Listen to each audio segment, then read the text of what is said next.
This young man glued to his phone while walking was struck by a truck and sent to the afterlife.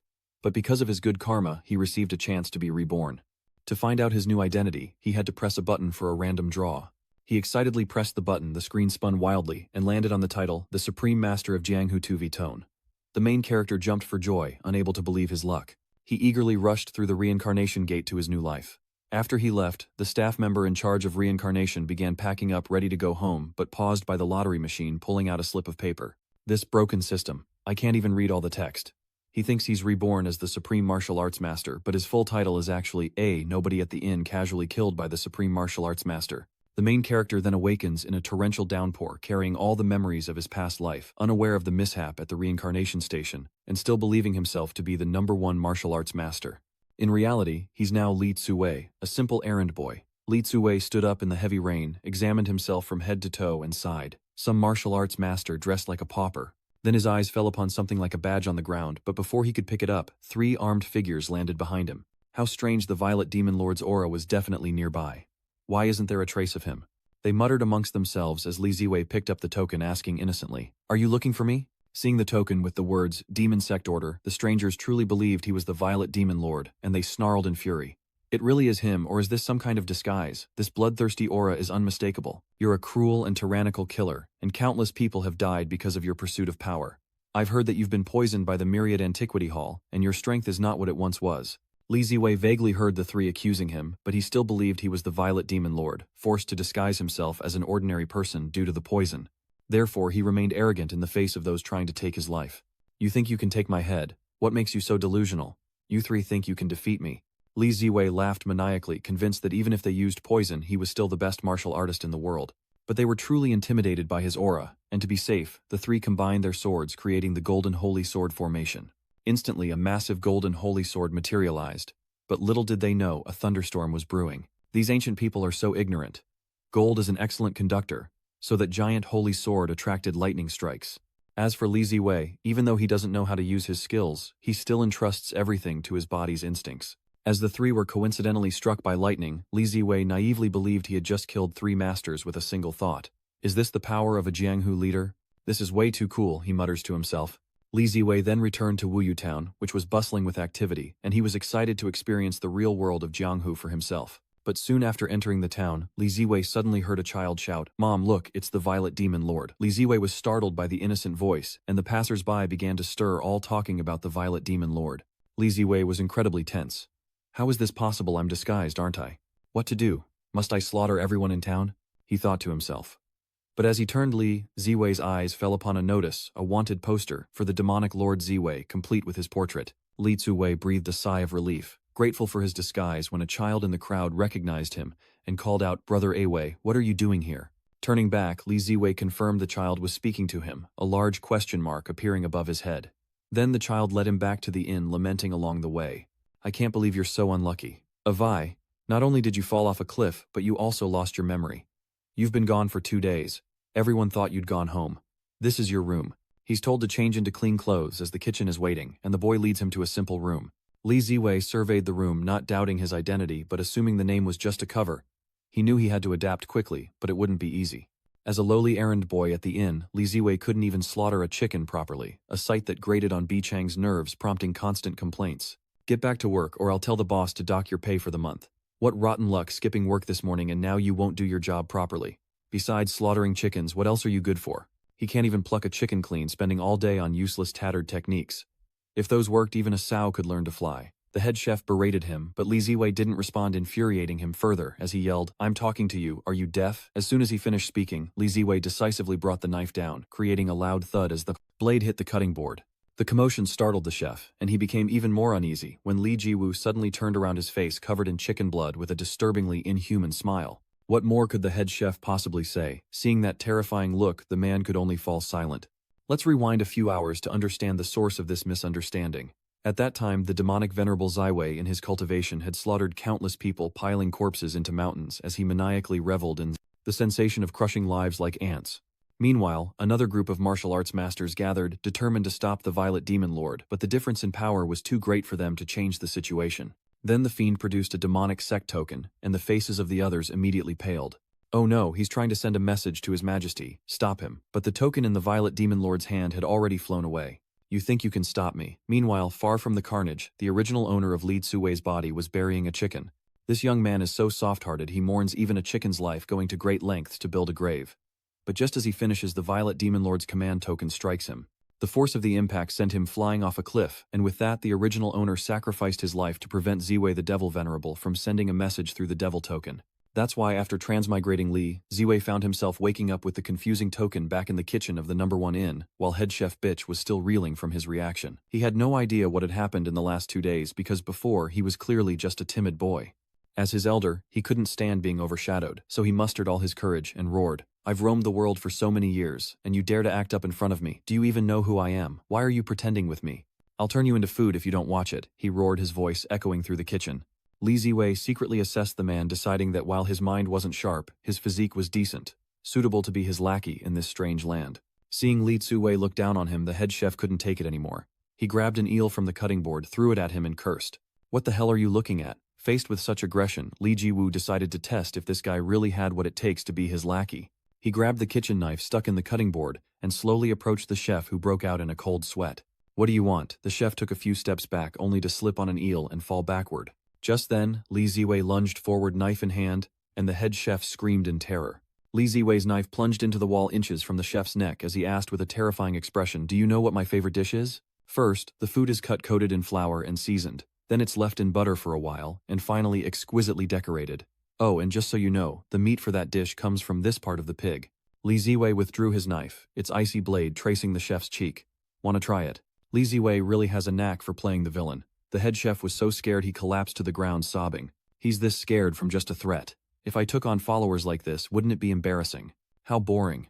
Li Ziwei sighed. Then his eyes suddenly turned to the door, seeing his colleagues huddled together, gossiping, and asked, "What's up? What's wrong?" Having just witnessed Li Ziwei take down the head chef, they didn't dare say a word, and quickly dispersed. Li Ziwei eyed them, then sighed. "Are there only ugly people here? This won't do. There's not even one obedient person." Just then he felt a tug on his sleeve, and looked down to see the boy who had recognized him in the street. From this angle, the boy looked unusually adorable. As night fell, after a day of adjusting to his new identity, Li Ziwei moved his belongings to the woodshed in the backyard. It was a bit of a hassle, but he preferred the feeling of being isolated from the world. Lying on the bed yawning, Li Ziwei thought about how much he still had to do, cultivate his skills, investigate the current situation of the demonic sect. Just thinking about it is exhausting, but Li Ziwei consoles himself that the life of a master is never easy, especially since he discovered a little seed today, that kid. Li Ziwei admits he has a soft spot for the boy because he's so adorable, and martial arts training should start young, making him the perfect candidate. Thinking about it, Li Ziwei felt a bit hungry, so he left his room to find a late-night snack and talk to the boy. Little did he know the boy was being bullied by Qian Yujin, another server at the inn who was jealous of the boy's closeness to Li Ziwei. "A good-for-nothing and an orphan, you two are a match made in heaven. And you dare cause trouble with the head chef. He's sworn brothers with Master Zhao. When Master Zhao returns, let's see how you end up." Qian Yujin wants to use this opportunity to cozy up to the head chef and demand credit when Master Zhao returns. So he forced the child to lure Li Ziwei out, but no sooner said than done. Just then, Qian Yujin heard a noise behind him and turned to see a wooden sign hurtling toward his face. Luckily, he dodged it or he would have lost his teeth. And the mastermind behind this was none other than Li Ziwei. Enough said, enough. Heard it's time for the protagonist to take the stage. Seeing Li Ziwei's swagger, Qian Yujin felt no fear but rather glee that his prey had come to him. Now he would beat Li Ziwei to a pulp, avenging the head chef and sucking up to Boss Zhao.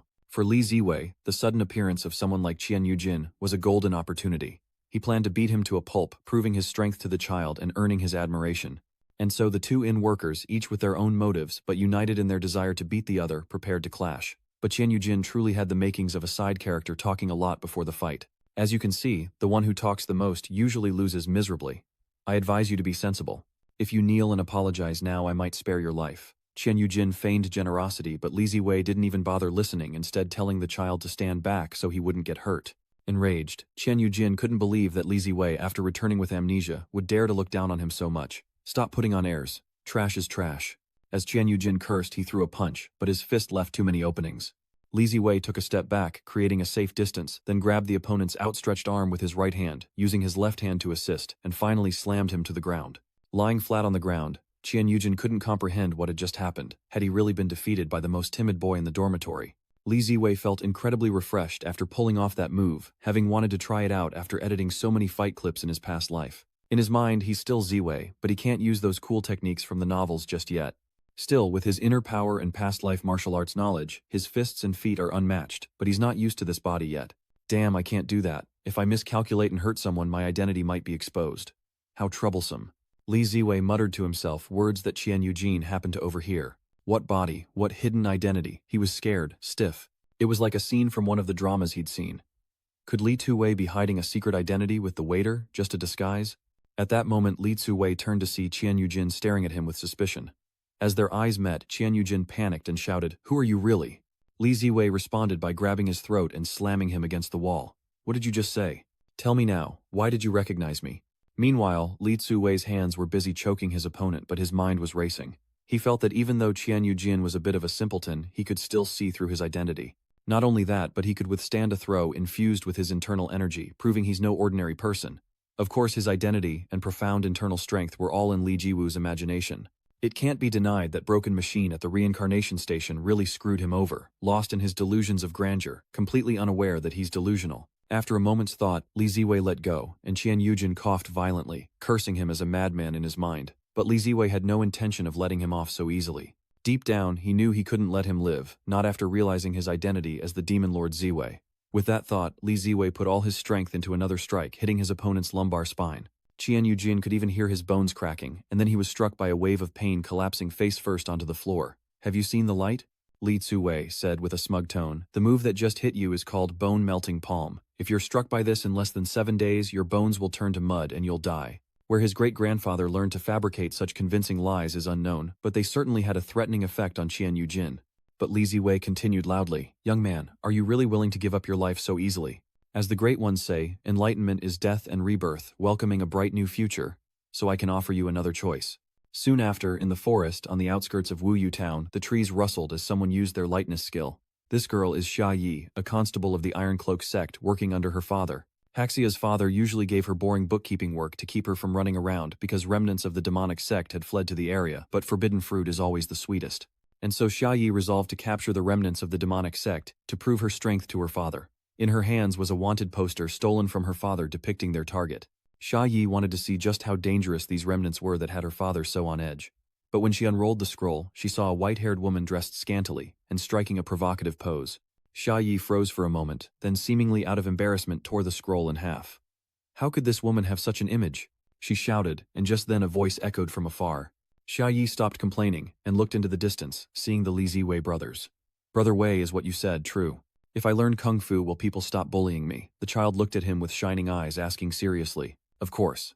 Didn't you see how easily I took care of those bullies? Not only will you not be bullied, but if you master the techniques, you'll be revered by the world."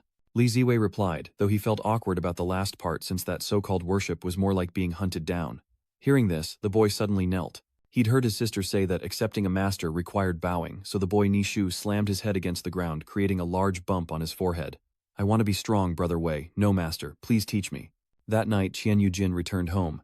But it turns out he wasn't just a waiter, but the young master of a mysterious, wealthy family. When Qian Yujin returned home, several maids rushed out to greet him, one of whom, scantily clad, brought a letter to his attention. "Young master, you're late. There's a letter for you from the capital." "What do they want now? I don't have the energy to deal with those guys." Qian Yujin impatiently replies as the maid continues. "Then allow me to help you change, young master. Your back pain needs tending to." With that, she skillfully removed Qian Yujin's coat only to reveal a hand-shaped mark on the back of his shirt. The maid's emotions erupt as she cries out, "Who dared to hit you, young master?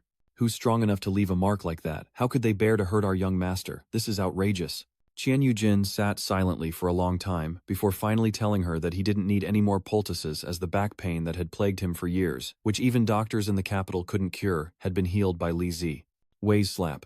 Originally, he put all his strength into that strike, hoping to shatter his spine. But he just happened to hit someone with a pre-existing condition. So from a modern medical perspective, the blow actually became a chiropractic adjustment. It's understandable that Qian Yujin would be paranoid in this situation, suspecting that Li Ziwei did this on purpose, and fearing that if he doesn't obey, his bones will turn to mud in 7 days. In the end, Qian Yujin swallowed his pride, put his coat back on, and decided to talk to Li Ziwei properly. It was late, but Li Ziwei was still in the forest with the child practicing some kind of breathing technique. He taught with utter devotion despite having no power himself, only a fierce belief in his identity as the Purple Star Demon Lord. In martial arts, the 8 key principles are the unity of inner and outer form and spirit. Li Ziwei taught diligently. and the child trained just as earnestly. Then, leaning against a tree, he pondered which technique would suit the child best. To be honest, Li Ziwei hadn't even finished studying the demonic sect's cultivation methods since transmigrating. Before those three men hunted him down, they mentioned some kind of cultivation method that didn't sound good. The demon-subduing order involved mountains of corpses, a path Li Ziwei wanted no part of, and dwelling on it would only cause a headache, so he shelved the thought and retrieved a beginner's manual from his robes. "Little handsome, come let master teach you fist techniques." Li Jihan waved his hand, but when he saw the boy's blank face he realized he'd called him the wrong name.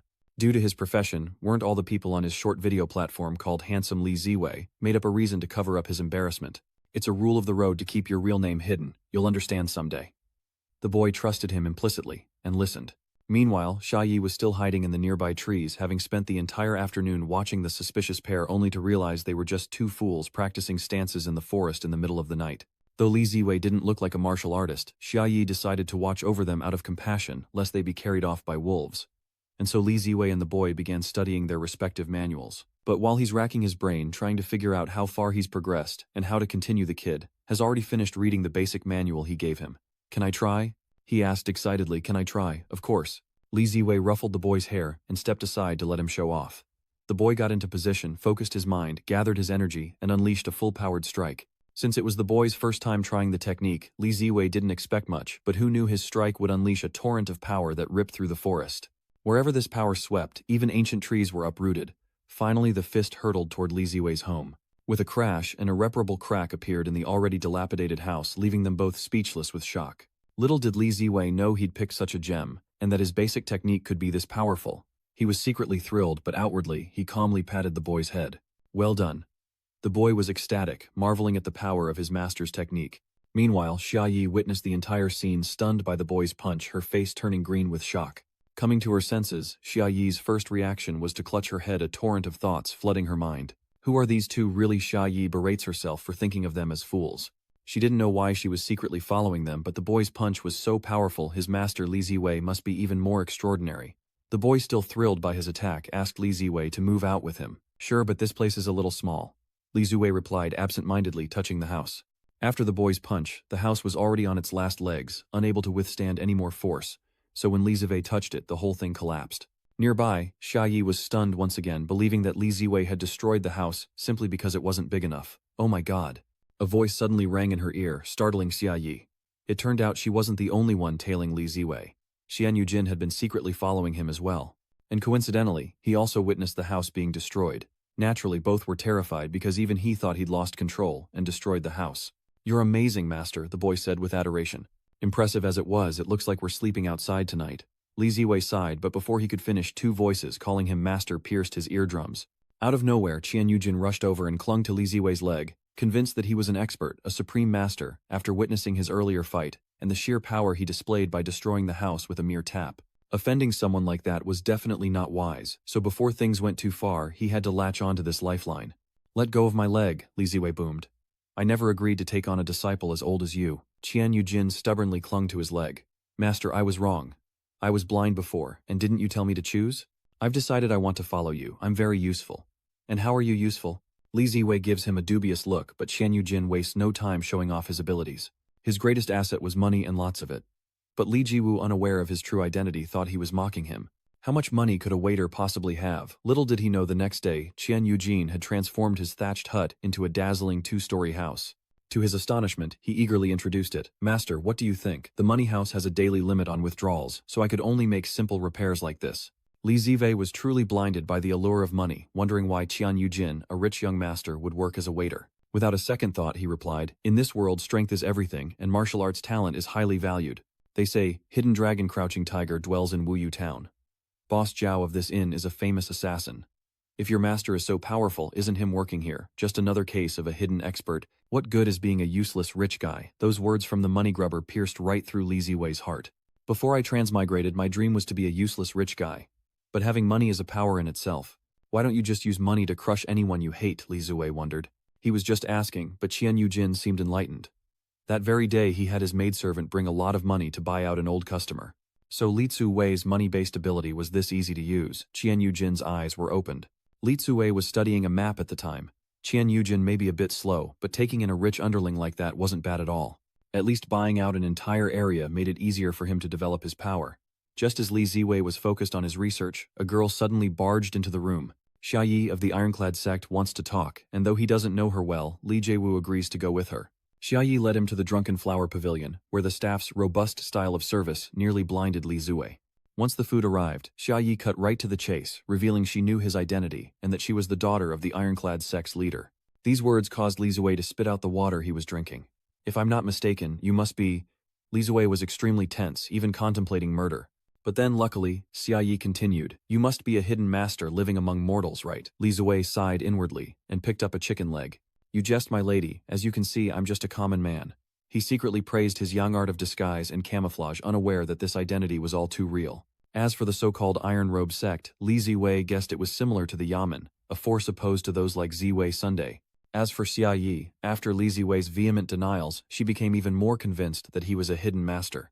Her father always said true masters were humble. Thinking so, she continued, "As you know, the demonic cult has fallen, and its remnants run rampant." Before Hawai could finish, Li Ziwei choked again, realizing she was talking about him when she mentioned the remnants of the demonic sect. Yet Xia Yi directly asked him, the self-proclaimed leader of the escaped demonic sect, to help the Ironclad sect capture these remnants. With the fate of the world at stake, everyone must do their part, so will you help me? Seeing Xia Yi's enthusiasm, Li Ziwei couldn't help but exclaim, "Is she asking him to catch himself?" Xia Yi then took Li Ziwei to a place called the Martial Hall. He looked around feeling like he was touring the enemy's headquarters. Seeing the novelty in his eyes, Xia Yi asked, "You've never been tested here before," but as soon as she said it she realized it wasn't surprising, since a master in seclusion for many years wouldn't care about such things. She explained to Li Ziwei that years ago, the Ironclad sect built martial halls everywhere to measure a martial artist's strength, and that they would be given jade pendants of different colors based on their level from martial apprentice to martial god. For example, Xia Yi's jade pendant is green, representing a mid-level martial artist. What about a martial god? What color is the jade pendant for a martial god? Li Ziwei immediately asked. After all, he always thought he was the best martial artist. "I don't know." Xia Yi immediately responded, saying that no one really knows, because no one has ever reached the realm of the martial god. But it's said that upon reaching it, one can open the heavenly ladder and ascend to another world. Li Ziwei pondered this, unsure of his predecessor's strength, and decided to test his own abilities. But if he were targeted by the Iron Robe sect, that would be another headache. After much deliberation, Xia Yi grabbed his hand and pulled him inside. She felt they'd come all this way, so why not test him? But really, she was just trying to get Li Ziwei to help her. However, the result was devastating for Xia Yi. After Li Ziwei's test, the orb turned clear, signifying he had no martial arts foundation. Li Ziwei didn't doubt his identity at all, naively believing the original body's cultivation technique could hide his strength. After all that mattered was that he knew he was number one. Li Ziwei thought to himself. Xia Yi's expression was terrible because since the martial arts school was established, the tests had never been wrong. But on the other hand, she had personally witnessed the power of Li Ziwei and his disciple.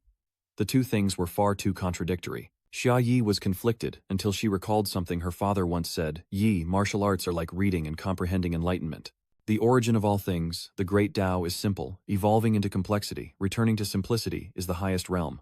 Thinking this, Xia Yi couldn't help but break out in a cold sweat, wondering if Li Ziwei had reached the highest realm. Has Li Ziwei returned everything to its original state? Instinctively she turned around, but he was already gone. Xia Yi rushed out, but Li Ziwei was nowhere to be seen. Instead she heard a voice that sent chills down her spine. "Xia Yi, why are you here?" This man is Xia Yi's father, the master of the Iron Cloak sect, and after being caught, she was immediately punished in the main hall. Lord Xia is furious that his own daughter stole the painting of the demonic remnants. "How can you, my own daughter, do such a thing? How am I supposed to explain this to the other masters?" Xia Yi refuses to confess, pouting, "I only wanted to help. Besides, have you even seen that painting? It's indecent. What could you possibly help with? Besides, I hired the person in charge of enemy documents with a lot of money. It's just a painting, isn't it? How could it be indecent?" Master Xia, a martial saint, was furious at his spoiled daughter. But after seeing the woman in the painting, he immediately fell silent, his face turning as red as a ripe tomato. "There's nothing wrong with this painting. Father will take it back." As Jiafu spoke, he stuffed the alluring portrait into his shirt, but his expression totally gave him away. Xia Yi remained as passionate as ever, convinced that her actions were justified. Even with the demonic sect destroyed, the Violet Demon Lord is still at large, and many of his followers remain uncaught. If they regroup, disaster is certain. Hafu understood the reasoning, but felt his daughter was overstepping. Zi Wei Mazun's power is not something you can easily provoke. Now that the demonic sect has been destroyed, we're in the light, and they're in the shadows, so everything needs to be carefully considered. What if a god of war were to appear? Xia Yi stubbornly repeated her question, emphasizing that they could seek the aid of a martial god.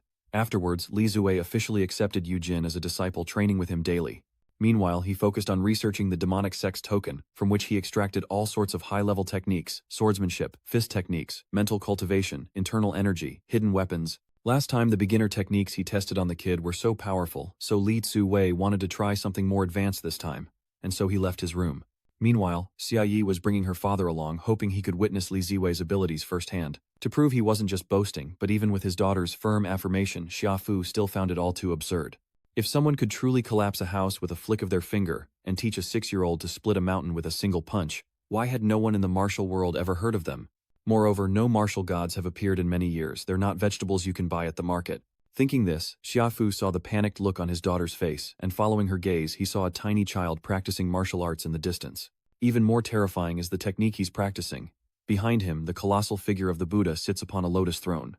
As the child struck, so did the Buddha's right hand, and unfortunately Xia Fu and Xia Yi were caught in the attack's area of effect. If they can't evade this strike, they'll be crushed.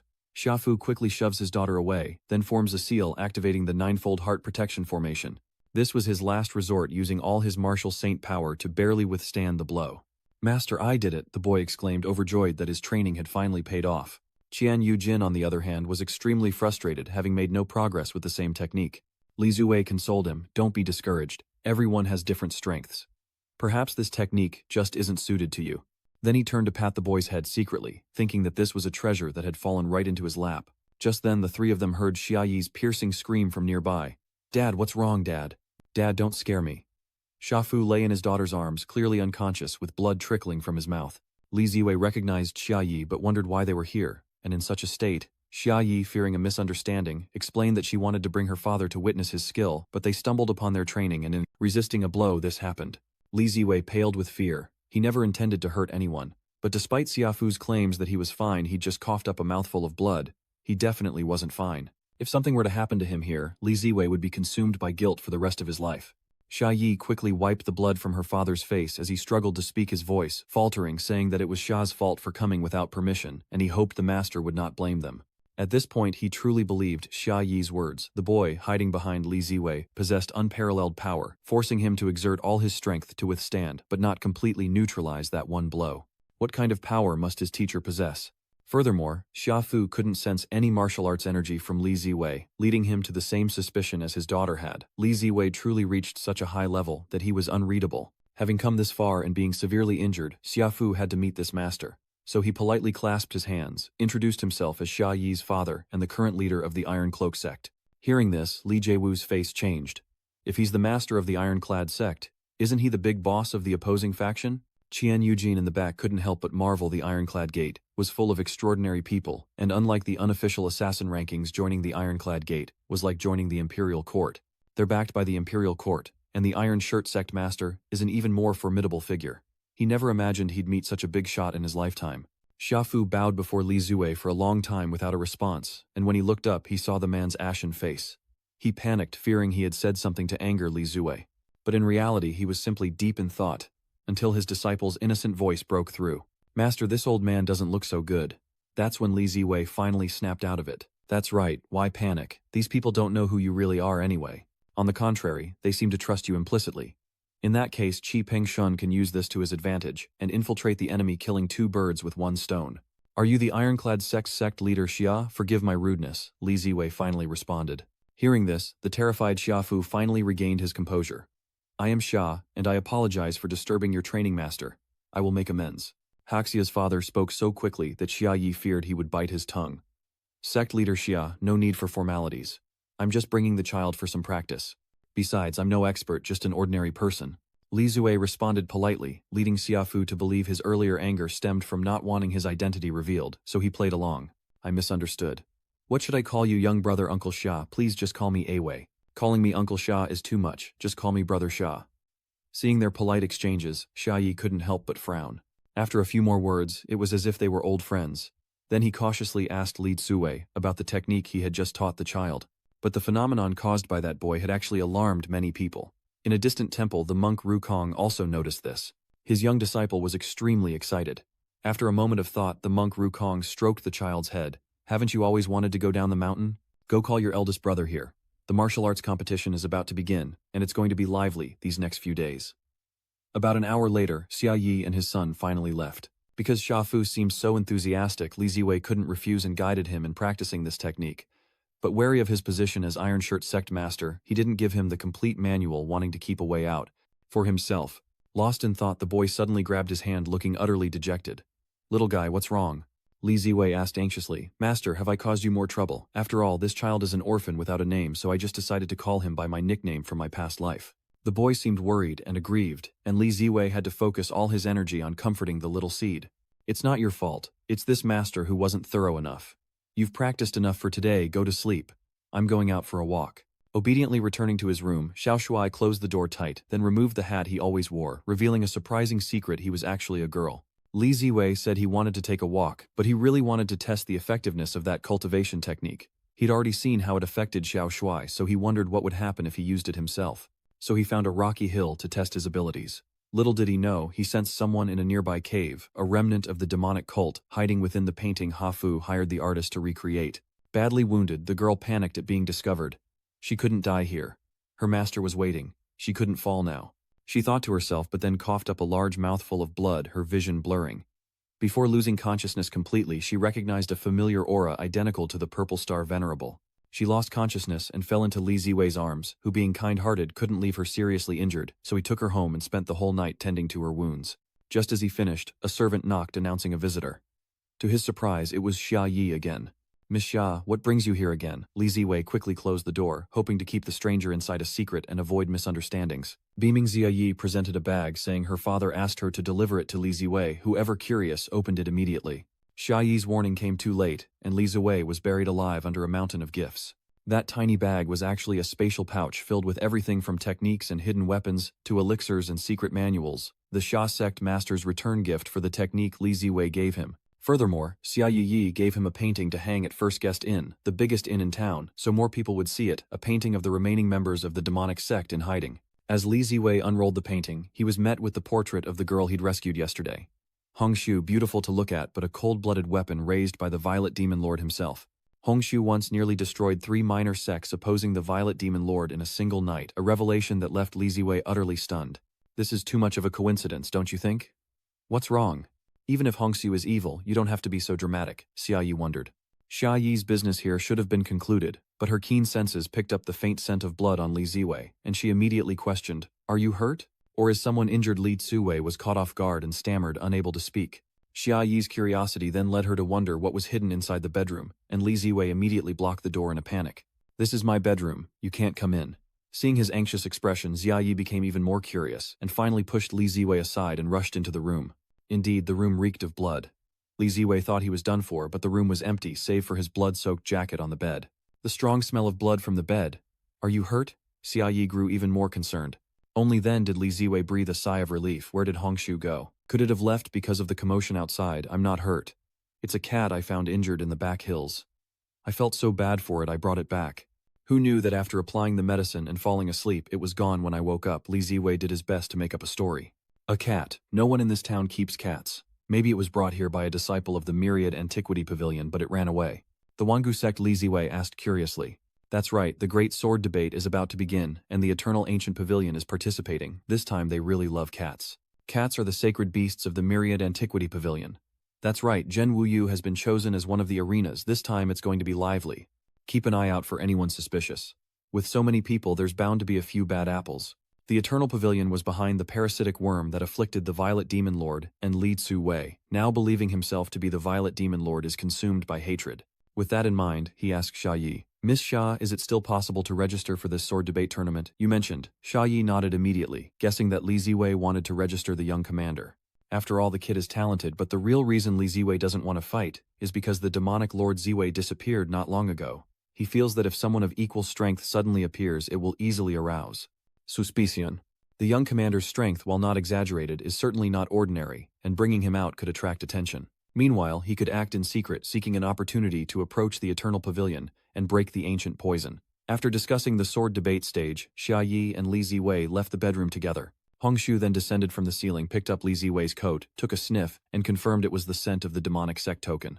The sword assembly that Xia Yi mentioned is a grand martial arts tournament, organized by the 3 major sects, where the victor receives generous rewards, elixirs, and divine weapons. Participants not only have the chance to show off their talents, but also to befriend members of the 3 great sects, a true step towards heaven. Thus, participating in this grand tournament and achieving victory has become a lifelong goal for many martial artists. Each tournament gathers talents from across the land, and Li Tsuwei's decision to sign up Little Soy has Qian Eugene throwing a fit. "Master, I want to participate too, but this guy hasn't mastered any techniques yet. He'd only embarrass himself." Li Zixu tactfully consoled him. "It's not that I don't want to take you, but I need someone reliable to hold down the fort. When Xiao Shuai and I are gone, the inn will be in your hands." Qian Yujin was indeed simple-minded and easily swayed. After hearing Li Ziwei's words, he was moved and swore to protect the inn with his life. He's always been so exaggerated. Li Ziwei, not bothering with him, led Xiao Shuai out of the house, where their appearance stunned everyone at the registration. It wasn't because they were stronger than the other competitors, but because they were draped in gold, prayer beads, soft armor, fire element, rings, yin-yang locks, cloud-stepping boots. Everything cost a fortune. "Master, why is everyone staring at us? This display of wealth is blinding." Xiao Shuai was puzzled. Li Ziwei sighed inwardly, so this was the feeling Mo Chenzhuang had when he stood before the newbies, receiving the adoration of everyone. But he wasn't one for ostentation, and besides, this stuff was too heavy. Better to take it off and put it in his dimensional pouch. As Li Tsuwei busied himself removing the soft armor, mocking laughter rang out from behind him. "Haha, little brother, is this your first time at the tournament? You won't need those things here, so why don't we brothers help you put them away?" Li Ziwei acted as if he didn't understand their true intentions. They wanted to rob him. But these items cost him a fortune, so how could he let others steal them? "No need, this is a disciple's filial piety. I'll keep it myself, why trouble others?" As he spoke, Li Ziwei stuffed the soft armor into his dimensional pouch, a gesture that infuriated his opponent. "Oh, so you're not going to give Tang Biao any face?" Li Ziwei was about to respond, but just then he saw the organizers begin to distribute scrolls containing the competition's details to the contestants. That Tang Biao guy was obviously just a side character who wouldn't survive an episode, so he ignored him and walked away. Li Ziwei took a scroll and began to read intently. "The competition will last for 12 hours, a full day, and will officially begin in half an hour."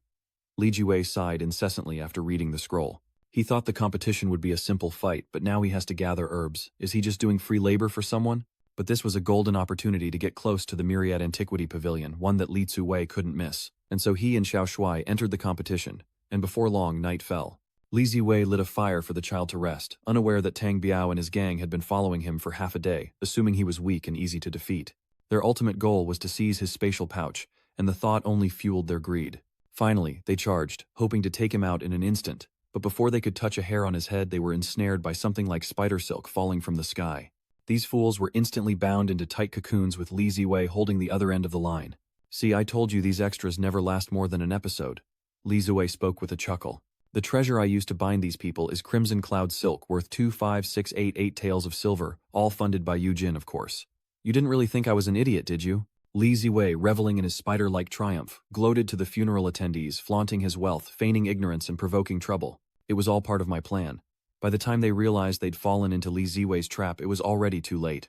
The funeral messengers at his feet were pale with fear, and he didn't hesitate to say a few more words to intimidate them. No wonder villains have always loved to chat with their prey. This feeling is just too good. "Alright, enough small talk, let's get down to business. Truth be told, I'm not used to this place of yours. I hate to bother you, but I can't think of any other way. I guess I'll have to ask a good person like you for help." As Li Ziwei spoke, he was truly frightening. Meanwhile, at an inn, someone was eating breakfast and discussing the surprising person in charge of the upcoming competition. The person across the table set down their teacups, sighing helplessly. "What can I do? Who knows what's going on in the emperor's head? Such a big thing, and your father didn't even tell you." With a snort, she pouted and replied, "He doesn't have time for such things. Lately he's been immersed in cultivation, barely stepping out the door.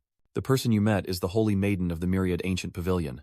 Meng Tianqiu raised her eyebrows and said with a smile, "Uncle Xia has been stuck at the martial saint level for so many years, a feat that many people spend their entire lives trying to achieve. You should still advise him." Hearing this, she sighed helplessly. "No one can change my father's mind. Anyway, I can't convince him, so never mind. Listen to this. I've recently met a reclusive master." In an instant, Tianqiu panicked, placing her hands on Yi's shoulders, her eyes filled with worry. She pressed him urgently. "You didn't fall for someone with a shady background, did you? What about their identity? What about his sect? Who's his master? Have you investigated his origins, his ancestors? Your expression is terrifying right now." "Don't worry, my father has already sent people to investigate him." Furthermore, she said this person loved small animals, was generous, and was willing to help an orphan at a young age. Definitely a good person. But little did she know, the good person she spoke of was now acting like a devil, scaring Tang Biao so much that he knelt down and begged for mercy. Trembling, he handed something as black as dog feces to Ziwei.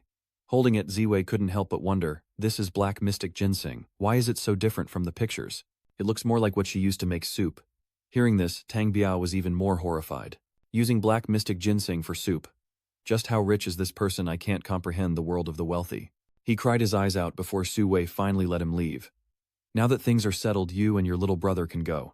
Tang Biao was stunned by this and hesitated to ask if they were really being let go just like that.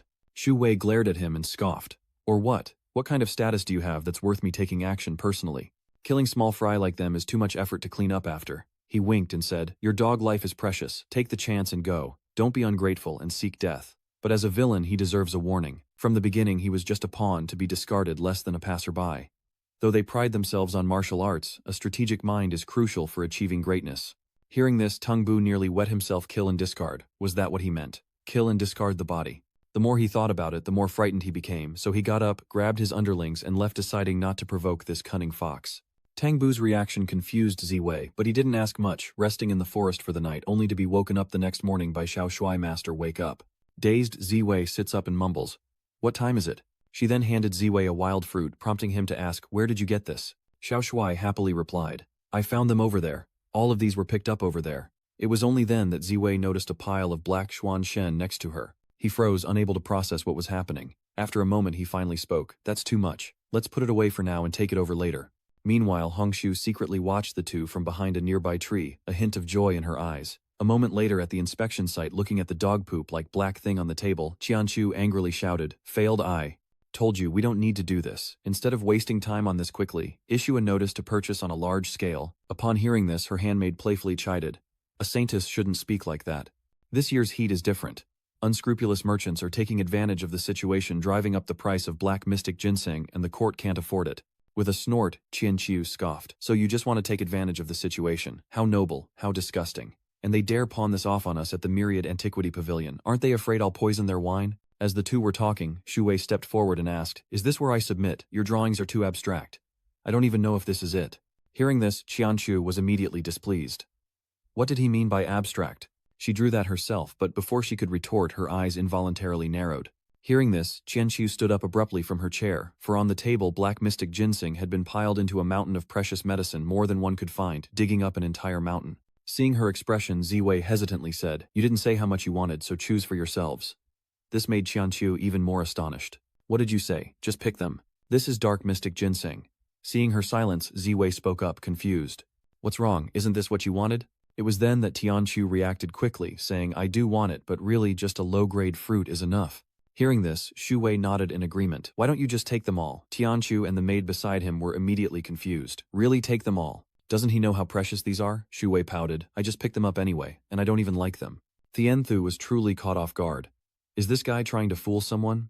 Doesn't like to eat it. This is not something you can just eat. It was then that she realized a problem. This grand competition had been deliberately leaked. Everyone knows the Myriad Antiquity Pavilion is collecting dark mystic ginseng everywhere, and Qianqiu is sure Wei came to get acquainted with them. With that thought, she smiled contentedly. He was generous indeed, all to repay this favor. After a moment's thought, Tianqiu spoke. If you're so willing, then I won't stand on ceremony. Since you're so generous, help me with a big favor. The everlasting sect will accept this favor.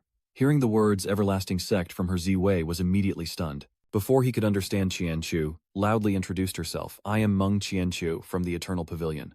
And so the trio of Ziwei and his disciples were led by Tianqiu to their lodgings with Yujin following behind, his heart soaring. So he was on the official list too, finally free from house-sitting duties. What a great master. With that in mind, Wu Jin immediately cozied up to Ziwei, flattering him. Starting today, my master is like a second parent to me. This action made Ziwei break out in a cold sweat, struggling to escape. Vu Kim stepped aside, then scoffed. This is the main arena, doesn't seem so special. Chun Chu scoffed. You don't know anything. It's empty because the 3 major sects have taken over the entire area. That preliminary competition was just child's play. Few could pass it. The powerful factions and major sects have already been sent to the main competition, a gathering of true masters. Those without real skill are just offering themselves up as food. Even if they pass the preliminary round, they'll be eliminated. So this list is hard to come by. But Tianqiu says that Ziwei has done a great service, so 3 spots are nothing, and he can have as many as he wants. Hearing this, Ziwei doesn't know what he did to help her, but still happily says the holy maiden is so kind. Tianqiu, pleased with the praise, winked and suggested, let's go. The official competition covers room and board, I'll take you there. Then picking up little Swai, she worriedly asked little one, "You probably can't walk anymore, can you? Here, let me carry you." Ziwei watched her go, feeling that this saintess was too well protected and easily deceived. A moment later, Chunqian led Ziwei and the others to a hotel, reminding them before they entered, "Oh, there's one more thing you need. Keep it safe and don't lose it." No sooner had she spoken than she tossed something to Ziwei, who caught it with a quick hand. Inside were 3 cards and a small flute, but he didn't know what they were. Tian Chu slowly explained, "These are proof of participation in the competition, and will be used for registration later. As for this whistle, consider it a token of goodwill from Tian Chu to Ziwei, for when he needs help. With this token, the Myriad Antiquity Pavilion will lend a hand." Ziwei then asked, puzzled, "Is this made of bone?" Excited, Qianchu boasted, "I secretly took this. It's the only one, so don't use it carelessly." But as soon as she finished speaking, Ziwei put it to his lips and blew. Unfortunately, no sound came out, infuriating Tianchu, who yelled, "I told you not to use it carelessly." Soon after they entered the inn, and Ziwei couldn't help but admire the decor. This place is indeed a 5-star hotel. Inside, many Jianghu wanderers cast dozens of stares as he entered. In contrast, Wu Jin was carefree, dancing and shouting, "If master likes it, let's make our customers like this in the future." Ziwei ignored him and went to the front desk, whispering, "Register us at the hotel." The receptionist looked up and asked how many were in their party, to which Ziwei presented his card, and nonchalantly replied 3. But just then, a mocking voice came from behind them. "Kids, did you wander into the wrong place? This isn't a playground. I suggest you turn back." Hearing this, Ziwei and the others turned to see a sharp-eyed woman approaching, but before they could answer, another voice chimed in. "Why do you care so much about other people's business?" It was an old man with a flushed face holding a full jar of wine in his hand. Though drunk, he spoke out against her. "Kids can't compete, but what's an old hag like you doing here?" This infuriated the woman. She gritted her teeth and said, "I was just offering a friendly reminder. What's your problem?" The meaning was obvious. The old man scoffed and took another swig of his drink. The woman, feeling like she'd hit a brick wall, huffed in anger, called him a busybody, and left with her entourage. The old man then turned to Ziwei and said, "Kid, ignore her. These days, strength is all that matters, regardless of gender or age. How many good people do you think come here? What's so impressive?" He said, "If they have trouble during their first competition, they can come find me." Touched by his words, Ziwei bowed his head gratefully, saying, "Thank you for your care." As they spoke, Hongshu had followed them, her face strained so close yet unable to recognize him. "This is so heartbreaking. She misses her master terribly, even the small red mole on his chest. That intoxicating aura. Even with a different face, Hongshu would recognize it." Below, Ziwei shivered, feeling as though he was being watched. How frightening. That evening, Ziwei rested in his room, gazing at the small flute in his hand. He recalled Tianchu's confident words from earlier that day. If he used it to ask someone to remove the poison from him, he would definitely be suspected. As Ziwei pondered, a loud crash echoed from outside, startling him, and he immediately shouted, "What's going on?" Yujin rushed in, panicked, "Master, something terrible has happened." He pointed outside to a scene of utter chaos. Warning screams echoed as the deadly competition began. "I'll burn some extra paper money for you." Screams of terror echoed across the training grounds as bodies dropped like flies shrouded in dark energy. Meanwhile, in a corner of the arena, a man leaps from above, kneeling to report, "Elder sister, it's done." The woman who troubled Ziwei earlier smiles with satisfaction, saying, "Excellent. On to the next place. We will surely be the top contenders in this competition." As she spoke, the surrounding dark mist moved with her, a dark night, perfect for robbery and murder. The small inn was now a pile of rubble, as powerful spiritual energies collided, creating massive explosions. The once grand inn was instantly reduced to rubble, and 3 distinct streams of spiritual energy appeared in the sky, signaling a battle between 3 powerful figures. One martial king elder coldly grunted, saying that they were all acquaintances. Another chuckled mockingly, "Don't disappoint me after 4 years." The last was a woman who curled her lip in amusement, saying she felt like vomiting just looking at them. The 3 formed a pincer formation, glaring at each other. Old grudges and new hatreds, they'll settle it all today. The 3 then charged at each other with lightning speed. One of them produced a pile of talismans from who knows where and threw them at the woman without hesitation. The woman wasn't afraid, even looking disdainful. "Haha, didn't your fortune teller see this coming?" As she spoke, her hands began to spin, and the surrounding umbrellas seemed to come alive, deflecting the talismans. Just then, the remaining martial king leaped down from above, scoffing, "One's a charlatan, the other pollutes the environment, 2 show-offs. Watch what real fighting looks like." As soon as he finished speaking, he gripped his staff and struck down instantly, unleashing a barrage of light from the spiritual energy clash. From afar, Wu Jin was stunned, then excitedly exclaimed, "So this is a battle between experts. Masters from all walks of life gather to compete for the top spot, showing off their true skills. It's so intense, so unexpected." While Wu Jin was excited, resentment brewed elsewhere. The woman glared at the martial king, the air thick with tension. Meanwhile, Ziwei watched them, unable to help, but feel that they looked like they were settling personal scores. Just then, a voice from behind startled him. "There are people here, take their spot." Ziwei recognized them as the group from this morning, and Yu Kim quickly stepped in front of him shouting, "Master, watch out." Seeing this, the group panicked and shouted, "Watch out." He wanted to retreat, but before he could, Wu Jin threw a stack of paper into the center.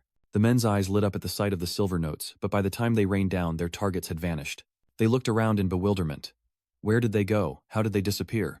It was a smokescreen. They rushed to give chase, but greedy devils stooped to pick up the money righteously, declaring that the amount of silver would change hands. But as soon as she spoke, his throat was slit. His two companions panicked, realizing they were under attack. They raised their swords on high alert, and soon saw a woman approaching with a sword in hand. They trembled as they asked, "Who are you?" Hongshu didn't answer coldly, stating, "You're the ones who wanted to attack my beloved master." Elsewhere, a brilliant light suddenly appeared in the dark sky. Carrying Ziwei and Yujin Xiaoshui, flew like a golden meteor through the sky. Seemingly a small matter, but it interrupted the battle between the three martial kings as they sensed the aura of a martial saint. Below, Hongshu finishes off the three goons, and retrieves their entry passes, happily storing them in her spatial ring. Lost in thought, Hongshu's cheeks flushed as she mumbled, "Once I have 520, I'll offer this ring to Master, and then take the chance to return to his side." Meanwhile, the trio of Ziwei had landed on a rooftop. Wu Kim couldn't stop throwing up, muttering, "Promise me next time, grab my waistband, not my collar." With that, Wu Jin glanced at Ziwei and asked Master, "What do we do?" Ziwei chuckled and replied excitedly, "What else can we do? Watch the show." These words confused Wu Kim, and before he could understand, a roast chicken flew into his hands. Ziwei, seemingly out of nowhere, produced two lounge chairs, lay down on one, and cheerfully waved him over. "Come rest for a bit." Wu Kim wondered why he had to carry all this stuff around. Tuvai, oblivious to his thoughts, chuckled. "You said you wanted to come along, didn't you? Want to take this opportunity to get on the leaderboard? Rest assured, I remember." He then produced a token and calmly said, "If all goes as planned, we'll need to collect these. The more we collect, the higher the score. Let's rest a bit, and once they're done fighting, we'll find the one with the high score." These words immediately enlightened Wu Kim. This method was too clever. So the three happily rested on the roof, but while leisurely eating cakes and drinking tea, something suddenly fell from the sky, and Tusuai was caught by those vines. Meanwhile, back at Ironclad Sect, Sha Fu was in secluded training. Suddenly he opened his eyes, his pupils gleaming. Looking at the spiritual energy in his hand, he exclaimed with emotion that this feeling was one of pure absolute power. Hafu was so happy that he shed tears, never expecting that there really was a technique that could perfectly combine with the 9-bend heart-protecting formation. Giving away the items in the vault was really worth it. Once his great technique is mastered, he'll slap those who call him the 8th Martial King into oblivion. It seems there are still some flaws in this book, though. He'll have to consult Ziwei next time he sees him. With that thought, Xiaofu beamed and happily left his room, practically skipping. A disciple saw him and immediately greeted him. "Sect leader, is your seclusion over?" Nodding, Xiaofu casually asked, "Anything of note happened in the sect recently?" The disciple quickly replied, "Reporting to the sect leader, all has been well these past few days." Just then, Y's voice echoed, "Father is out." Hafu glanced at her cheerfully, saying, "Is that my precious Y? Come quickly, I have something good to show you." With that, 9 strands of spiritual energy suddenly appeared in his hand. Y immediately recognized it, exclaiming, "It's the 9-fold heart defense formation. It looks ordinary." But Xiaofu slowly urged, "Look closely." Y was a little doubtful, but did as she was told, and immediately realized she was standing on a lotus flower. She exclaimed in shock, "This is the golden lotus of the Tathagata Ha." Fu smiled in satisfaction that Yi recognized it, then happily said, "My 9 twists heart-guarding formation is known as a peerless defensive technique, but it can only defend and not attack, making it a bit passive in times of crisis." For years he'd sought a technique to combine with the 9-fold heart defense formation, and now he'd finally found it. Once Xiaofu mastered it, his formation would be both offensive and defensive, a glorious prospect. Speaking of which, Xiaofu said gratefully, "I have Awei to thank for all of this." "That's right, how has Awei been lately?" "Father wants to visit in person," Yi immediately replied. Brother Awei and his disciple are no longer in Melon Ridge Town. These words plunged Xiaofu into despair, and he lamented, "Why did Brother Awei leave without a word? Couldn't you have at least let me see you off? Such a great opportunity gone so soon. I'm filled with regret." Yi was speechless, and quickly explained that he had previously mentioned wanting to register his disciples for the competition. The competition starts in 2 days, so he must have gone to compete with his disciples. Hearing this, Xiaofu breathed a sigh of relief. "Good daughter, next time can we talk without gasping for air? It's not good to just leave." He then scolded her, "But why? Why didn't you tell me? If I'd known Avi wanted to participate, I would have coached him. This preliminary round is deep." "Ah, Wei actually passed," Yi scoffed. "How could I have contacted you while you were locked away in cultivation going mad?" Xiaofu remained silent, gazing into the distance, lost in thought. He guessed that Ziwei couldn't bear to see his beloved disciple cut off all ties with him. "You truly are a good master." Meanwhile, after the young commander was captured, Yujin trembled in fear, muttering, "We're doomed." Just then a woman's voice echoed, "I warned you. What's a kid like you doing here? Just surrender already. I don't want to bully a kid. The one who attacked was the evil woman from this morning, surrounded by strange red vines that can capture people. Observing from the sidelines, Ziwei mused at the strange sensation of it all, as Wu Jin frantically ran over shouting, "Master Senior Brother has been captured." Seeing this, the woman is confused. What's with this idiot? Isn't this kid with Ziwei? Does he not care at all? She couldn't sense any martial energy from Ziwei, and she was guessing he was just a regular person. Meanwhile, Ziwei realized what the red thing resembled something like Smanya. The woman who had been observing him for a while dismissed her previous speculation. No, something's not right. This is an official competition. How could ordinary people have slipped in? Not only him, but even the guy next to him doesn't have the aura of a martial artist. Could they be practicing a technique that conceals their strength? Thinking this, she felt it was even more likely. But if they came to compete, why hide their strength? Meanwhile, Wu Jin was scared half to death. Although he knew Ziwei and his skills were formidable, this girl was still a top-tier martial artist, yet Ziwei remained calm, causing him to sigh. As expected of my master, even with my brother held hostage, he remains unfazed. That heroic figure is so cool. The more he thought about it, the more Wu Jin admired Ziwei. But he was mistaken. Ziwei was merely observing the smile, like Pyle furrowing his brow as he muttered, "Was this thing born? Or is it condensed from inner strength or true energy like Senior Ha? Either way, that little handsome kid doesn't need Ziwei to worry. This is a rare opportunity." Thinking this, he reached into his pocket for something, and seeing this, the woman panicked, realizing he was about to attack. Instantly, Ziwei drew a dragon-slaying saber, cheerfully saying, "Well, let's just chop off a piece and see." Meanwhile, on a street corner, the old man who helped Ziwei earlier staggered along, a jar of wine in his hand, muttering, "I never thought this small arena would have a martial saint. Such a master would be a great loss if we didn't recruit him to our undetermined sect." Just then, curses suddenly echoed from the rooftops. "Are you crazy?" The woman was furiously berating Ziwei, causing the old man to look up in confusion. "I have the child, I have a hostage. Can you at least show me some respect? No respect for me at least, respect the hostage." Discovering her, the drunken toad celestial lord cursed inwardly, thinking these three old hags were looking down on others. This aura is impressive. A beginner martial king, perhaps. Thinking this, he takes a closer look and immediately recognizes the young commander being held hostage. He wondered where the boy's family was when a piercing clang from the rooftop cut off his thoughts. The sound was Ziwei, using the dragon-slaying blade to cut the woman's vines while Yu Jin stayed behind you. Below the drunken toad's celestial venerable strains, to hear the sounds above misinterpreting them as Ziwei trying to rescue his disciple. Meanwhile, a remorseful Wu Jin nearly ends his own life, lamenting his severe hearing loss. Meanwhile, Ziwei's actions on the rooftop enraged the villain, who gritted her teeth and warned, "Do you think I won't kill the hostage right now?" Before she could finish, a surge of spiritual energy slashed past her, leaving her terrified as a figure appeared on the rooftop.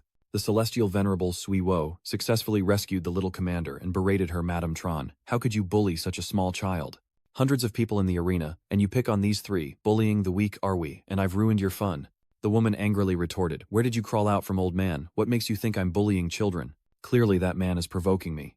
But the drunken celestial master continued, "Both my eyes saw it. They can't even condense chi into form, only swing a blade.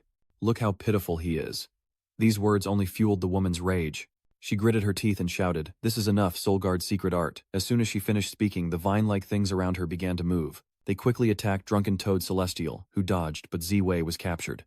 Seeing this, she excitedly shouts, "Hiding your strength and making a fool of me. Let's see how powerful you really are." From afar, Linoa, heavenly lord, angrily cursed, "That old hag knows soul-devouring magic. This doesn't look good." Little Sai, hearing this, reassured him, "Grandpa, my master is very powerful. Nothing will happen." Hearing this, Grand Drunk Celestial was heartbroken on the verge of tears. "I understand. In a disciple's eyes, their master is always the most powerful and reliable being. He's truly a good master. He even took a blade for you, but once the soul-devouring technique is activated, it can't be stopped. The person being devoured will have their inner strength drained.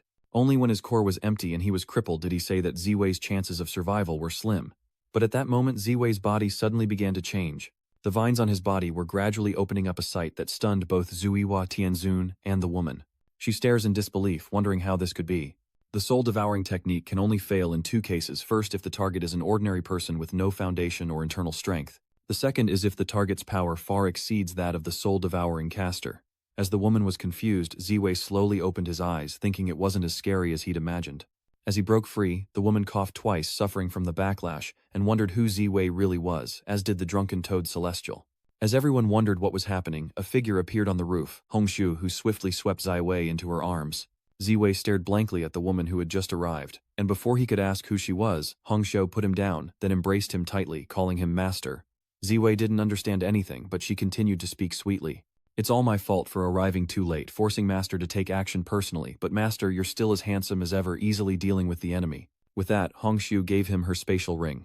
Master, look, this ring contains exactly 520 participant tokens symbolizing my love for you, which will never run dry. She says Ziwei hid his identity to participate in the competition to meet the three great sects and marvels at his cunning.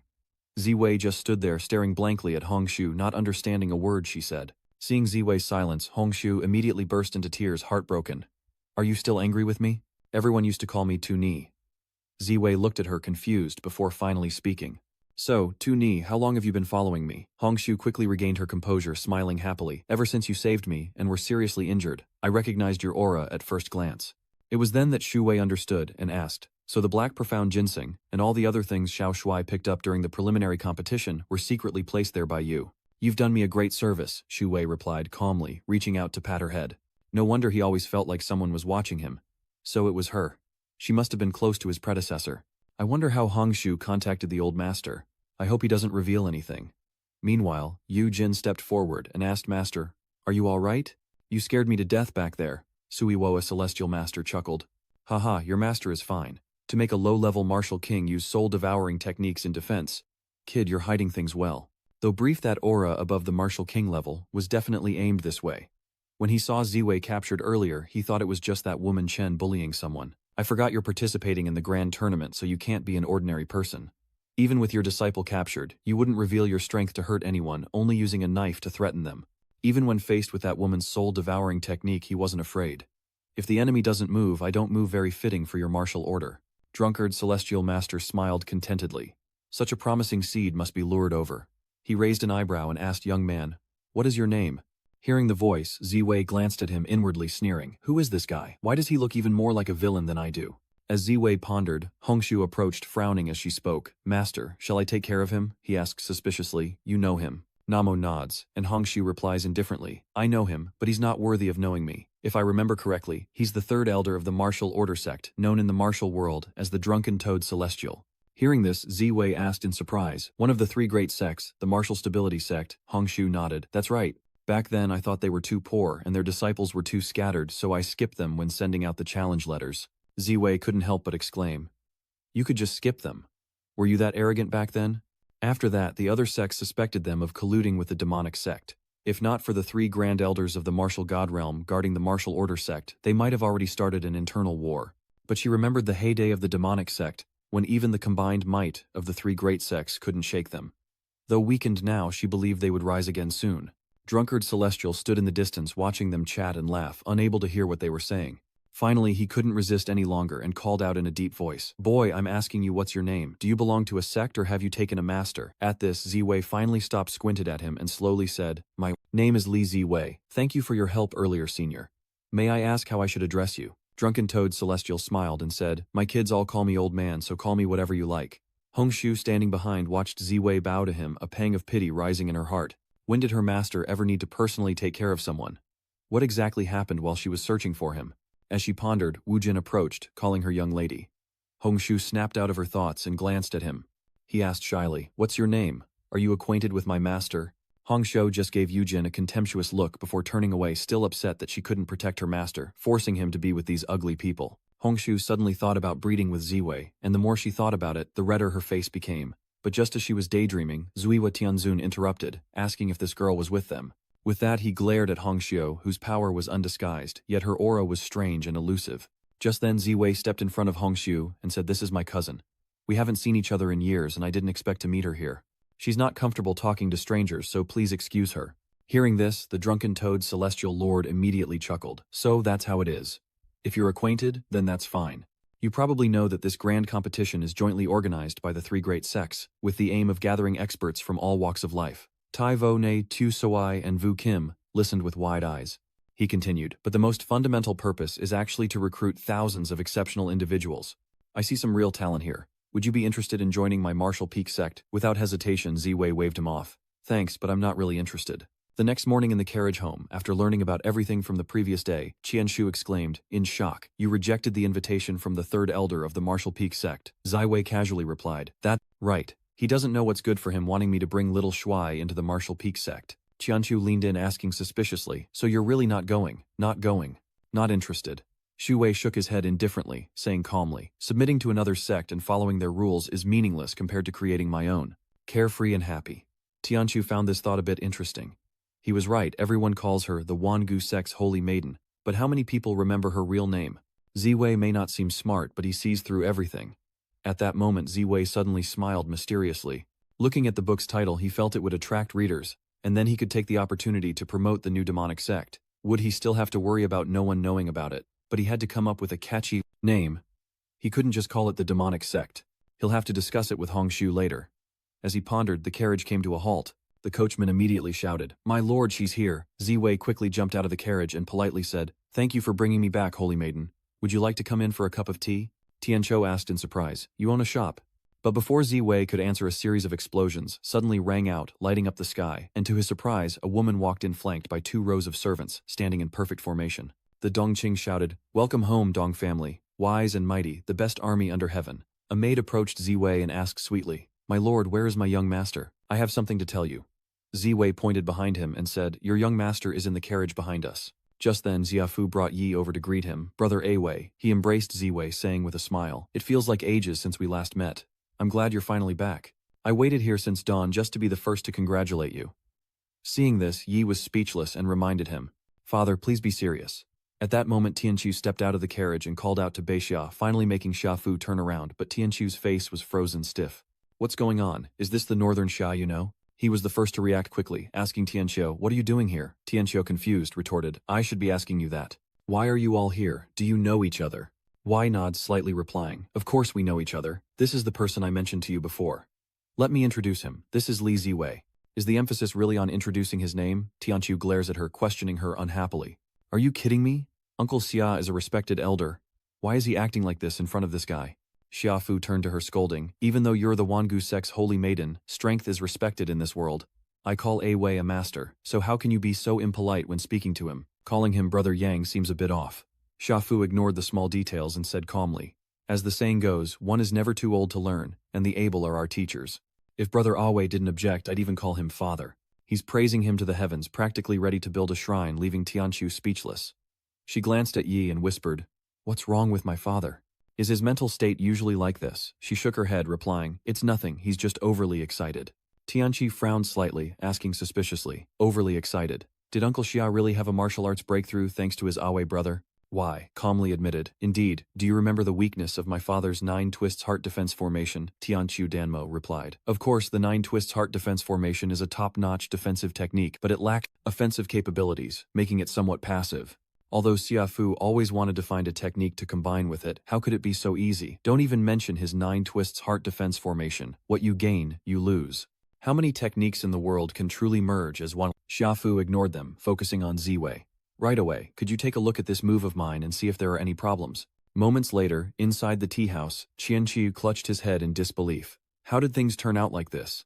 So this is the suspicious person YYY mentioned. I think she said there was a young child with him. Why? You kept chiming in, saying that even though Ziwei didn't reveal his true strength, he was actually very powerful. If he joins the ironclad sect, it'll be like adding wings to a tiger. It seems not only YYY, but even Xiaofu has been brainwashed by Ziwei. How powerful could he be at his age? Hafu is a martial arts master. He doesn't need guidance from someone like him. Furthermore, Tianqiu entrusted a keepsake to someone of unknown origin. Is it too late to take it back? Elsewhere, Xiaofu is demonstrating his training for Ziwei. In an instant, countless sword phantoms appeared, tearing through the very air itself, and Tianqiu sensed the disturbance, instantly panicking. Outside, Xiaofu had formed a palm seal, and with a crash the ground shattered. When the spiritual energy dissipated, a handprint was left on the ground.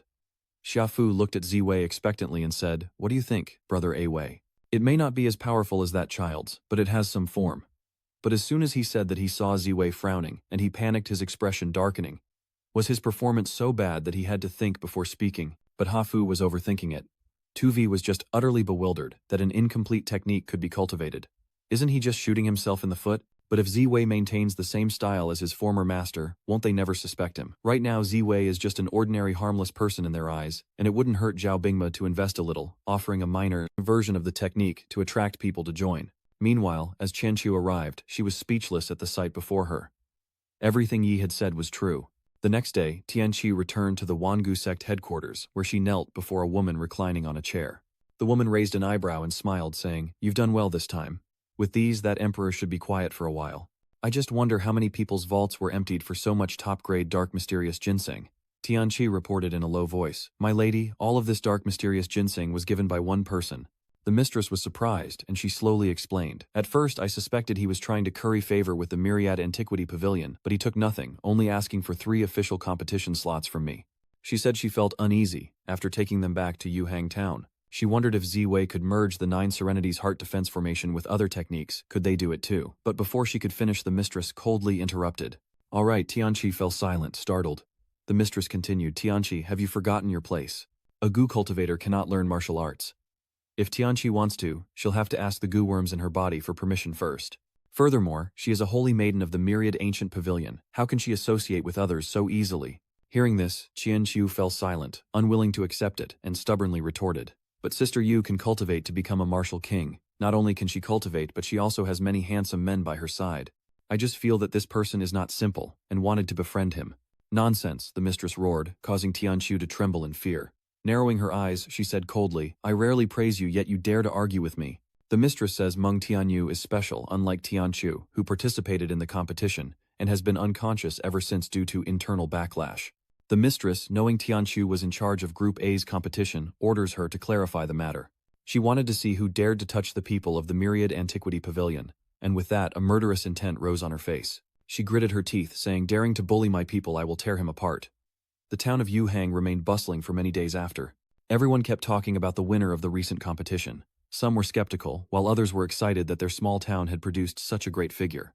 Some were happy about the increase in business, as an old woman excitedly said, "Our town has been so lively lately, and business in my shop has been better than ever." Amidst the chatter, a hesitant voice suddenly spoke from behind. "Excuse me, could anyone tell me if there's a place to stay in this town?" Everyone turned to see a monk and a young novice approaching. The old woman thought for a moment, then said, "We've had a lot of people coming to town lately, so the inns are probably full. The first inn might have rooms, but it changed owners recently and is under renovation." Just then, the young monk pointed excitedly at a candied gourd stand, crying, "Senior brother, I want one of those." The older monk sighed but still bought the younger one, a candied gourd, reminding him, "The money master gave us before we left. The mountain is running low. Be frugal." Unfortunately, the carefree young monk wasn't listening at all. His senior monk was ready to head back, but he'd come to watch some kind of preliminary contest and ask about the 3 great sect's elders. This trip down the mountain was exhausting. He'd rather be back chanting. But just then his eyes caught sight of the old woman nearby. Xiao Shuai arrived with a basket of fruit, cheerfully telling her, "Aunt Hua, I've brought you some fruit, and my junior brother asked me to tell you that he can deliver the guests' belongings to the inn later." Hua Tham patted the girl's head, saying, "I'll bring it over later." "How's the shop renovation coming along? When will it open?" The girl replied excitedly, "It's opening tomorrow. Remember to come and support us." Remembering the 2 monks, Hua Tan quickly said, "That's right, this master is looking for a place to stay." Meanwhile, Ziwei's guests were busy preparing the signboard, and Tianqiu came to help with the instructions below.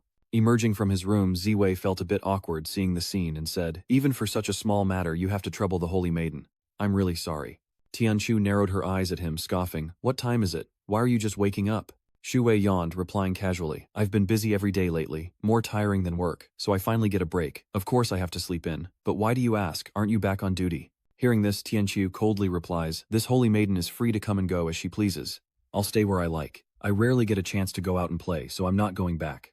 Thinking about it, Tianqiu suspiciously asks, "Speaking of which, did you meet anyone suspicious in Group A?" Zai Wei, feeling guilty, muttered in a panic, "Suspicious people? Everyone seems suspicious to me." He wondered why she was suddenly asking this. Hongshu's identity shouldn't have been discovered. They never even saw each other's faces. The most suspicious person here is Ziwei. But after a moment of contemplation, Qianqiu sighed and said, "That's true. Most of the participants in Group A's competition are wandering heroes, so it's normal for them to find each other suspicious." Then she asked again, "Did Ziwei meet a woman who could use vines? She's always surrounded by handsome men, so she's pretty recognizable." When Ziwei heard her description, he knew it was just some random person from that night. But why is there another plot point? He wondered if he should reveal who this woman is first. Tianqiu, without suspicion, calmly said, "That's Meng Tianyu, a disciple of the Myriad Antiquity Pavilion. The matriarch values her highly. She was seriously injured in the competition, enraging the mistress who ordered a search for the culprit." "I see." Ziwei was stunned and could only offer an awkward smile. But inwardly, he wasn't smiling at all. Could he have caused that internal injury? But he hadn't even attacked. Was this body's internal energy really that strong? As Ziwei pondered, Xiao Shuai returned with the 2 monks cheerfully announcing, "Master, I'm back, and I've brought some guests." The The young monk recognized him and exclaimed excitedly, "It's you! You brought a child to the preliminaries." Ziwei had no idea who this child was, but he politely smiled and said, "Oh, what a surprise. Since we have guests, let's talk inside the shop." Then he looked at Qianqiu and suggested, "Why don't you come in and take a look, holy maiden?" And so the group entered the shop filled with dazzling and precious items. Taking it all in, Qianqiu remarked, "Not bad decor, no wonder you can get your hands on so much dark mystic ginseng." Thinking this, Qianqiu asked with a smile, "I heard him say that this inn wasn't originally called the Number One Inn, so why the name change?" Before Ziwei could answer, the monk behind him began to speak eloquently. "Transcendence only exists in the Jianghu. Only in the Jianghu can one live a comfortable life. As people of the Jianghu must be prepared to face storms at any moment, the most difficult and precious thing is peace. The inn is a place where people can rest temporarily. Yet within the martial world, he hopes everyone can find a peaceful place to rest. What a grand ideal." The monk was now even more in awe of Ziwei, praising him with tears in his eyes. "What a guy." Hearing this, Ziwei was moved to tears. "You think so too?" He never expected anyone to understand him so well. It was like finding a kindred spirit. Late the previous night, Ziwei and Hongshu seized the opportunity to talk in Ziwei's room while everyone else rested. Ziwei spoke calmly. "You've probably heard that I've been poisoned and can't freely use my skills. Now that I've successfully contacted the Iron Shirt sect and the three great sects, the restoration of the demonic sect will depend on the situation." Hongshu nodded in agreement. "Yes." Hongshu listened to her master, and Ziwei smiled with satisfaction. "You don't need to be so nervous. It's just the two of us here, and there are some things I want to discuss with you." Hearing this, Hongshu seemed to think of something and her cheeks flushed red. Just her and her master, some things to discuss. Could it be something intimate? The more she thought about it, the more excited she became. Hongshu, who even dreamed of serving her master in bed, was very happy to think about it. Unfortunately, she was mistaken. Ziwei simply wanted her opinion of the guest monk. Hongshu was stunned by this revelation. He called her out here in the dead of night just for this. Back to reality. Ziwei clasped the monk's hand tightly, and they gazed at each other like kindred spirits. Listening to them, Qianqiu couldn't help but sigh. So that's what his name means. How foolish of her. But does Ziwei really think that way? The answer is no. As that movie said, the more you run, the easier you are to find. If you don't say anything, who would guess that the demonic Lord Ziwei opened an inn here? As he pondered, the monk spoke up. "So may we stay at your establishment?" Ziwei nodded without hesitation. "Of course, and there's no need to call me Benefactor Li. The shopkeeper will do." He then ordered the bellboy to take the two monks to their rooms, where their eyes lit up at the sight of the new furnishings. The senior monk immediately jumped onto the bed, sighing in relief to finally lie down, but the junior monk gave him no chance, shaking him relentlessly. "Don't sleep, senior monk. If you close your eyes and pretend to sleep, people will think you're never waking up." Hearing this, the little monk pouted in grievance. "That's not what I meant." But he quickly perked up. He said fiercely, "Otherwise, Master said we could find a great opportunity in Yuhangtown. If we don't go out, how can we find it?" The senior brother sighed. "You didn't think about opportunity when you went to see the excitement, but now you remember. If Master said opportunity will come, then there's no need to rush." But the little monk wouldn't give up, tugging at his sleeve. "Opportunity doesn't have legs, how can it come on its own? Senior brother, wake up, let's go for a walk." Just then someone suddenly entered, startling them both. "Who is it?" the little monk asked, frowning. The little monk scurried outside, then back in carrying a basket of fruit, and cheerfully announced. "The maid brought a basket of fruit, saying it's for the new store opening. Remember to thank them and let's eat." "Let me sleep for a bit." The senior monk spoke casually, then yawned. Master only told them to come to Yuhang Town, but didn't specify what kind of opportunity awaited. He decided to sleep first to be well rested for the search for opportunity. But he was awakened by the little monk's scream. Annoyed, he sat up and impatiently asked, "What is it now?" The little monk showed him the basket, trembling as he muttered, "This is..." Before the boy could finish, the senior monk's eyes nearly popped out of his head, his face lighting up. With joy, opportunity had arrived. Meanwhile, outside the peaceful inn, Huashen and her entourage arrived cheerfully, saying, "Little Li, you've renovated this place into a palace. You won't find another inn like this in the Central Plains." She then gifted him a wreath that looked a bit like funeral flowers, just missing a portrait to complete the look. Being a modern person, Shu Wei knew this, but he couldn't say it, and could only offer an awkward smile. "Thank you, Aunt Hua, but why does this design look so familiar?" Aunt Hua patted his shoulder and said with a smile, "Haha, I'll come support you when you open tomorrow. I'm just not used to seeing this kid who's been bullied for so long suddenly become a manager. It's good that Ziwei can be the shopkeeper. He can protect those kids. She's watched them grow up after all." Ziwei was a little surprised to hear that, and asked, "Are you talking about Xiao Shuai?" Huashen waved, saying, "Never mind that for now, I'll head back, you get busy. Then remember to bring your friends tomorrow." Ziwei nodded slightly, then handed her a basket of fruit. "Oh right, these are fruits I grew myself. Take these home and try them." But just as he finished speaking, a shout suddenly rang out from behind. "Wait just a moment," he said, stopping Ziwei in his tracks. It was the high-ranking monk. 2 years ago, the sacred fruit was stolen. So this is the opportunity my master spoke of. But why is it here? With these doubts, the monk quickly appeared before Ziwei, apologetically saying, "Forgive me." Before Ziwei could react, the monk opened the cloth, covering the basket, revealing wild fruits identical to those in his room. Just as he suspected, he hurriedly asked, "Where did you get these fruits?" Confused, Ziwei looked at him and casually replied, "Are you saying these soursops are planted?" Planted. The monk was stunned by his words, crying out in disbelief. Seeing what was before him, the monk's eyes nearly popped out of his head. He was stunned by the soursop garden it had actually been grown. And there are so many. This is truly a great opportunity. Ziwei, unaware of the monk's shock, cut some fruit and explained, "My disciple found these. Little Shuai likes them, so I tried planting some." But just as he said that, he suddenly stopped because the monk had inexplicably burst into tears.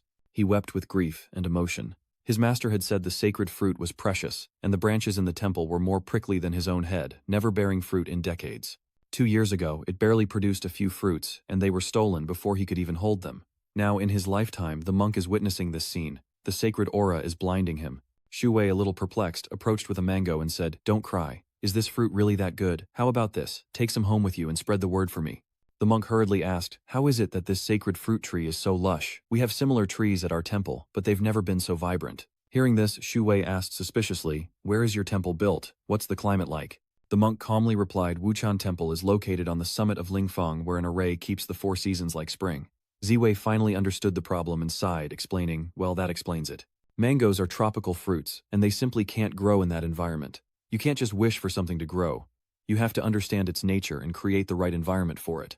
The monk didn't understand a word of Ziwei's explanation. What were tropical fruits? What was a mango? And what did he mean by different plants needing different environments? But Ziwei offered no further explanation.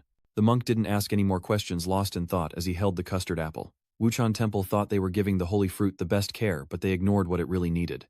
Suddenly he realized something, as if a new horizon had opened up. Meanwhile, at the Peace Inn, a man and a woman stood at the entrance. These two are from the Spirit Sword sect. The man is Lu Renjia, and he's annoyed, complaining about why the innkeeper hasn't opened the door yet, despite the inn looking decent. The woman beside him chimed in, saying it's strange for a guest house to not be open for business, making them wait for so long. Just then, someone emerged from within, holding a fan. It was Wu Jin. He raised an eyebrow at them, asking, "Are you here to stay at the inn?" But he also informed them that the inn wouldn't open until tomorrow. Upon seeing Wu Kim, the woman immediately sneered. Finally, someone opened the door. "Do you even know who we are? As if we'd be caught dead in a dump like this." Hearing this, Wu Kim wasn't angry, but just gave a cold laugh. He was no longer the same person he once was. He then scoffed, looking for trouble. "You haven't even asked who I am. How dare you call my master's guests trash? We open tomorrow." This made the woman from the Spirit Sword sect even angrier, and she wanted to attack, but Renjia stepped forward to stop her, saying, "Junior sister, don't be rude." With that, he turned to Wu Kim and said politely, "I am Luke Non Giap, the head disciple of the Lin Kiem sect. The other guests in town have no vacancies left. Could you make some room for us to stay first?" Wu Kim paid no attention and retorted, "So you do know how to speak properly. Didn't you hear what I just said? This guest belongs to my master." With that, he pointed at the woman and scolded, "Besides, didn't your junior sister complain that this shop is shabby? With the noble status of the Spirit Sword sect, this shop probably can't accommodate such esteemed guests like you." Nianjia's junior apprentice sister, having been directly insulted, angrily shouted, "Who do you think you are spouting nonsense here?" Nianjia once again stepped forward to stop her. "Junior apprentice sister, don't be agitated. My junior apprentice sister spoke rashly because of this young master. She didn't mean it that way."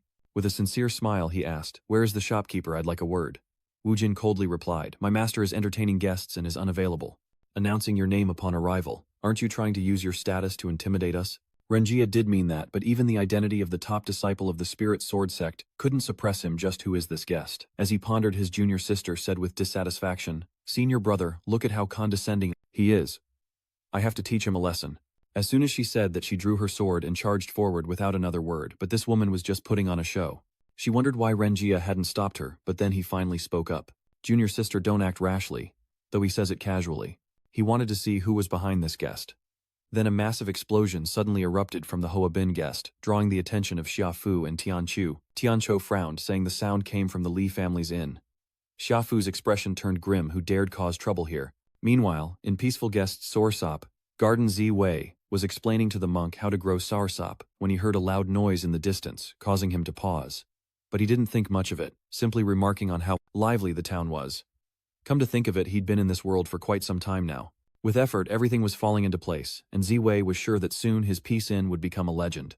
As he imagined a bright future, Yi burst in panicked. Something's happened to your inn. Outside the guest room, an explosion had just occurred, filling the air with dust and smoke, and standing outside that cloud, the armored warrior held his injured junior sister, his face grim. His junior sister may be headstrong, but her martial arts are top-notch among her peers. This Wu Jin is proving to be a tough nut to crack. But when the armored warrior looked closer, he discovered a shocking truth. The one who injured his junior sister was a child. Just then his junior sister sat up, a look of disdain in her eyes, as she shouted, "Who knows where this brat crawled out from? He probably just has some rare treasure that happened to block my attack. I don't believe he can stop me a second time." With that, her aura shifted, and she once again raised her sword to charge forward. But at that moment Renjia stepped forward to stop her. "Little sister, leave this to me." With that, he looked at the young commander and said, "Since we're all martial artists, how about a contest? If I win, let us stay. What do you say?" Previously, the young commander blocked the junior sister's attack, without showing any internal energy, confirming her suspicion that he only carries defensive items. Renjia thought as a disciple of the Spirit Sword sect he only lowered his voice to these commoners to maintain the sect's image. If he didn't regain face now, wouldn't he become a laughingstock? With that thought, Renjia grinned triumphantly. Immediately, he charged towards the young commander with his sword, but she remained fearless, forming a palm seal with an aura of inner power around her. Without hesitation, she struck Renjia in the face, swelling it like a pig's head, sending him flying and sprawling on the ground. Seeing this, his fellow disciple cried out in fury, "You dare hurt my senior brother, you'll pay for this." With that, she charged forward like a moth to a flame, thinking that even if the child was strong, she was just a fist fighter. It's always been said that martial arts are strong in offense but weak in defense, so the junior sister caught the young commander off guard and seized the opportunity to appear behind him. She smiled triumphantly, "You're hooked, die." Without hesitation, she plunged her sword towards the young commander's head. Moments later, the inn's newly hung sign teetered precariously from the brawl. Xiaofu and Tianchu arrived to find a battlefield, their faces showing confusion what had happened here. Renjia's fellow disciple was crawling on the ground, muttering impossible like a madwoman. Her face was now as white as a sheet. How many martial arts did that young commander actually know? Didn't you say a martial artist can only master one technique in their lifetime? Meanwhile, Ziwei and Yi emerged. Surveying the scene, he frowned and asked, "Was the ambush dealt with? Can someone tell me what's going on?" As he finished speaking, Wu Jin ran up with little Soai, bursting into tears. "Master, I'm so lucky to have my brother, or you wouldn't have seen me again." And so he gestured wildly, recounting everything to the others, while the human shell feigning death heard Wu Jin's words "master," and opened his eyes, stealthily observing Ziwei in the distance. To raise such a strange child, his master must be extraordinary. Seeing how things are, he should probably run first, so the situation quickly changes. A shout startles the group, and they turn to see the troublemaker, the humanoid armor, running away, while promising little Marshall's sister, "Wait for me. I'll be back with reinforcements." And then he vanished from his junior sister's sight, leaving her frozen in place. She muttered mournfully, "At least you could have taken me with you. That was too sudden." Ziwei looked up at the disappearing figure in the sky, and couldn't help but sigh. "That's some speed." Tianchu ran over from a distance and asked suspiciously, "Aren't you going to stop him?" "So we're just letting him go get help. This could be troublesome." Shrugging indifferently, Ziwei pouted, "Isn't he just a passerby? Let him run. I'm not afraid of trouble. I'm afraid of not having any. Besides, every main character attracts trouble, you know." Thinking this, Ziwei points to the junior sister and says, "Besides, don't we have a hostage?" Hearing this, the junior sister panicked while Yu Jin boasted, "Who is my master? My master can kill a martial king without moving an inch, so no matter what sword spirit sect they're from, with my master here, he can kill them with one move." She quickly explained, "It's not an exaggeration. I once saw him destroy a building with a flick of his finger because the room wasn't good enough." Xiaofu cut to the chase, realizing that if they were really from the Spirit Sword sect, things could get complicated. Meanwhile, in a grand hall filled with people, a disciple bursts in shouting, "Sect leader, this is bad." Before he could finish, he was struck and sent flying as a man coldly scoffed. "Didn't I make myself clear? I'm in conference with the sect leaders. No one is to disturb me." This man is Lu Rene, the sect leader of the Spirit Sword sect, who has reached the early stage of the martial saint realm. The Shadow Moon Pavilion Master Yue Mian raised an eyebrow and said with a smile, "As expected of someone who has entered the realm of the martial saint sect leader, Lu's aura is different now, but don't be so quick to anger. Perhaps the person has urgent business." Hearing this, Gong Ziqing, the master of the Green Mountain sect, raised an eyebrow and said with a smile, "That's right, our matter isn't urgent. Sect leader Lu, please attend to your affairs first." Rennie turned to the disciple, frowning. "Speak, what is it?" The disciple clutched his wound, voice trembling. "Senior apprentice brother. Senior apprentice brother is back." Upon hearing this, Nguyen Mien frowned, and asked suspiciously, "Senior brother Luke, are you perhaps Luke Non Jiap?" But the disciple frantically replied, "Sect leader, I'm afraid senior brother Lu can't make it."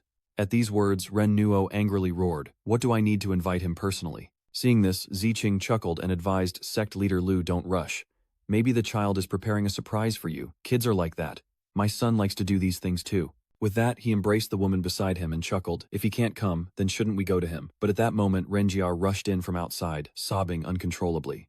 His face was swollen like a pig's head, uglier than ever. Yue Mian, as if seeing trash, recoiled in disgust, pouting sect leader Lu, after all these months. Why is your disciple in such a state? Enraged, Ren-Yi grabbed Renjia by the collar and demanded, what happened? Where's your sister?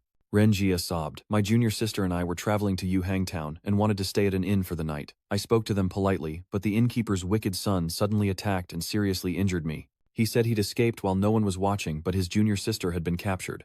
Everyone listened in silence as he recounted the story. The woman beside Zikeng fell into thought upon hearing the words, Yuhang Town. Meanwhile, at the peace inn, everyone was busy cleaning up as Ziwei gratefully said to Mr. Xia, thank you, Brother Xia. We really wouldn't have finished cleaning up without your help. Xia Fu said warmly, Brother Awei, don't be so polite. To be honest, this is all I can help with. He told him that although the Iron Cloak sect sounded powerful, it couldn't interfere in the struggles of the martial world. The disciples of the Ning Sword sect may be few, but they are not to be trifled with. Then he asked Ziwei if he knew why the three major sects were holding a sword competition. After a moment's thought, Ziwei replied that it was to select talented individuals, to which Dan Mo nodded. Xiafu slowly began to speak. Indeed, more precisely, it's to expand their influence. Back then, the demon lord Ziwei slaughtered countless martial artists and sects, forcing the remaining ones to band together, wither away, or devour each other. Devour each other. Ziwei frowned in surprise. Xiafu nodded. Indeed, the strong preying on the weak exists everywhere. And the Spirit Sword sect grew strong by relying on connections and unifying other sects. People came and went before the inn in droves, while across the way someone watched Peace Inn in secret. It's Nangak's group. He scoffed. Such a small place. It seems we were too grandiose. But Yue Mian shook her head, objecting. That's not necessarily the case.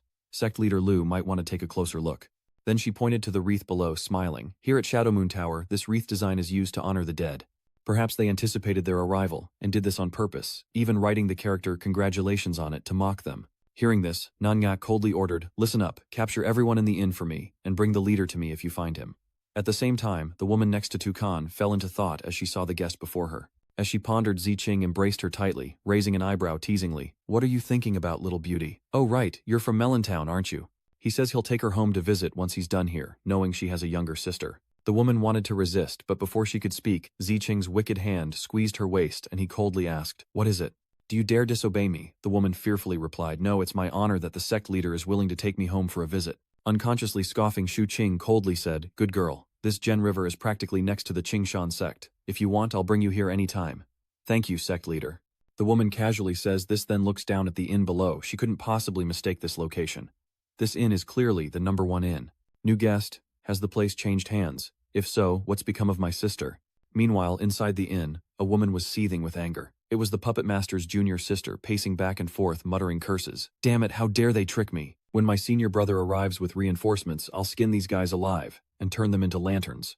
Just as she finishes speaking, Ziwei calls out from outside. Your lines are more villainous than mine, scaring her half to death. Ziwei didn't care, slowly walking in and said with a smile, besides, didn't you want to stay? Now that your wish has come true, you should be happy, right? Here, have something to eat. The junior disciple looked at the food on the table, confused. What was the meaning of this? Is Ziwei really being nice by bringing her food? Did he overhear what she said earlier? Seeing that she didn't respond, Ziwei spoke again. What's wrong? I made this myself. Don't you want to eat it?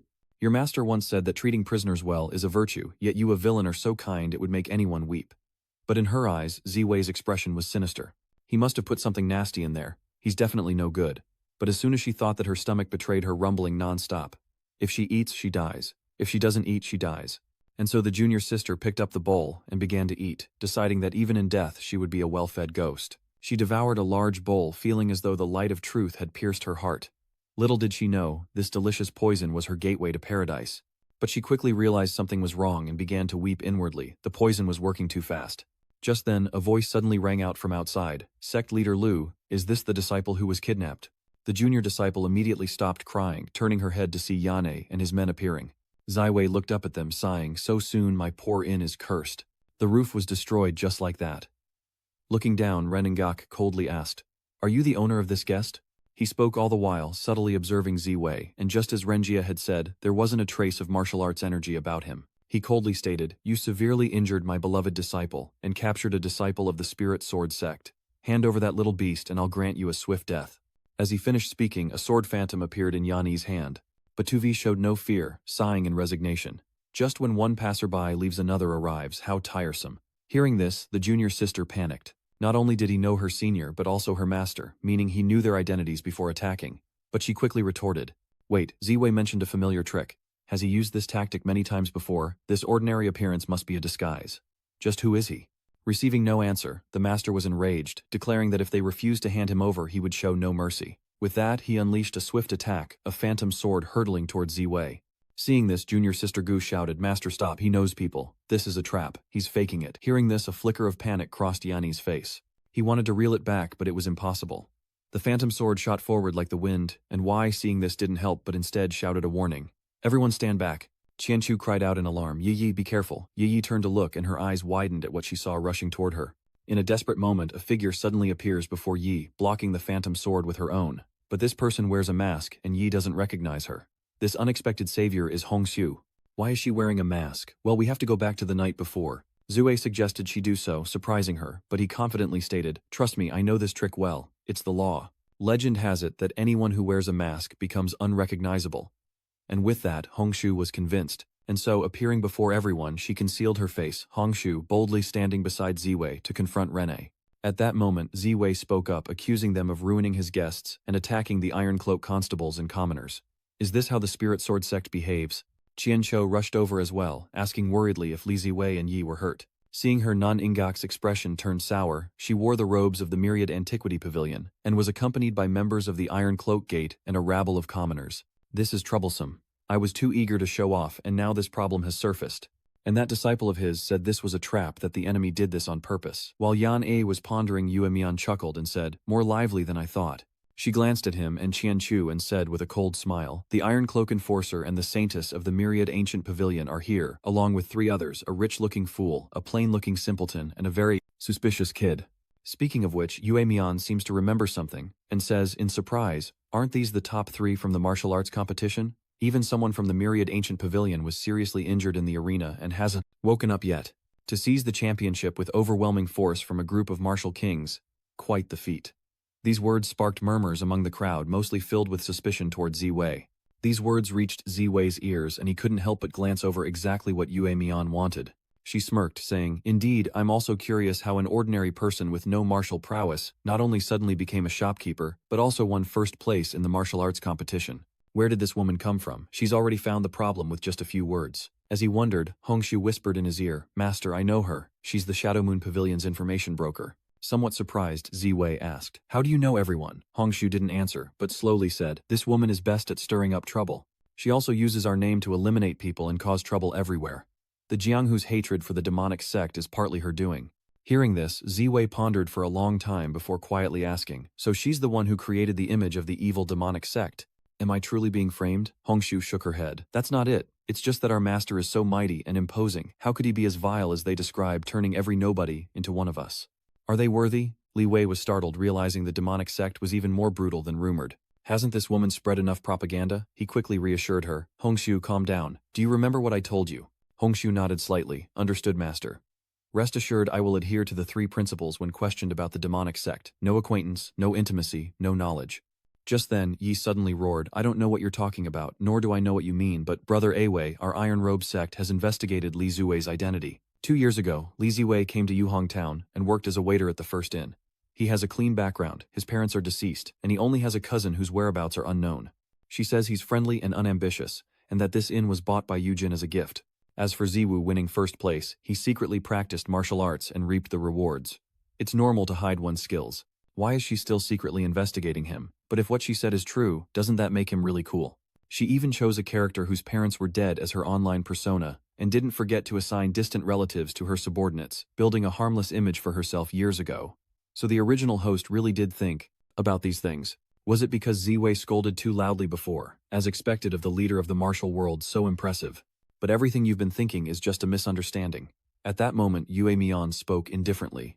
Of course I trust the words of the Iron Cloak sect, but I must mention that the Qing Shan sect leader spoke of the devil sect's Yu Yu appearing near Yu Hang town recently. She said that strange things were happening and worried that Yu Yue would assume someone's identity and infiltrate the group. Hearing this, the woman next to Zi Qing immediately retorted, No, he's definitely not a member of the demonic sect. Xiao Shuai, who had been silent, suddenly shouted sister. Ziwei was surprised. Was there a hidden character? The woman oblivious continued, I've known him for 2 years and I can see the aura of every person. His aura is exactly the same as it was 2 years ago. This startled Ziwei to think that something like aura could be seen, but before she could ponder it, she saw something. A dark energy seemed to emanate from the woman's body, connecting with the aura within Xu Qing, causing Ziwei to frown in surprise. What was this? Just then Hongshu suddenly exclaimed, It's the celestial maiden. Ziwei was stunned once more. The celestial maiden, as in the one I know. As he grappled with confusion, Hongshu continued, Master, you personally ordered the search for the celestial maiden. Even after you were lost, you repeatedly commanded me to continue investigating this matter. Have you forgotten? A massive question mark formed in Ziwei's mind. Is that so? He hid his awkwardness, stammering, The poison in my body is getting worse and I've forgotten many important things. But just as he finished speaking, a chill ran down his spine as Hongshu approached from behind, saying coldly, Perhaps we need to verify something. Hearing this, Xu Wei trembled in fear. Oh heavens, she's making a move. He thought he'd be hit, but who knew she'd strip him bare. Hongshu narrowed her eyes, scrutinizing his chest for the red mole. It wasn't there. She had no doubts. The disguise was too perfect, even down to the smallest detail only she knew. Thinking this, Hongshu angrily cursed the damned Myriad Antiquity Pavilion for not only causing her master to lose all his power, but also his memories. But speaking of which, she suddenly remembered something. Didn't her master save her while he had amnesia?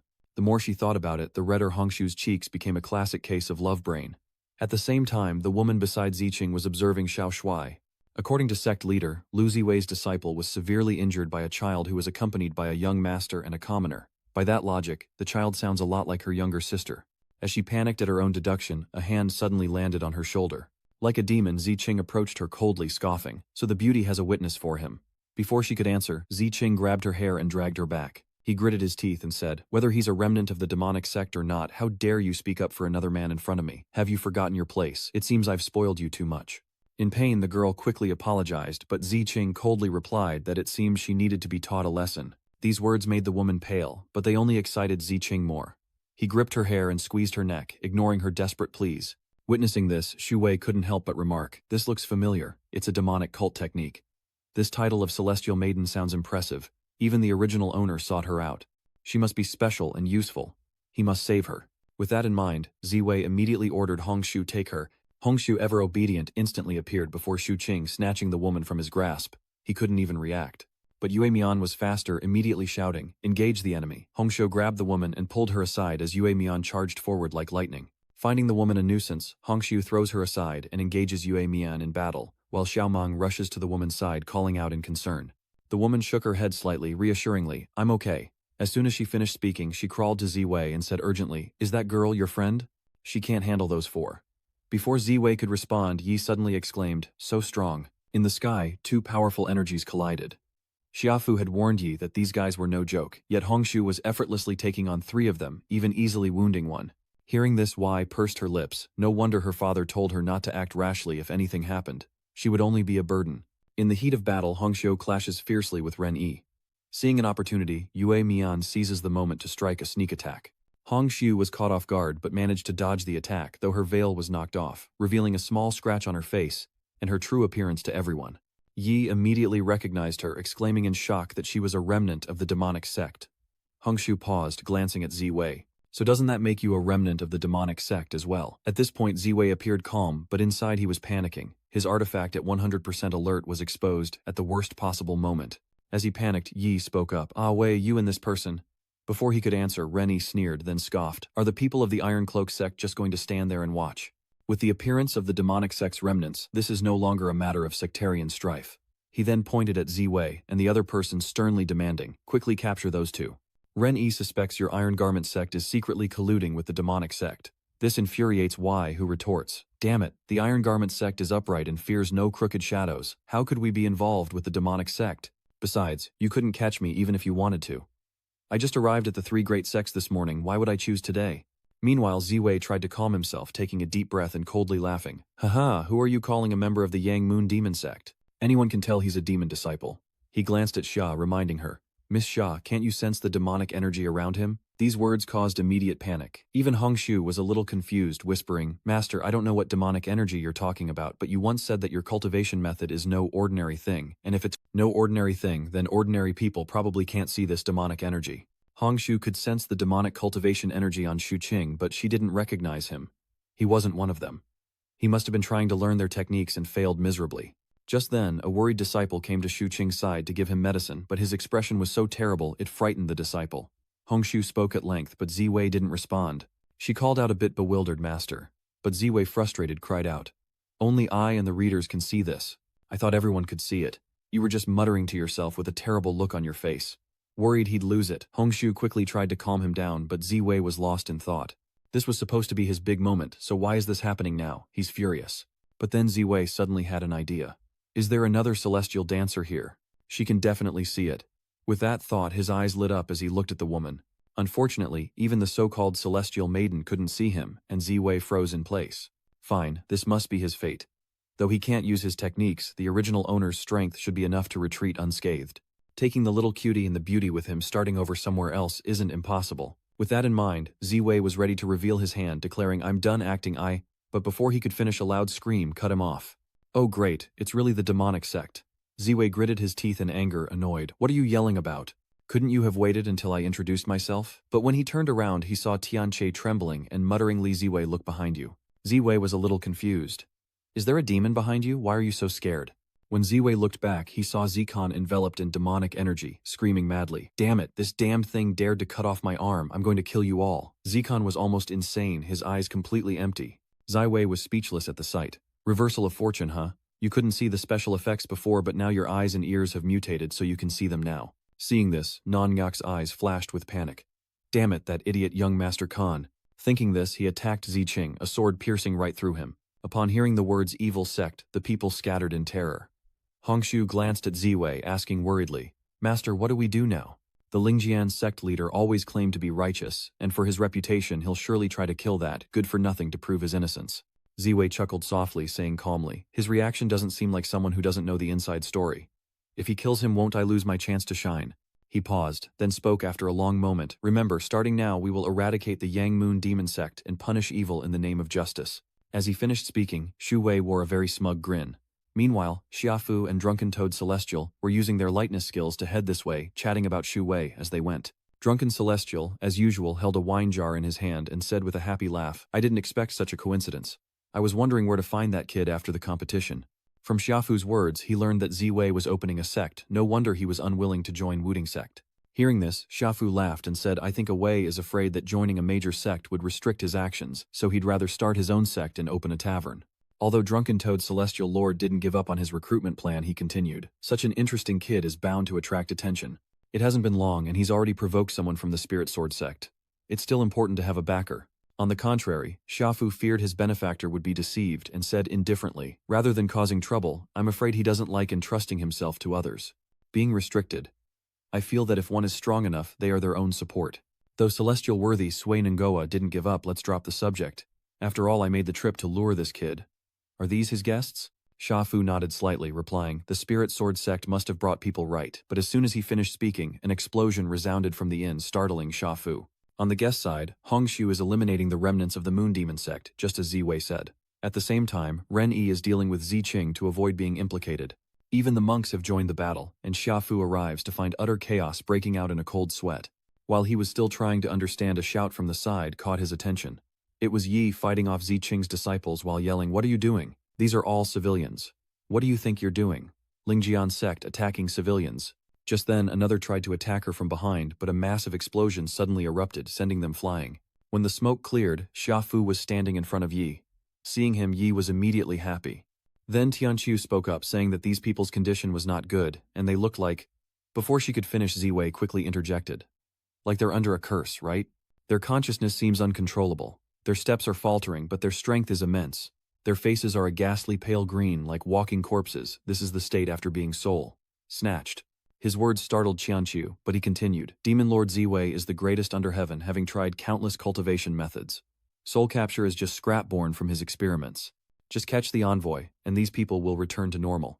Qianqiu frowned after hearing Ziwei's explanation, and asked suspiciously, "How do you know so much?" She guessed, and Ziwei chuckled, winking playfully, leaving Tianqiu speechless.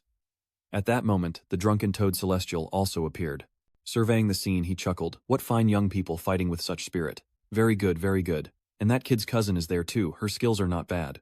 Hearing this, Xiaofu cried out in alarm, whose cousin Awei, drunken heavenly venerate, pointed towards Hong Shou in the distance, saying, "Do you know that white-haired girl?" Following his finger, Xiaofu glanced over, then froze in place.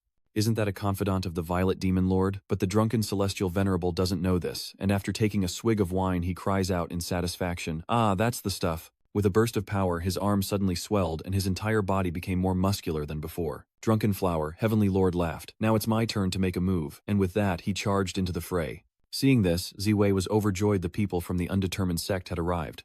Heaven was on his side. This rare opportunity. He won't let anyone steal his honor.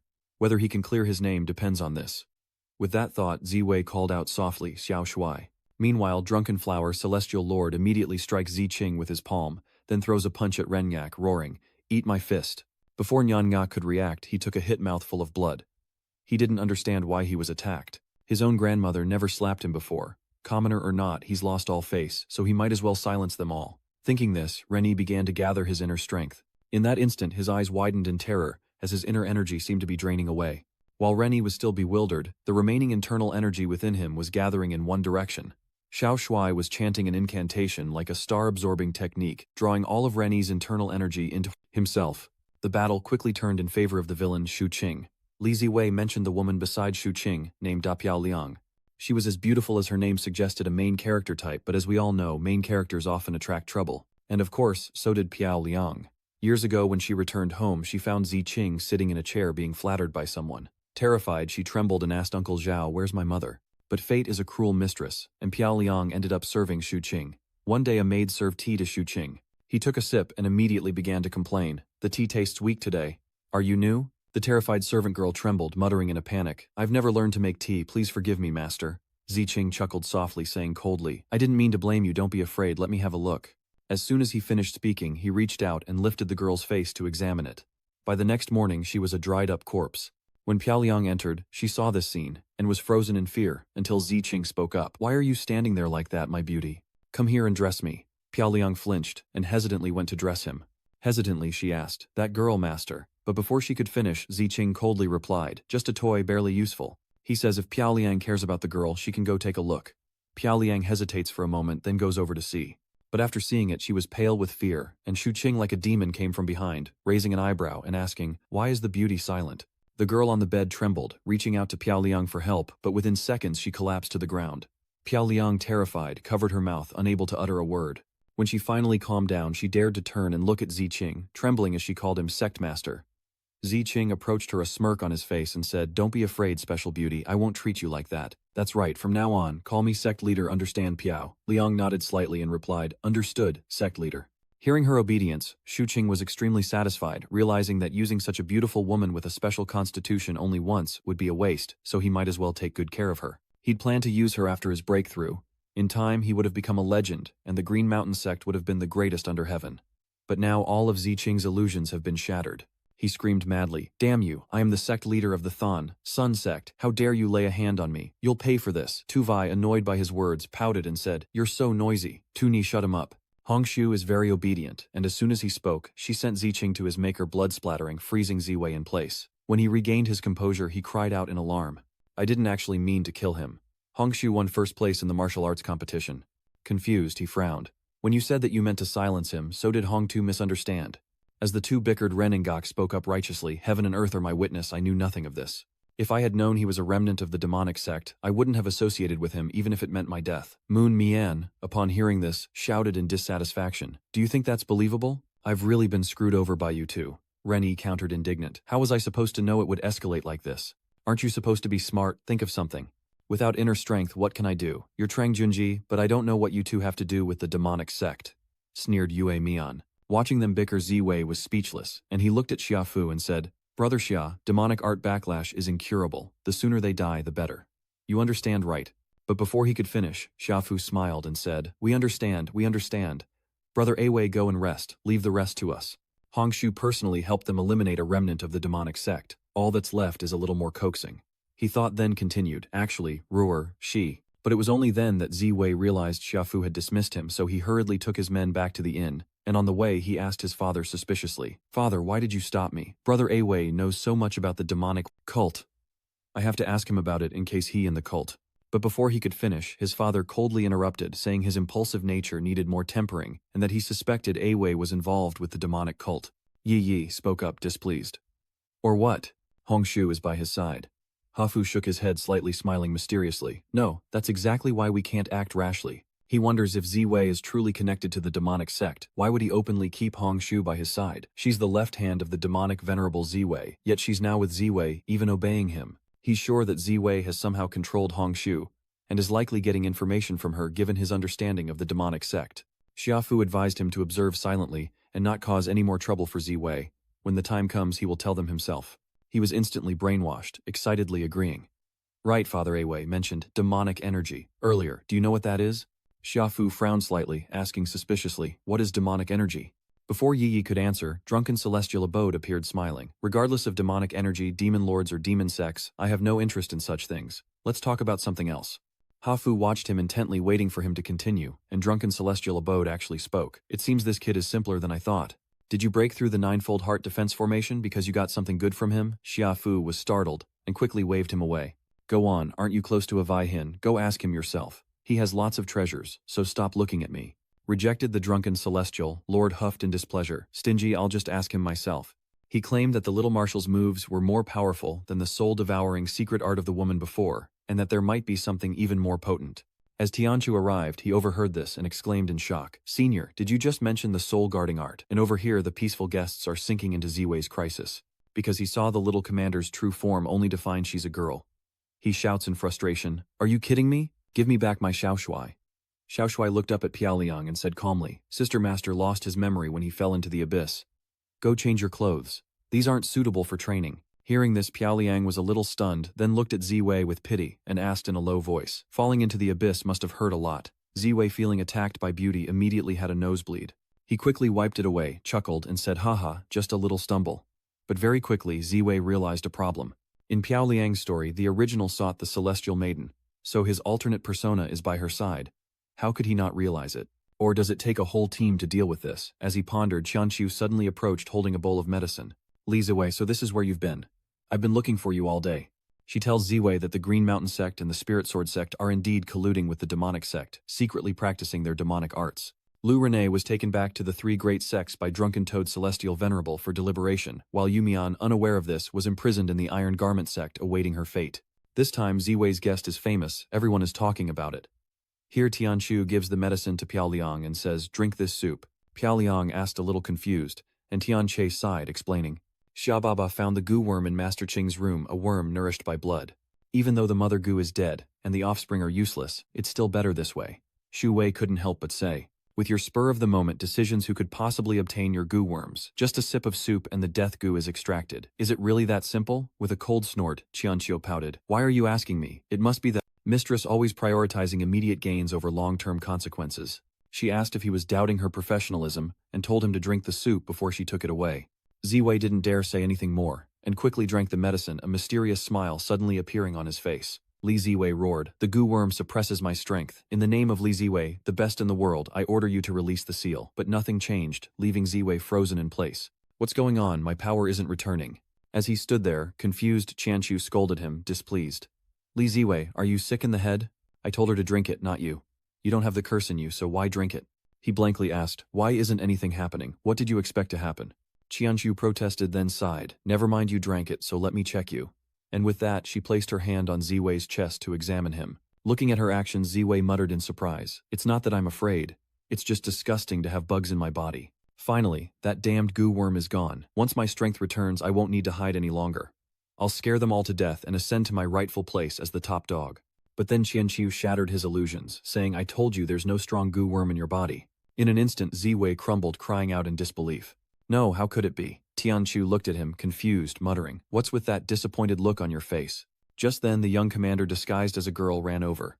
Gigi spoke up, Sister Qingnu, I've scooped another bowl for you. Tianchu took the medicine, still teasing Ziwei, his strange obsession, almost wanting the parasite inside him. But as soon as she said that, her eyes suddenly sharpened. There were no parasites in Ziwei's body before, but now there are. Sure enough, a goo worm was now wriggling on his shoulder. And by nightfall, Ziwei had fallen into despair, looking rather unwell. Beside his bed, Hongshu cheered him on. Master, don't give up. How can someone as mighty as you be defeated by something so small? Shu Wei trembled in bed, muttering, what do I do? Hang in there. The Wanguga Saintess said there were no parasites in my body. Master with your strength, the goo that can restrain you must be extraordinary. The fact that the holy maiden can't see it only proves how complex this goo is. Hearing this, Ziwei immediately jumped up excitedly, exclaiming, "You're right, that Saintess isn't skilled enough. It seems I need to find a way to get close to the mistress of the Myriad Ages sect." Even the Saintess couldn't see the goo worm. It must be awesome. As expected of the #1 person in the world, even her goo worm is the #1 goo. Meanwhile, in a darkened room, Tianqiu secretly observed Ziwei and Hongshu, seeing them speak but unable to hear their words. The goo worm on Ziwei's shoulder can only show her images.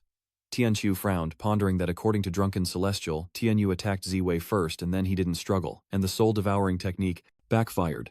Thinking about this, she couldn't help but sigh. To be able to injure Tianyu, how impressive.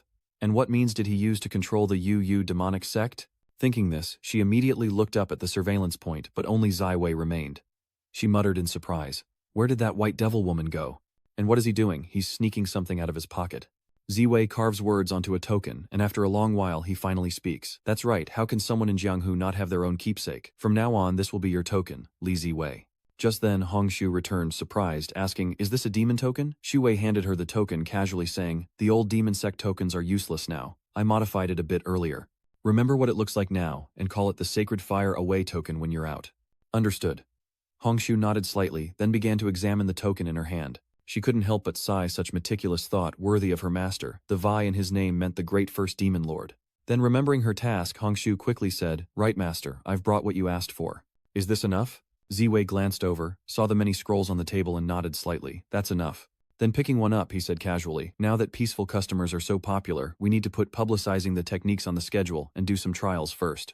In a world where everyone has special effects, what's the point of practicing techniques if you can't see them? Looks like my stuff is still easier to use, not only powerful but also cool. Thinking this, Ziwei couldn't help but chuckle. Original owner, original owner. I know your techniques are cool, but special effects are the true romance of men. I won't be using these for now.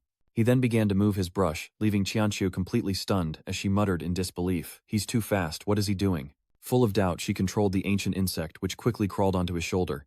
She wanted to see what Ziwei was drawing, but after looking at it, Tianqiu didn't understand a thing. She frowned, muttering, what is this? Could it be some kind of cultivation technique? A cultivation method only practiced by naked men. As she pondered, the screen before her went dark. Qianqiu frowned in surprise. Had she been discovered? Inside Ziwei's room, a hand landed on his shoulder, crushing the parasitic worm upon it. Not noticing anything, Ziwei blankly asked. What's wrong? Tour Hongshu simply chuckled. I thought you looked tired, so I'm giving you a shoulder massage. Hearing this, Ziwei was pleased and let her massage him. Hongshu spoke as she massaged Master. The mistress of the Myriad Ancient Pavilion is unpredictable and unfathomable. There's very little information about her. If you want to contact the Wangu sect's mistress, I'll take a day to go tomorrow. She offered to investigate beforehand to facilitate future actions. The more Ziwei heard, the more pleased he became, nodding in praise. You're the best, Tuer. The two talked oblivious to the world, unaware of a strange cat appearing outside the forest. The next morning, Wu Jin with Xiao Shuai burst into the Iron Cloak sect, shouting, I want to report to the authorities. Hearing his accusation, Jia Fu slammed the table and stood up. What? Brother Avi is missing, and so is that demonic sect of Yang Neat. He muttered in a panic, wondering if he was the one who disappeared. Hearing this, Xia Fu sighed helplessly, and after a long while he spoke. This happened so suddenly we can't jump to conclusions. Then he looked up at Yu Jin and asked, when did Awe go missing? Maybe he just went out, Wu Jin replied anxiously. Of course we just found out, and I came to report it right away. Piao Liang, who was also present slowly, said, didn't Avi and I meet Anne? He didn't mention going out then, and even asked if I wanted to train together. We found this in his room. She then handed Jia Fu a scroll and a handkerchief containing the remains of a goo worm. Xia Fu took them and examined them for a long time before saying goo worms and an incomplete cultivation method. Ziwei's drawing skills are also exquisite, but the character's attire isn't great. At this moment, Qianqiu slowly said, that goo worm is mine. I was monitoring him, but he quickly discovered me. As for where he went, I think I know. Meanwhile, in a dark prison, Ziwei was being held captive, slowly awakening from his daze. He glances around, realizing he's in an unfamiliar place and imprisoned. Ziwei cries out, oh heavens, where am I? Just then a commotion erupted outside. He's awake, go tell the mistress. Ziwei sat there, dumbfounded, but soon two girls approached his cell, appraising him like an object, saying he was a bit lean but tender, just the way they liked him. Seeing them, Ziwei's expression froze, as he exclaimed in disbelief. Oh my god, did I just transmigrate into a world of legendary Kimonamami girls? A few hours later, someone else arrived at the prison.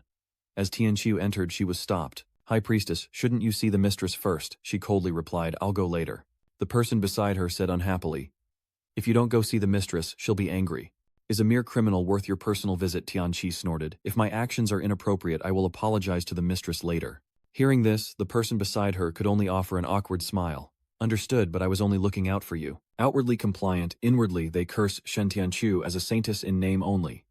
Meanwhile, Xu Wei sleeps soundly in his prison cell, completely unaware. When he finally awoke, he mumbled in confusion, "Who am I? Where am I? Didn't he see the beast ear girl? Did he transmigrate again?" As Ziwei was confused, he saw something. Ziwei exclaimed in surprise.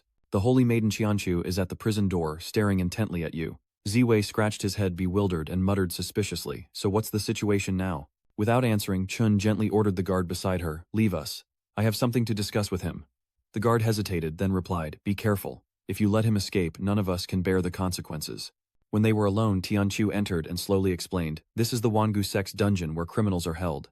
Xu Wei was confused. "The Wangu sect's dungeon, why am I here?" "So, were you kidnapped? That's a pretty old trick. And how did you even get caught?" "Why can't I remember anything? Hongshu said she wanted to sneak into the myriad ancient pavilion yesterday. Did she get caught?" Thinking quickly, Xu Wei spoke up, "Holy maiden." But before he could finish, Qianqiu suddenly attacked. Xu Wei felt her grip tighten around his throat, and he coughed up fresh blood along with a goo worm. Seeing it, he cried out in horror. "What is that?" Tianqiu slowly explains, "This is a mind-altering goo. Those afflicted will hallucinate. Forcibly removing it is unpleasant, but under the circumstances, it's necessary." "Did you meet with the Eternal Pavilion this morning?" Not only was he placed under a spell, but he was brought back to the Myriad Goo sect, under the matriarch's orders. Why would the matriarch suddenly take action? She probably doesn't know about Ziwei severely injuring Tianyu, does she? Ziwei quickly shook his head upon hearing the question. "No, I just went out for a meal. I was cursed without knowing it. The people of the Eternal Pavilion are terrifying." As they spoke, the woman from before entered again, saying calmly, "Saintess, the mistress wishes to see this person and she wants you to come along." Moments later, in the main hall of the Myriad Antiquity Pavilion, the matron leisurely sat on a long chair, squinting at the two people below, and coldly asked, "Qin Chu, shouldn't the first thing you do after returning be to see me? After playing outside for a few days, you're becoming more and more undisciplined." Meanwhile, Xu Wei was secretly observing the cat on the mistress's lap. It looked familiar. He quickly realized something, complaining, "Oh, it's this cat. It was at my window this morning and I even petted it." The more he spoke, the angrier he became, muttering, "She's using the cat to lower my guard, then taking the chance to curse me. So cruel. Utterly cruel." Tianqi scoffed dismissively upon hearing this. Maodi touched it too. "It'll only hurt you." Shrugging indifferently, Ziwei pouted and said, "Please. Who could resist a cat? Everyone wants to pet them." Too lazy to argue with him. Qianqiu turns to the mistress and asks, "Why did you suddenly invite Li Ziwei here? He has close ties with the Iron Cloak Gate, and Sha Boba is looking for him." The matriarch narrowed her eyes at her and coldly replied, "I should be asking you that. Have you forgotten what I told you before?" "Of course I haven't forgotten," Tianqi replied, lowering her head, but quickly realized something, exclaiming in disbelief, "That's not right, you're watching me."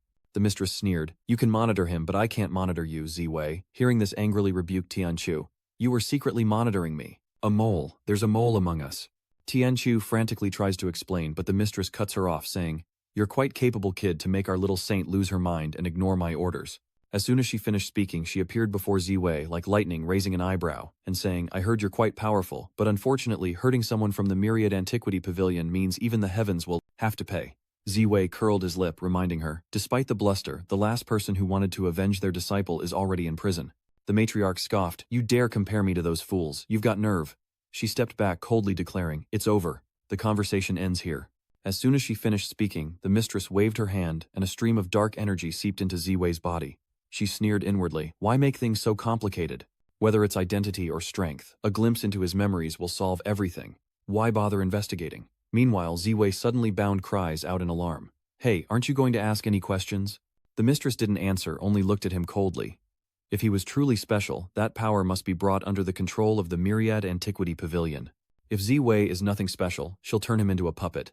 It's unexpected revenge for Tianyu, and she'll see what his secrets are. But just then, the mistress suddenly felt her body floating in midair, and before she could understand what was happening, she fell from a great height, her face frozen in terror. The mistress has been pulled into Ziwei's subconscious, and into the modern world, on a roller coaster.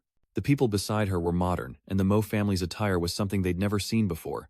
Before she could understand what was happening, the roller coaster lurched forward, sending her plummeting down. Amidst the cheers, she was utterly bewildered, until it stopped, and those around her said it was fun while she collapsed to the ground. Before she could recover, she heard the others say how fun it was, and suggest trying something else. The matriarch panicked and hurried after the group, this time onto an aerial yacht, where she felt she couldn't breathe anymore. But it wasn't over yet. She was dragged by the others to another thrilling adventure, and she felt like she couldn't take it anymore. Though it risks a backlash, she has to escape or she'll die here. Biting her lip hard, the mistress forces a scene change. Night had fallen, and she found herself lost in a costume festival. Seeing everyone dressed so strangely, the matriarch frowned in confusion. Where is this? Just then, her eyes seemed to catch something. In the distance, a hooded figure with a microphone shouted excitedly, "Tonight is Halloween night." The mistress gaped. Could this be the legendary heavenly realm? As she panicked, a hand suddenly rested on her shoulder. She glanced back to see Oxhead and Horseface looking at her phone in hand and saying in a low voice, "Could you take a picture for us?" The mistress froze, then finally collapsed. Seeing this, the people of the Myriad Antiquity Pavilion panicked, rushing to catch her, their faces grave. Someone even ran up to Ziwei asking what he had done to their mistress. Ziwei cried out, "Was this another setup?" He really didn't do anything. Even Tianqiu was starting to doubt it. Why did the mistress faint? Ziwei tries to explain his innocence, but the other person doesn't believe him. Tianqiu bit her lip. What did the mistress see? And so Ziwei was thrown back into the dungeon as soon as he left. He cried out in frustration, "Are you kidding me? Are you all crazy? When did I ever lay a hand on your mistress? She attacked me." "Okay. Don't think we don't know what you're up to," a member of the Eternal Pavilion sneered. "I heard you didn't lift a finger when Miss Tianyu was seriously injured. If anything happens to our mistress, I'll throw you into the 1,000-insect pit." "What kind of logic is that?" Shuwei retorted, disgruntled. "So you think I couldn't have hurt your mistress? What makes you think this flimsy railing could stop me?" But no one listened, and he looked helplessly at Qianqiu for help. "I really didn't do it. Say something for me. You saw it just now. I didn't even know what was happening." Tianqiu sighs, lamenting that she can't help him. Shu Wei is confused. "Isn't she a saintess?" Tianqiu pouted, explaining, "I'm just a figurehead saintess. Few truly respect me. The matriarch only desires to control me. She wouldn't listen to me anyway." Ziwei frowned slightly, holding out the flute and asking, "Then could this have stopped her before?" Tianqiu calmly shook her head and replied, "It won't work." Hearing this, he became even more upset and said with dissatisfaction, "So you were just pretending back then? That's not important. What matters is what to do now." But after thinking about it, Ziwei decided to give up and sleep on it. At this moment, Hongxiu, entrusted with great expectations, hid in the Wangu Pavilion Master's room. Amidst the chaos, she smiled admiringly, believing Ziwei was responsible. Her master was stronger than before. Even the demon lord Ziwei wouldn't dare confront the Wangu Manor's master directly, yet Ziwei effortlessly gravely injured her. Hongxiu was truly in awe. After the commotion, the Wangu Manor's people finally left the room and Hongxiu stepped inside. The room was silent, save for the woman lying still in the bed, the Wangu sect master pale and struggling for breath. Hongxiu narrowed her eyes, coldly sneering to herself. Daring to attack the master she loved most, she really wanted to kill this woman with one strike, but if the master didn't kill her, she must still have some value. This concerns the ancient worm within her master, so she must tread carefully. Hongxiu then began searching the bookshelves in the room. But all she found were trivial matters, and Hongxiu grew impatient. Where were the secrets of the Myriad Ancient Pavilion? How can there be nothing about the parasitic worms? Is that woman slacking off? Just then, Hongxiu discovered a locked box hidden in the distance. She frowned slightly, pondering could there be something useful inside. As Hongxiu was about to open it, a soft moan came from outside. The Wangu sect master had awakened. Clutching her head, she muttered, "I'm so dizzy I thought I was going to die." Then as she sat up, memories of modern-day games and people in bizarre costumes flooded her mind. The mistress's face immediately changed as she gritted her teeth and muttered, "This guy is definitely not simple. Playing with torture instruments, gods everywhere, and was that last thing, a bull-headed ghost from the underworld?" Thinking this, the mistress jumped out of bed, recalling a similar story in a book, but frowned upon seeing her messy bookshelf. Could someone have been rummaging through here? But the mistress didn't think much of it, assuming it was just a careless cleaner. Meanwhile, Hongxiu was watching her from behind undetected despite being so close to the messy bookshelf. This left her somewhat speechless, as the mistress remained focused on finding her book, unaware of her presence. Soon she found the book she was looking for just as someone entered the room. Seeing her, the person exclaimed with joy, "Mistress, you're awake. The apothecary said you were just startled and needed a sedative." The mistress, unconcerned, urgently asked, "Where is he now?" The servant, startled, then replied, "The one who caused your coma. After you fainted, I locked you up in the dungeon." Hearing this, the mistress cried out in alarm, "Quick, go and invite him out to be properly welcomed." But she quickly corrected herself. "No, wait, I'll go invite him myself." Meanwhile, in the dungeons of the Myriad Antiquity Pavilion, Tianqiu sat dejectedly, quietly suggesting Li Ziwei, "You need to find a way to escape." Ziwei calmly said, "If I run, won't you take all the blame? Besides, she knows where I am, so running would be pointless." Tianqiu was speechless and quickly said, "Couldn't you move? Don't you know how strange the mistress is? She'd rather use her hands than her words. When she wakes up, she might really take you to raise worms." "So brutal," Ziwei replied, calmly unfazed. "With your strength, it's not certain who would poison who." As they spoke, a scream echoed from outside. "Mistress, please slow down. You've only just woken up," startling Ziwei.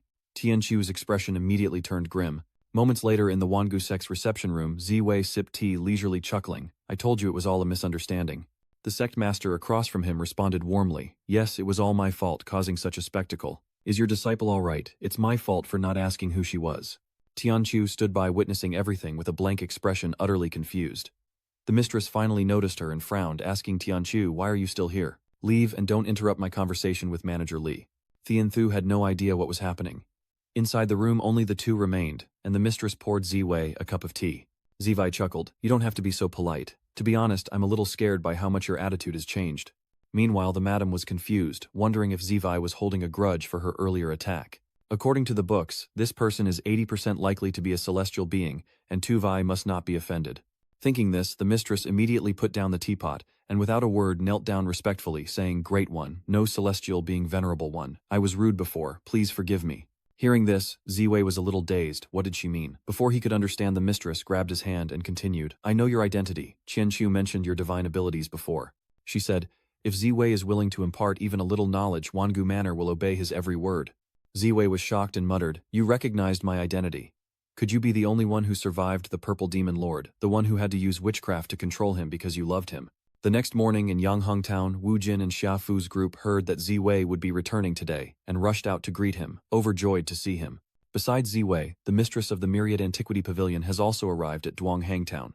Stepping down from her carriage, she approaches Hafu, and greets him politely, Sect leader of the Iron Robe, Sect, it's been too long.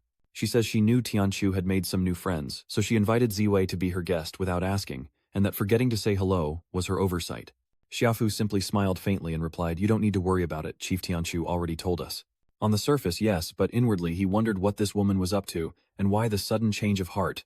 Everyone knew the mistress of the Myriad Antiques Pavilion was eccentric, fickle, and harbored a deep dislike for men. According to Tianqiu, Ziwei was clearly captured by her. How could Xiaofu believe that? But the mistress and Xu Wei are acting so friendly, even flattering, it's strange. As Xiaofu wondered, the mistress spoke, Sect leader, now that I've brought Li Chonggui back, I'll bring Qianqiu here as well. I'd like a word with Manager Li first. Later in the peace chamber, Zai Wei led the mistress into the study, then suggested, please wait here, I'll go get it for you. Moments later he brought out many scrolls, hesitating as he asked, this is all of it, how will you take it back? The mistress chuckled softly, then waved her hand and all the scrolls vanished. Satisfied, she then said, that's settled. Thank you, Manager Li. Or are they valuable because they're rare? As Ziwei wondered, the mistress spoke again. Oh, right, Manager Li. As we discussed, what do you need my help with? If it's within my power, I'll do everything I can. Hearing this, Ziwei excitedly interjected, I want you to remove the goo worm from my body. The matriarch frowned slightly, asking suspiciously, you have a goo insect on you, why else would I be here? Didn't she already recognize my identity? Xu Wei asked, confused. Why even ask such a question? With that thought, Xu Wei sighed. After all, if it weren't for this goo worm, I wouldn't need to disguise myself as an ordinary person. The mistress was shocked. Is your goo insect really that powerful? Even gods can't do anything about it. And who would dare cast a curse on someone like that? How could she not know? With suspicion, the mistress reached out to examine Ziwei, but to her surprise, there was no reaction. Seeing her expression, Ziwei asked suspiciously, what is it? Is there a problem? Do you need me to drink that soup? The mistress's face darkened. This is bad. He must suspect that she doesn't want to undo the curse. Biting her lip hard, the mistress thought she couldn't do it. Betraying someone's trust was one thing. But she couldn't betray Ziwei's trust, because it wasn't just a person's trust she'd be betraying, but a god's. Thinking this, she mustered all her strength to investigate. But before long she collapsed to the ground. Seeing this, Ziwei anxiously asked, are you okay? The matriarch lowered her head, hiding the panic on her face. How can this be? Don't tell me you couldn't even find the source of the curse, let alone break it. At that moment, Xu Wei asked, you can't break it either. The mistress was startled, frowned, and fell into thought. What do you mean by that? Have you already tried many methods to remove the curse? The mistress finally asked. Ziwei is no ordinary person. The place he came from was likely the realm of gods, the legendary immortal realm. If she could remove the curse, Myriad Antiquity Pavilion would be worthy of universal admiration, able to remove curses even from gods. Thinking this, the mistress sighed, I'm sorry, the curse on you is no ordinary thing, and with my current strength, I'm afraid I can't remove it. This confused Ziwei, but the mistress's tone quickly turned resolute. Rest assured, I will consult the books as soon as I return, and I will try every method under the heavens to ensure I do not disappoint you. Well, with no other choice, Ziwei reluctantly accepted his fate, but couldn't help but grumble, were the people of Wangu sect unreliable. Even Gu Ming couldn't undo his own curse. The mistress spoke again, saying that although she couldn't cure him immediately, she might be able to alleviate his suffering, asking him to recount the symptoms he experienced after being infected. After a moment's thought, Ziwei replied, "At first I could still fight occasionally, but soon after I couldn't use my strength anymore. I couldn't use internal energy to practice, but I could take a beating for quite a while." The mistress frowned in shock upon hearing this. How powerful must this goo worm be to seal a god's power? Back then, she could only barely seal a portion of the demon Lord Ziwei's strength with her separation soul technique. Thinking of this, the mistress hurriedly spoke. "If you're gradually losing your strength, it's probably related to blocked meridians. The more internal energy you use after being infected, the stronger the backlash from the parasite, until it blocks all the meridians." She admitted she didn't understand much about martial arts, but she noticed a girl beside Ziwei with a rather special constitution. He should take her to Kongthian Temple. There's a damned old monk there who might be able to help Ziwei. He frowned upon hearing this. Meanwhile, at the empty Zen temple, 2 monks were returning from their alms rounds when a streak of light flashed across the sky. Someone was coming to visit the young commander using his Lingbo Weibo to travel from Melon Row Town. The girl carried Ziwei and Piaoliang in her hands, and looking at the scenery below, Ziwei couldn't help but sigh. Such a beautiful and agreeable place. Inside the empty Zen temple, Grandmaster Rukong is chanting sutras when his hand suddenly stops turning his prayer beads. He smiled and muttered, "They've returned." As if on cue, someone entered and spoke. "Master Rukong, the senior disciples have returned." Rukong nodded, slightly replying, "I know." But the monk's eyes lit up as he exclaimed that there was more, and urged Master Rukong to come and see the surprise. Without a second thought, Rukong nodded and replied, "I'll be right there." If he wasn't mistaken, they must have brought back that honored guest. But when he arrived and saw what his disciples had brought, Grandmaster Rukong froze in place. He exclaimed in horror, "Good heavens, did you uproot the sacred tree? It's the treasure of the empty Zen temple. It was bad enough when its leaves withered, but now it's been uprooted." But at that moment Rukong sensed something was amiss. This isn't the same as the sacred tree in their temple. Of course not, this came from Ziwei's peaceful guest. Unaware of something, he trembled, and said, "Ru Chen, where did you get this sacred tree? You didn't steal it from a temple, did you? We wouldn't do something like rob someone." Ruo Chen was a little confused that his master would think of that.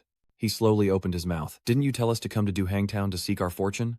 Rukong still thought they stole it and wailed in despair. That wasn't the opportunity he meant. Just then, Nukong noticed Ziwei standing nearby. He approached him hesitantly. "This benefactor is..." Ziwei greeted him politely. "Greetings, master." Ruchen quickly explained, "Master, this is the benefactor who gifted me the sacred tree. I ran into him outside, and knowing he came all this way to visit, I was finally relieved." This must be the opportunity he spoke of. The Grandmaster was scared to death, and he quickly thanked Ziwei. "Thank you for the sacred tree. Please come with me to the guest quarters to rest. Since the holy tree is in your care, let it take root here." Ziwei followed behind Rukong, sighing with emotion. "So this is your sacred tree. You should have said so. I can give you some saplings." So he's trying to use a favor to get someone to do something for him. As Nothing shook his head slightly, he said indifferently, "All desires are like salt in the sea. The more you enjoy, the more greedy you become. Holy trees are rare. For you to offer one is already a great kindness. I wouldn't dare ask for more." Nyokong's expression immediately changed, his eyes shining as he said, "You want it. Thank you, benefactor." Wei curled his lips into a smile and said, "Then I'll have my disciple bring it to you later. I've come this time with a request, and I don't know if the master is willing to guide me." A moment later in the reception room, Ziwei told Rukong what he needed help with. Nukong nodded understanding. So it was Tian Nu who sent him to Nanzen Temple. He wondered how she was doing. Ziwei replied coolly that she seemed fine, making him wonder if the two knew each other. Unaware of his thoughts, Nukong was pleased with the answer. "Very well. As for your doubts, I know of the appearance of a foreign star. Since you've come here, you've broken the laws of this world." Thinking it over, Ziwei hesitated. "So what should I do?" Rukong replied indifferently. "What belongs to you others cannot take, and what belongs to others you cannot take either. Now that you're here, rest easy, and let things take their course." Ziwei pondered for a moment, then pouted and asked, "Are you saying I shouldn't force the original owner's power?" "I see, I understand now." Combining it with what Tianru said, the more he uses his inner strength, the more blocked his meridians become. He knows powerful techniques, but it's like untying a knot. Pulling hard will only tighten it. He can only unravel it slowly. If that's the case, Ziwei might as well start with the most basic skills, opening up the blocked meridians. Even if he can't return to his peak, it's better than not being able to use any power at all. Thinking this, Ziwei clenched his fist, seemingly smiling gratefully. "I understand. Thank you, master, for answering my questions." Rukong also politely returned the greeting. "It's my pleasure to help you." With his own problem solved, Shu Wei pointed to Piao Liang and said, "That's right, master. They all say Piao Liang has a special physique. Can you two take a look at her too?" Meanwhile, at the Green Mountain sect, the place had become desolate after Ziqing's fall. Inside, a chaotic mess lay scattered everywhere. When the son of the Qingshan sect's leader Gong Zitong returned and saw this scene, his face changed and he trembled, muttering, "What is this?" Soon after, he heard a noise coming from one of the rooms. When he rushed over, he saw someone rummaging through the place.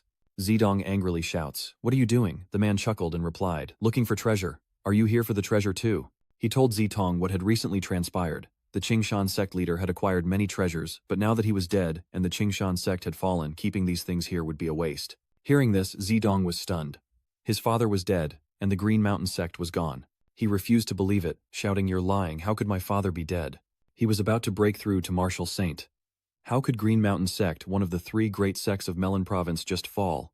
The thief, annoyed by his questioning, scoffed, "You're his son. Don't you know the Qingshan sect leader colluded with the demonic sect to cultivate demonic arts? Even the Wu Ding sect took action in the Yu demonic sect. Massacre. Those demonic sect remnants are dead."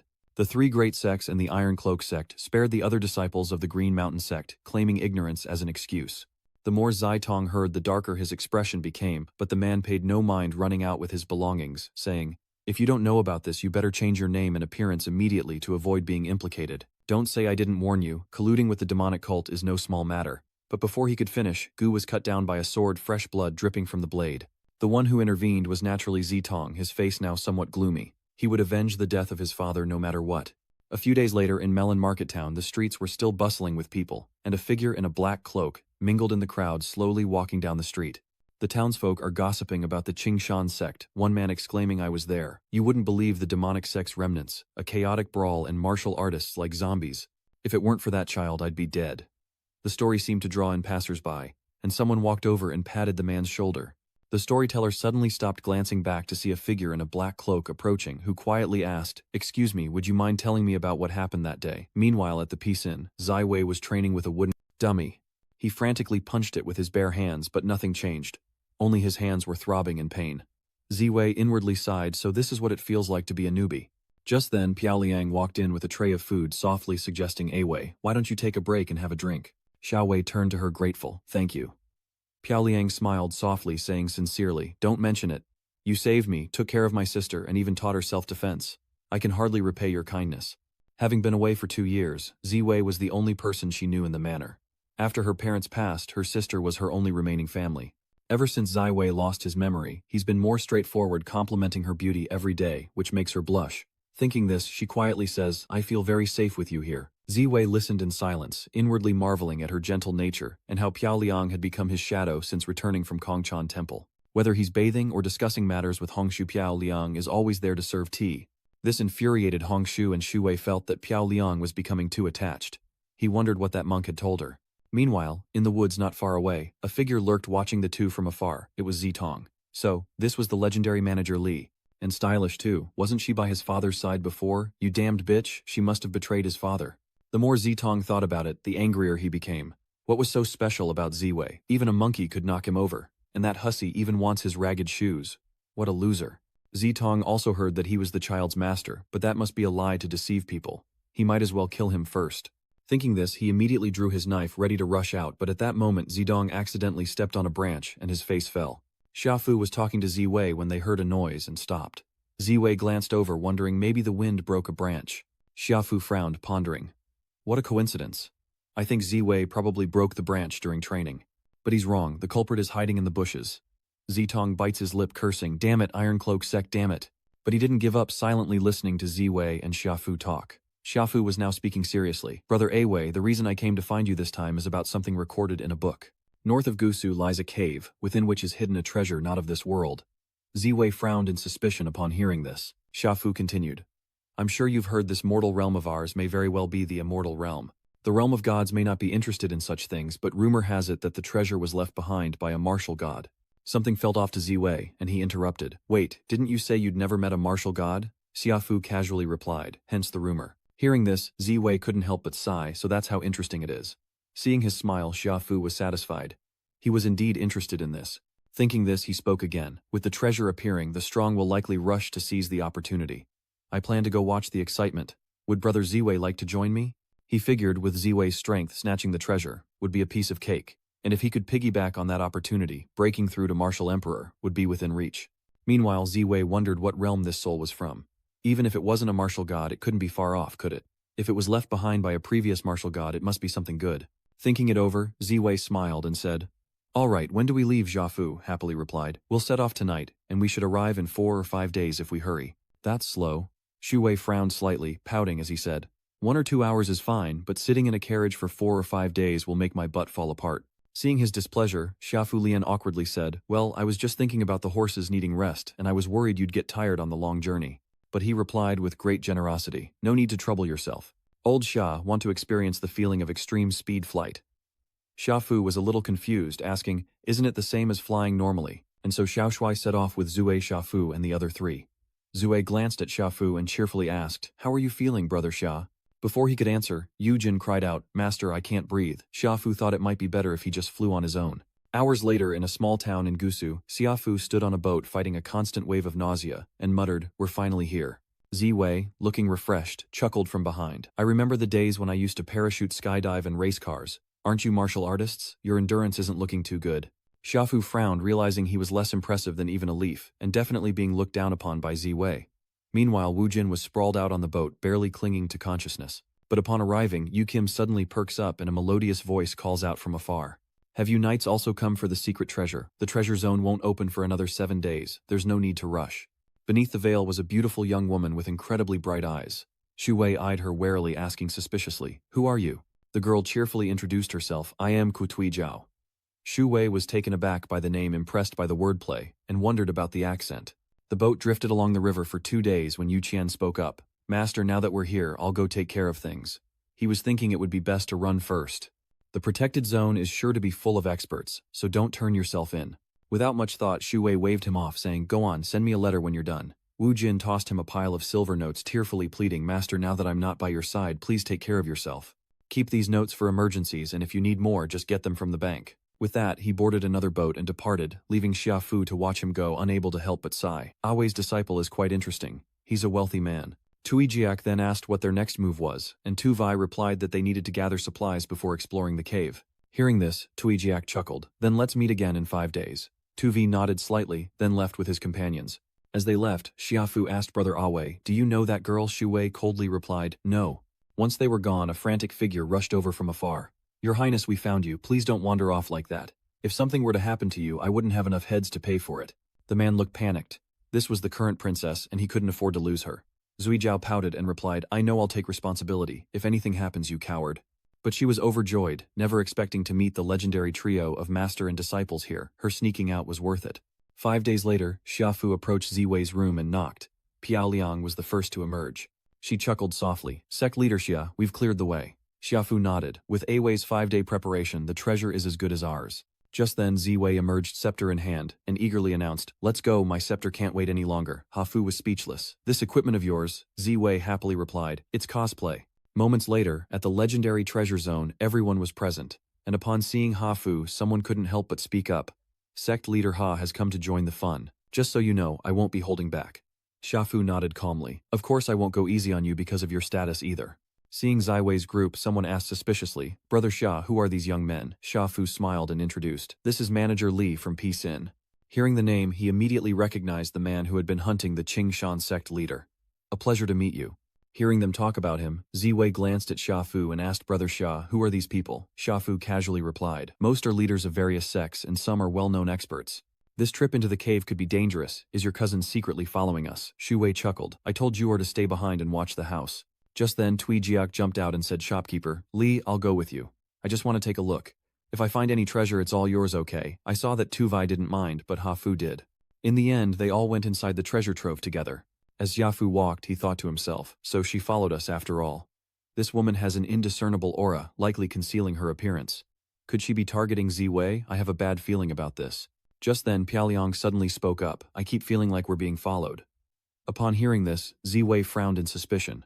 Someone's following us. It's just that while you were talking, your hand went where it shouldn't have, so it reacted, leaving you speechless and panicked. But quickly regaining his composure, Xu Wei glanced at Piaoliang and said, Beautiful, don't be afraid. It's just a rat. Don't worry, I'll protect you. Yes, I know, Piaoliang replied with a nod and a smile. Meanwhile, inside that door, someone coughed up blood. It was Zitong grinding his teeth as he cursed. He dared call me a rat. How did he discover me? Then Ziwei's group continued onward, and throughout the journey, he either triggered or narrowly avoided traps. His luck was just that bad. Ziwei looked at everyone apologetically. Sorry, I didn't realize my luck was this terrible, but there are so many traps here. No wonder they said to be careful. Tui Jiak was moved. Was it really just bad luck? She glanced at Hafu and hesitated. Is store manager Lai usually this unlucky? But Xiaofu scoffed, declaring, "That's too simplistic. I'll ask you 3 questions. 1. How could Wei trigger every single trap so precisely? 2. Why didn't the trap mechanisms activate?" Tui Jiak was startled, hesitating as she mumbled, but before she could finish, Hafu nodded calmly. He calmly stated, "Indeed, it was all intentional on Wei's part. He made it seem like he triggered the traps by chance, but in reality, he was secretly disabling them to ensure my safety." Tui Jiak naively believed it, gazing at Wei with admiration, having heard that this master was humble, only teaching his skills to his disciple while pretending to be an ordinary person himself. Meanwhile, Wei steps into a trap after only a few steps. Li Jiao is even more impressed, realizing that he's sacrificing his image to protect them by destroying the mechanisms. Observing her terrible acting skills, she thought, as expected of the person I admire. While she was lost in thought, Xiaofu approached her and said, "Miss, one last question." Though startled, Ju thought he once held me. Could he recognize me? But no, she'd taken the disguise pill. She couldn't be taken back before her mission was complete. Unaware of her thoughts, Xiaofu asked in a deep voice, "Why do you want to get close to Brother Awe? How did you find out his identity?"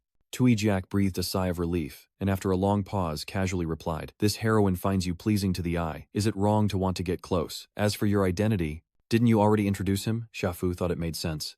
As the two spoke, Wei questioned his own luck, while in a dark corner, traps were sprung, spikes and arrows unleashed, but they remained unscathed because someone else took the brunt of it all. Unaware of his incredible luck, Wei unknowingly injures the hidden enemy, while Tong seethes with rage, cursing, "That bitch, that bitch. Not only does Wei refuse to face me directly, but he dares to use such underhanded tactics, acting as if he's toying with me." Someone misunderstanding everything wanted to resort to dirty tricks, and began to fly into a furious rage. But after only 2 steps he face-planted into the ground. Before Tong passed out, he mumbled about killing Wei, but ultimately lost consciousness in an unknown corner. Meanwhile, outside, Wei was being pushed forward, and she said awkwardly, "You guys are still letting me lead the way. As you can see, my luck is terrible, but the others are very supportive, so I have no choice but to sigh. Fine, I'll keep going, but don't blame me if something happens." And as expected, Wei triggers another trap, complaining, "I swear I can't even step right, if my life depended on it." But at that moment, Tui Jiak suddenly shouted heavens as Wei froze in place, a passageway appearing before him. The others were equally stunned. It was the entrance to the secret chamber. Wei finally realized what was happening, and exclaimed in surprise, "The entrance to the secret chamber where the treasure is hidden, is this heaven's way of compensating me for my bad luck?"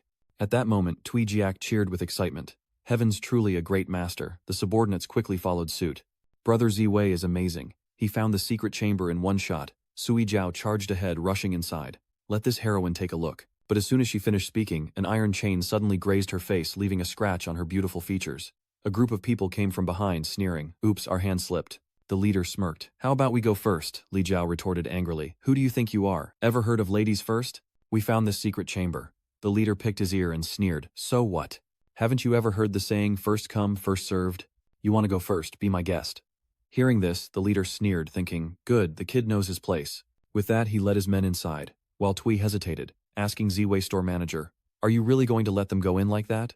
Seriously, no one mentioned you had this saintly streak during the investigation." Wei, unaware of her thoughts, calmly said, "You all misunderstand.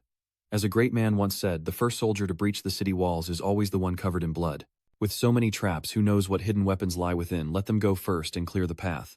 Hearing this, Sui Jiao understood his purpose and nodded, finally understanding. Inside the secret chamber, the others truly found the secret treasure. Inside, a box shimmered with light, prompting cheers of "a treasure indeed, and we got it without even trying." Immediately, 2 of them rushed forward, only to collapse after taking a few steps.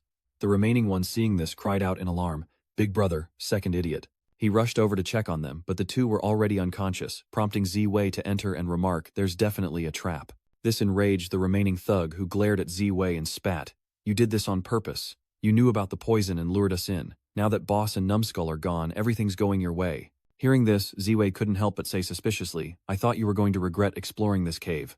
Then he went to observe the secret chamber for a while before muttering, "This doesn't look like a poisonous miasma. If it were, we'd all be on the ground by now." Just as he was about to enter, Xiaofu reminded him, Wei, be careful. There were no hidden weapons near the 2 who fell. There's likely something wrong here."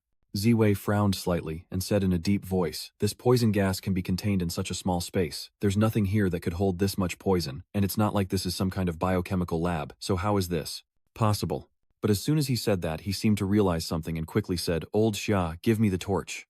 Xiaofu handed him the torch but asked suspiciously, "What do you need this for?" Wei calmly replied, "You'll see soon enough."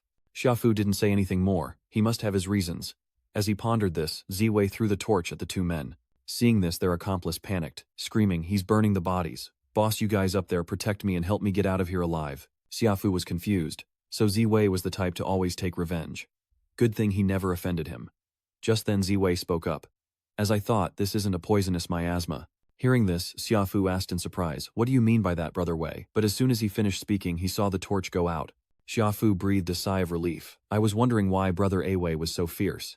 But if it's not poison, then what is it? A formation or something else?" But then Ziwei spoke up. "This man and his younger brother are definitely suffering from carbon dioxide poisoning."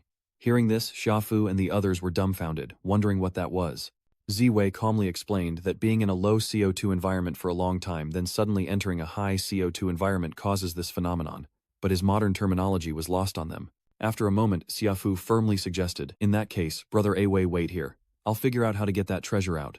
Though they didn't understand what he said, they gathered it was incredibly dangerous, and if Xiaofu could retrieve the treasure, Ziwei would surely value him. With that thought, Xiaofu immediately channeled his inner strength into his palm, but before he could act, he suddenly froze.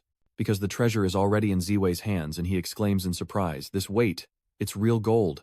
Unbeknownst to him, Ziwei had already made his way to the treasure, leaving Xiaofu frozen in disbelief. Was it really that easy?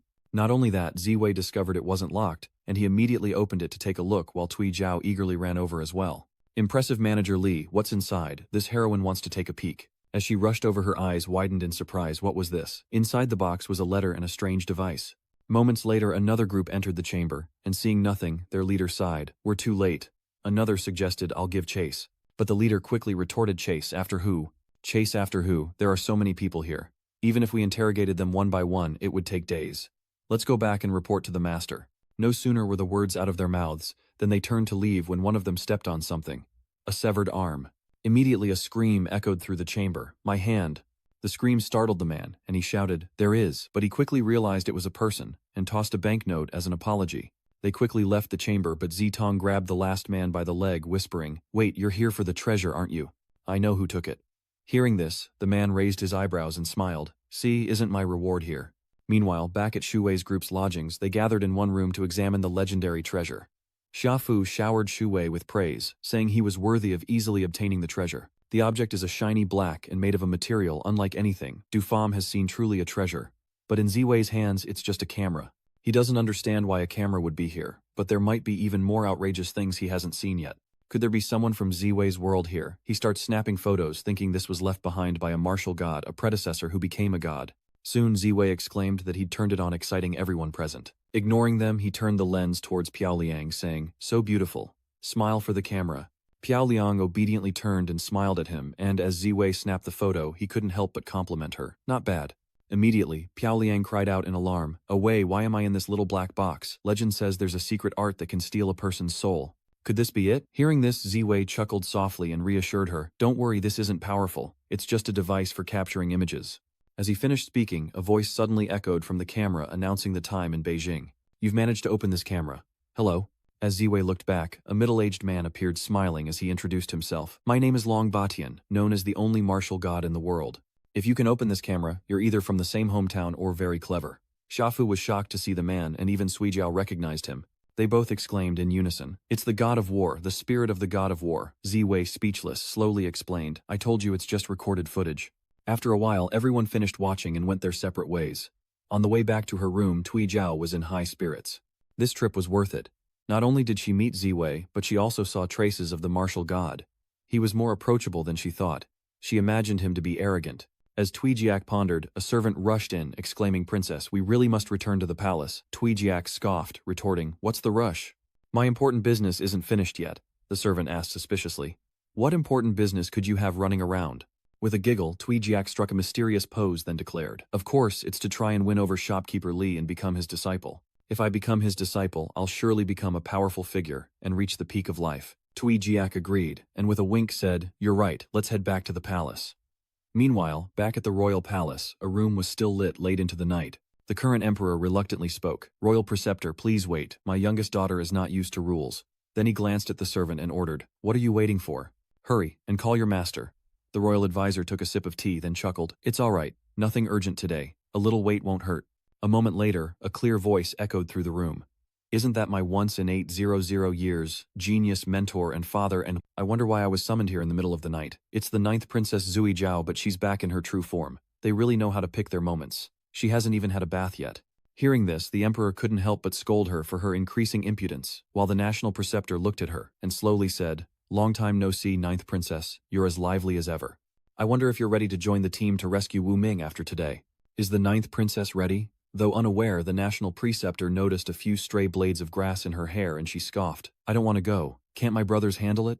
If it were them, they'd be fighting over it, and I still have to practice my martial arts." Tui Jiak turned and left, leaving only a curt farewell. "Father, esteemed teacher, rest well. I shall take my leave." The emperor sighed, finding his daughter's temper increasingly difficult to manage, especially with the late emperor's decree protecting her. He could only apologize to the royal tutor, suggesting she was simply irritable from waking up. "Don't take it to heart, Grand Preceptor," the emperor said. The Grand Preceptor chuckled softly in response. He said the ninth princess was straightforward, and he wouldn't hold it against her, probably because he'd been too busy to pay attention to her lately, and she felt neglected. With that, the Grand Preceptor bowed his head and took his leave. The emperor didn't press him to stay and waved him away. A moment later, the imperial advisor finally returned to his chambers, dismissed his servants, and once alone removed his mask, revealing his true face.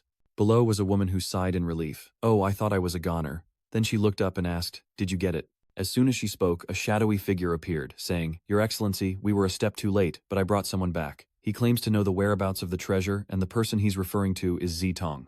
Zitong then began to scream, "My lord, you can't let him get away with this. Li Ziwei is an arsonist and a thief who has done many evil deeds, and he even dared to take what you had your eye on. He's truly greedy." Hearing this, the imperial advisor grew impatient and asked with a sneer, "He killed your father." Zitong frowned in surprise. "How did you know?" The Grand Tutor guessed randomly and was actually right. Thinking she was showing him sympathy, Zitong began to cry and complain. "Not only did he kill my father, but he falsely accused him of being part of the Moonrise Demon Sect, a bunch of snakes and rats. They're the real Moonrise Demon Sect." Hearing this, the imperial advisor's expression immediately darkened and she coldly asked, "What did you say?" "The demonic sect is a bunch of snake-headed rats." No sooner were the words out than she waved her hand, and a stream of black energy appeared on Zitong's neck, making him feel like he couldn't breathe. Something's not right with this woman. The national master was now a bit gloomy as she coldly spoke. "Now say it again." Zitong wisely bit his tongue, refusing to speak, which made her impatient. She tossed him aside, her tone filled with contemptuous boredom. "They probably just want to use us as a weapon. Get rid of him, and send someone to investigate the whereabouts of the secret treasure." The subordinate immediately dragged him away like a pig, but Zitong shouted, "That's not what I meant. The demonic sect is known throughout the land, but those people are beasts. They work for the Iron Robe sect," and he said something about being ungrateful and wanting to clean house for the demon lord. These words successfully caught the strategist's attention. She stops them asking, "Wait, how can you be sure of their identities?" Zitong quickly explained that a white-haired woman was accompanying them, the demon lord's right-hand woman. Hongshu is closely associated with Li Ziwei. Everyone in Yuhang town knows it. Upon hearing this, the imperial advisor frowned. Hongshu isn't dead. Meanwhile, Hongshu, resting nearby, suddenly sneezes, rubs her nose, and pouts, muttering. 1 means they're thinking of you, 2 means they're scolding you, 3 means they're writing you down. It must be my master who's thinking of me.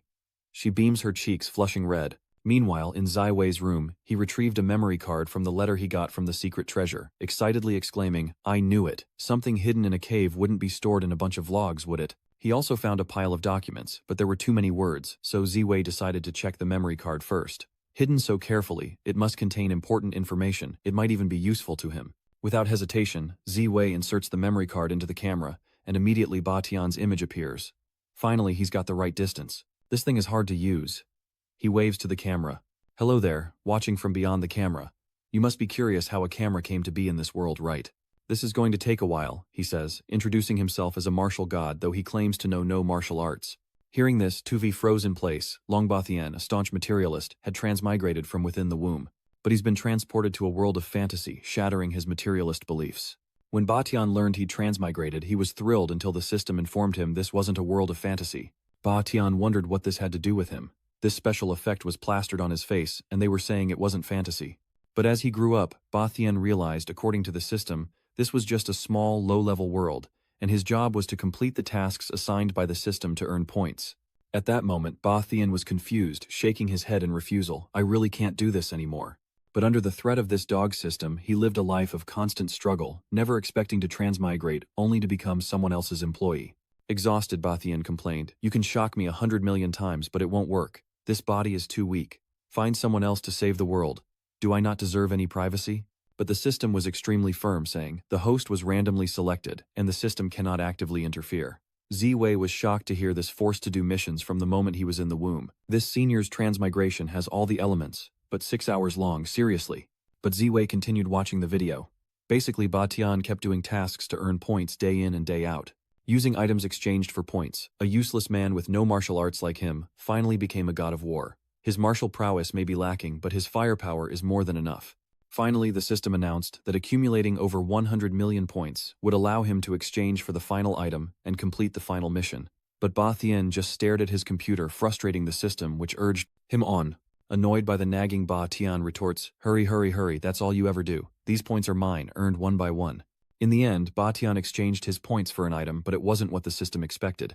It asked if he'd made a mistake, but Ba Tian scoffed and happily said, the perfect revitalizing pill, exactly 100 million points. And just so you know, I'm not drinking coffee right now, it's poison. Immediately the system panicked, throwing out constant warnings, but Ba Tian didn't care, laughing triumphantly. Haha, I finally waited for this day. Damn it, you shocked me at every turn with this mission. You deserve it. The system, knowing he was doing this on purpose, warned, if the system detaches, your consciousness will also die. Ba Tian sneered, so what if I die? Back then I was a staunch materialist. Didn't your mother tell you, a cornered dog will bite, never mess with a techie, goodbye idiot. And that brings us to the end. Ziwei was stunned by the ending, and it took him a while to react. This story is more captivating than he thought, and way cooler than his own. With that thought, Ziwei grabbed the stack of papers on the table to take a look. He mentioned the Supreme Revitalization Pill. It must be good stuff. I should try it. He exclaimed happily. Bro, you're awesome. Ziwei's mother was right. Programmers are no joke. I should have studied it. So the consciousness the system mentioned must be something like a soul, the complete annihilation of all life. Is this the end of the world? I wonder when the system will wake up, hopefully while Ziwei is still alive. Following the old ways, if he doesn't devour, he will be devoured. So Ziwei decides to swallow the tenfold supplement pill. But after waiting for a long time, his body showed no reaction. He frowned slightly, muttering that it didn't seem to be working. Could it be expired? Unbeknownst to Ziwei, a strange mark appeared on the back of his neck. As night fell and the moon climbed high, everyone was tucked away in their rooms, but Hongxiu, clutching her pillow, drifted into a restless sleep. She muttered to herself, I miss Master so much. The thought of Piaoliang constantly by Ziwei's side infuriated Hongxiu. She took a deep breath, silently reassuring herself. Her master trusted her to stay behind, and she had to protect this place. Just then, Hongxiu suddenly heard a rustling sound. She immediately opened her eyes, alert. She drew the dagger from under her pillow, pointed it forward, and coldly asked, Who are you? Hiding in a black cloak, your face is rather grim. You came all this way disguised as the current imperial advisor. She frowned as she looked at Hongxiu. Is that really you? Hongxiu asks. Of course, Hongxiu recognized the person before her, though her tone was a bit displeased. It's been a while, Lord Tianquan. Tianquan chuckled. Indeed, long time no see. After their greeting, silence fell. After a moment, Tianquan broke the silence, saying, Your senior brother is all right, I presume. Hongxiu replied calmly. Our master is strong, of course he's fine. Hearing this, Tianquan coldly chuckled. But I heard you've been associating with the Iron Cloak sect. Hongxiu frowned slightly, and said in a deep voice, Who said that is Lord Tianquan questioning my loyalty to the master? Don't you know, not only did the master infiltrate the ironclad sect, but you say he's acquainted with the elder of the everlasting sect, and even brought the myriad antiquity pavilion under his command. But what about Tianquan? After years of painstaking preparation as a national advisor, she was unable to help when the demonic sect was destroyed. Hearing this criticism, Tianquan gritted her teeth in anger. That damned girl is as annoying as ever. Thinking this, she turned and sighed. I'm different from you all. I do all the thinking. For our senior brother's grand plan, I've been exhausting myself searching for the secret treasure. Hearing this, Hongxiu smiled and said, This time the master has come to the treasure area with the Iron Shirt sect leader, so I'm sure Grandmaster Tianquan won't have to worry about it. Tianquan frowned upon hearing this and muttered hesitantly, Could it be that Li Ziwei? Before she could finish, Hongxiu nodded in confirmation. That is indeed our master's new identity, and she's already aware. Moreover, our master specifically instructed lost power, insufficient staff, develop secretly, and keep a low profile. Tianquan was stunned. This is absurd. Wasn't her brother proud of founding the demonic sect? As Tianquan was reeling, Hongxiu continued. Her disguise is flawless, even better than before. If it weren't for the demonic sect token, I wouldn't have recognized her. Tianquan narrowed her eyes, asking suspiciously, You confirmed it with your own eyes. Hongxiu nodded firmly. Of course I can't mistake my master's aura. Seeing her unwavering resolve, Tianquan fell silent, recalling how in the early days of the demonic sect her martial brother often changed identities to move freely through the Jianghu. The demonic sect token was a personal keepsake. Hongxiu couldn't be mistaken, but she would have to verify it herself another day. Meanwhile, at Ziwei's lodgings, Piaoliang arrives and knocks on his door. She knocked but didn't enter, waiting patiently outside. After a moment, Ziwei approached and said, "Thank you for your hard work. You've been here for so long. Would you like to go for a walk?" Piao Liang shook her head. "I'm not bored. Miss Ju came to find me asking if we wanted to have lunch together." Hearing this, Ziwei agreed. "Okay, let's go. Call old Xia and Xiao Shuai too." So Ziwei and the others headed downstairs where they found Zui Zhao waiting. Seeing Ziwei, she ran over fawning. "I even brought you something. Thanks to my brother, I was fortunate enough to see the true martial god. This is an evil ritual." Xiaofu watched them from outside, his brow furrowed in silence. How strange, why does Ziwei's aura feel different? Oh well, he's probably researching some new technique again. While Shuwei laughs, he doesn't realize the tenfold supplement pill is already working. Just then, the waiter arrives with their food, and a letter saying a benefactor downstairs has paid for their meal. "Please enjoy your meal. I don't know who Lord Xia is, but this letter is for him." Lord Xia took the letter and politely said thank you. He opened the letter muttering, "No such thing as a free lunch. The people I know don't beat around the bush." Everyone waited to see what the letter said. After a long pause, Xiaofu spoke, revealing it was a letter from the current Grand Preceptor. Hearing this, Ziwei immediately praised him. Impressive, Elder Xia, to know such important figures. You two must be close. Xiaofu crumpled the letter in his hand, pursing his lips. Not exactly.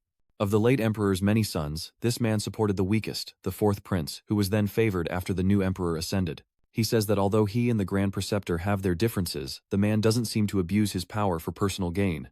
But do you ever just hate someone on sight? After hearing this, Ziwei nodded in understanding. It seems the atmosphere isn't harmonious. If you two aren't on good terms, why would he invite us to dinner? Xiaofu angrily retorted, "A monkey offering a meal he wants us to visit. I doubt his intentions are good." "Don't worry, Avai." I turned him down. But Ziwei wanted to see for himself. Tui Jiak remained silent, agreeing with Hafu's assessment. The national master emanated an unsettling aura, and she needed to observe him from a closer distance.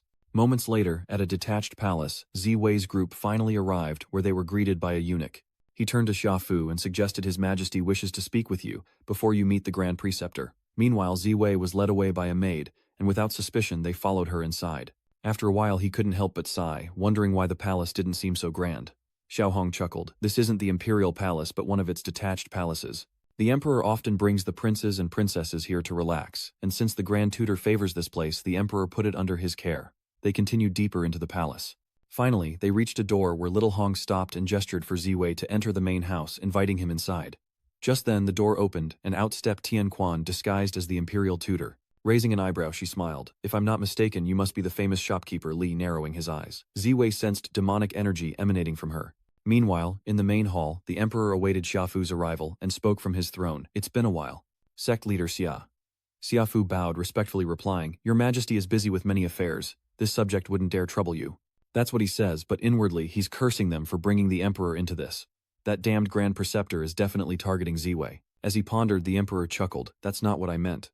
I heard that head of the Xia clan recently captured a remnant of the demonic sect. Now that must have taken a lot of effort. This is what I should do." Hafu responded plainly, already looking for an excuse to escape. But just then the doors to the hall burst open, startling the two inside who were awkwardly trying to cope. It was the 9th princess who had already begun to frolic upon entering. Dijiak ran to minister. He and excitedly said, "Uncle, he is here. Why didn't you tell me?" Seeing this, the emperor was dumbfounded. "Has this child been possessed?" Lord Xia was equally surprised. "Just who is this child?" Tui Jue bows with a beaming smile. "Uncle Xia, don't you remember me? I'm little Ju. You used to hold me." Lord Xia, upon hearing this, returned the greeting. "So, it's the 9th princess. Forgive my disrespect." Zui Zhao, however, paid little attention, glancing at the emperor seated above. She ran to him all smiles and flattery, and cheerfully said, "I heard Uncle Xia made a friend of a millennium, the champion of this tournament. Please introduce me." The emperor, seeing her beaming face, felt this child had definitely been possessed. It was impossible. But Sui Jue put on a pitiful face and continued to whine. "Please, I really admire him." Even she found this tone disgusting. The emperor couldn't resist and pushed her towards Xiaofu. Xiaofu was dumbfounded, secretly observing Sui Zhao, wondering why the 9th princess's figure looked so familiar. Meanwhile, at the Grand Preceptor's residence, Ziwei's group had been invited inside, but the Grand Preceptor remained silent. Sensing something was wrong, Ziwei hesitantly asked, "What's the situation now?" Tianquan chuckled. "I've heard that Manager Li is exceptionally skilled, capable of taking on 100 opponents at once. This is a rare opportunity, and I wish to learn from you." Hongshu didn't deceive her. "You do indeed possess the aura of the demonic sex token, but that proves nothing. What if her senior apprentice accidentally dropped the token, and someone with ulterior motives picked it up? Tianquan doesn't believe that Ziwei is her senior apprentice." Hearing this, Ziwei was a little surprised, frowning and muttering, "Why are the rumors getting more and more exaggerated, although I am indeed very strong? While he was still stunned, Tianquan cupped her fist and said with a smile, "Please enlighten me, Manager Li." Ziwei thought for a moment and nodded. "All right, but I don't want to fight. How about this? I'll let you have 3 moves." Now he has no way to fight her. They're both members of the demonic sect. Why hasn't she recognized him? But at this moment Tianquan has already attacked. Zixiao's eyes widened in horror as he struggled to understand what was happening, before vomiting blood as Tianquan pierced a gaping hole through his body. The sudden turn of events leaves the young commander stunned, her eyes wide with terror as she rushes to Ziwei's side. Piao Liang was just as terrified while Tianquan secretly sneered, realizing it was a fake. Even with his power sealed, his body's strength wouldn't change. After all, even when Tianquan and Ziwei Mozun sparred, even with his meridian sealed, she couldn't hurt him at all. This Hongshu is just following orders. Piao Liang was now beside Ziwei's body, crying her heart out, trying in vain to stem the flow of blood from the gaping wound. Seeing this, Tianquan coldly said, "I only wanted to spar with Li Changgeng. I thought he would avoid it." Then she secretly observed Piao Liang, inwardly despising her, thinking this woman is supposed to be a celestial maiden, but she's just crying and being annoying. At that moment, Xiao Shuai suddenly struck, and Tianquan dodged, not daring to be careless. She looked at Xiao Shuai with some surprise. The girl was consumed by rage, her eyes full of murderous intent. Xiao Shuai unleashed a flurry of attacks, causing explosions and sending debris flying everywhere. Tianquan barely dodges. Not bad. She plans to train the child as a new tool after Hongshu dies. Her senior brother will surely like it. With that thought, she grinned maliciously while inside the palace. The emperor and his men heard the commotion outside. The guards rushed to protect him as the emperor questioned, "What is all this commotion?" Xiaofu wondered if Ziwei was behind the commotion, and he rushed outside. Xiaofu's body vanished in a flash. He was extremely displeased, always missing the crucial moment. Outside the scene was gruesome. Ziwei lay on the ground, covered in blood, while Piao Liangxi wept beside him, heartbroken. When Xiaofu arrived and saw this scene, his face froze. What exactly happened? Why did Ziwei suddenly ascend to heaven? Meanwhile, at the soul arrangement station, a transfer station employee was speechless to see Ziwei standing before them. He grinned at her and she scolded him with displeasure. The reincarnation station worker pointed at him and scolded, noting that he had at least made some progress. "It's strange you didn't die on my time off this time. I didn't receive any paperwork about your death. How did you die?" Ziwei chuckled sheepishly. "Maybe it's because my death was so sudden you guys haven't received the news yet." The staff member sighed. "Well, managing to live so long with this identity is impressive." Ziwei thought she was talking about his character, the demon lord Ziwei, and complained tearfully. "That's right, I couldn't even use a single move, it was so painful." With an awkward smile he asks, "So what's the situation now? I feel like I can still be saved. Honestly, I kind of want to go back. I've made quite a few friends." Scoffing, the employee pouted and said, "Do you think this is a lottery? If one doesn't work, try another. Just wait, let me check the records." Soon a window appeared before her, and upon seeing the system, ID Ziwei exclaimed, "Did that senior get their terrible search system wholesale from here?" The employee didn't answer, and as she looked at the system's information she exclaimed, "What the hell is this thing broken again? I could clearly check it before, and the data was reporting normally." Ziwei frowned and asked, "How long ago is before?" The employee casually replies, "By your reckoning, probably over 1,000 years ago." "Over 1,000 years ago," Ziwei exclaims in shock. "What do you mean, what do we do? I couldn't possibly be mistaken." The last person who came to this dimension kept yelling that they didn't want to travel through time or be reincarnated. It took a lot of effort to get rid of them, and I almost had to file a workplace injury report. Shu Wei was sure she was talking about the predecessor Longba Tian and wondered, "So, what do I do now? Am I considered dead or not?" The staff member calmly replied, "We can't investigate the system and the database can't actively update. We can't investigate the problem, and if we can't investigate, we can't solve it, so you'll just have to wait here." Ziwei's face darkened as he shouted, "Are you giving me the runaround?" He began to rant and rave, "But as far as I know, this dimension has a system. It even mentioned something about wanting to erase life, but now I can't contact it." "Don't you have any emergency response measures?" the staff member said, trying to reassure Ziwei. "Don't worry, I've heard that eliminating a life form requires multiple layers of approval. If such an order were truly issued, you wouldn't have been able to transmigrate here in the first place." Due to outdated cameras, Ziwei's information was missed, but she promises to make it up to him in his next life. But when she looked up, the person in front of her had vanished. The staff member screamed, clutching their head, convinced they'd seen a ghost. "I'm so done with this stupid job. I'd better write a report for them upstairs so they don't say I'm not consistent with the details." Meanwhile, back at the palace, Ziwei still lay there, as Xiaofu and Piao Liang wept, as if at a funeral. Just then, Ziwei groggily awoke, whispering, "Don't mourn, I've been reborn." Piao Liang immediately cried out with joy, "That's great, you're not dead." Sitting up, Ziwei found it miraculous that he was alive at all. Shouldn't his soul be in line for reincarnation? What kind of resurrection magic did the original possess? Thinking this, Ziwei examined his wounds and couldn't help but sigh. "As expected of me, a fatal wound is still a wound, just a little painful." Xiaofu looked at him in surprise, seemingly sensing that the strange aura on Ziwei's body had become even stronger. Was it this power that protected his heart? Ziwei, unaware of his thoughts, was lost in contemplation about the system. The system is out of control. Has it already awakened? If the world ends, he won't be the strongest anymore. But in a world this vast, you couldn't find that system even if you tried, let alone stop it. Just then, Ziwei sensed movement and saw Xiao Shuai frantically attacking the national master, though the girl was weak and soon began to pant. Tianquan narrowed her eyes at the girl, noting her unstable energy flow and chaotic direction, a solid foundation. With that thought, she chuckled, causing such a ruckus, it'll be a pain to clean up later. In the nick of time, a figure shields Xiao Shuai, and an arm is severed by Tianquan.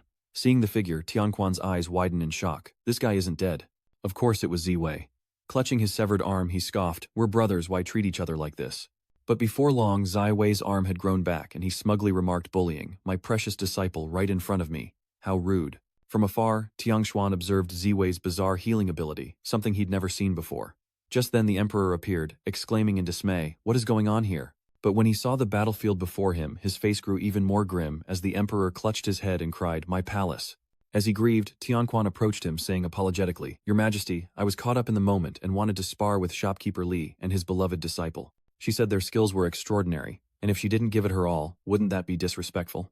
So rest assured, Your Majesty, she will cover the repair costs." As soon as she finished speaking, Tianquan's eyes suddenly lit up, though it disappeared quickly. Ziwei still noticed it. Seeing the emperor stunned, he hurried to remind his father, and the emperor immediately laughed, saying, "I see, I understand. It was just a competition, wasn't it? Where's the blame?" Ziwei was a little surprised.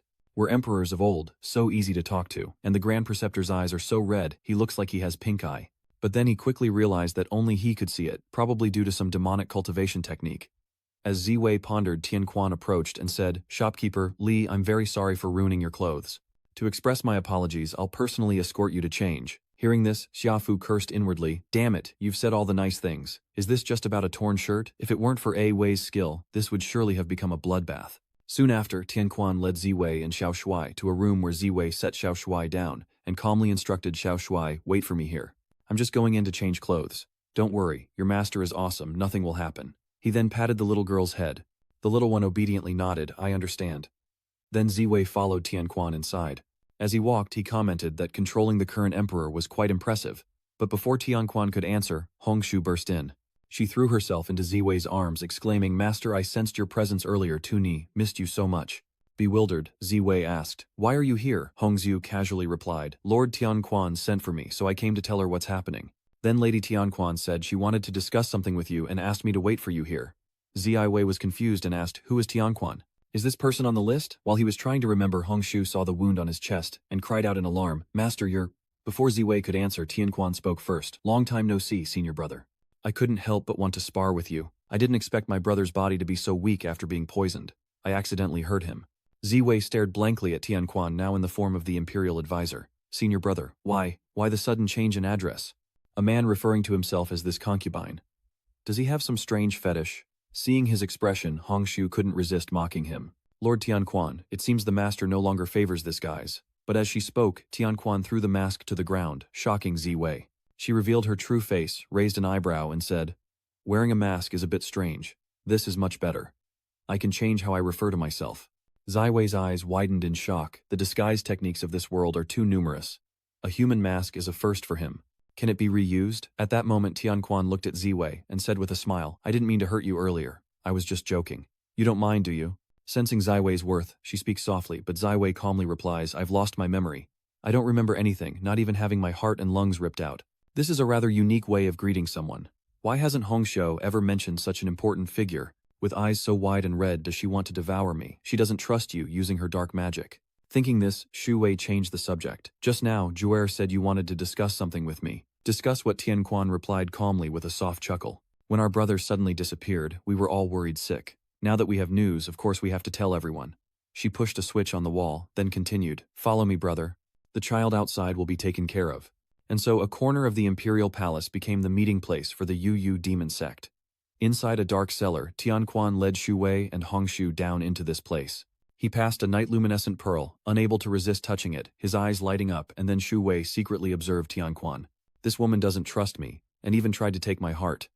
According to the plot, she can't be kept alive, but she seems to know things that even Hongshu doesn't, so I have to keep her around for now." Thinking this, Ziwei called out softly. Tsuni and Hongshou immediately responded, yes. He glanced at her disgruntled, and asked, why didn't you ever mention that I had a junior sister? Hongshou casually explained. You once said that my duty is to listen to orders, complete tasks, and not to ask or say too much. Tuni's only purpose is to obey his orders. Ziwei was speechless, but it was true. Aside from being enthusiastic, Tuni had almost never mentioned the demonic sect and had indeed been tormenting herself. He should have asked more questions. Just then, a piercing clang echoed through the dark cellar as the three entered the prison. Prisoners reached out from their cells, begging, their faces gaunt and lifeless, a sight that horrified Shu Wei.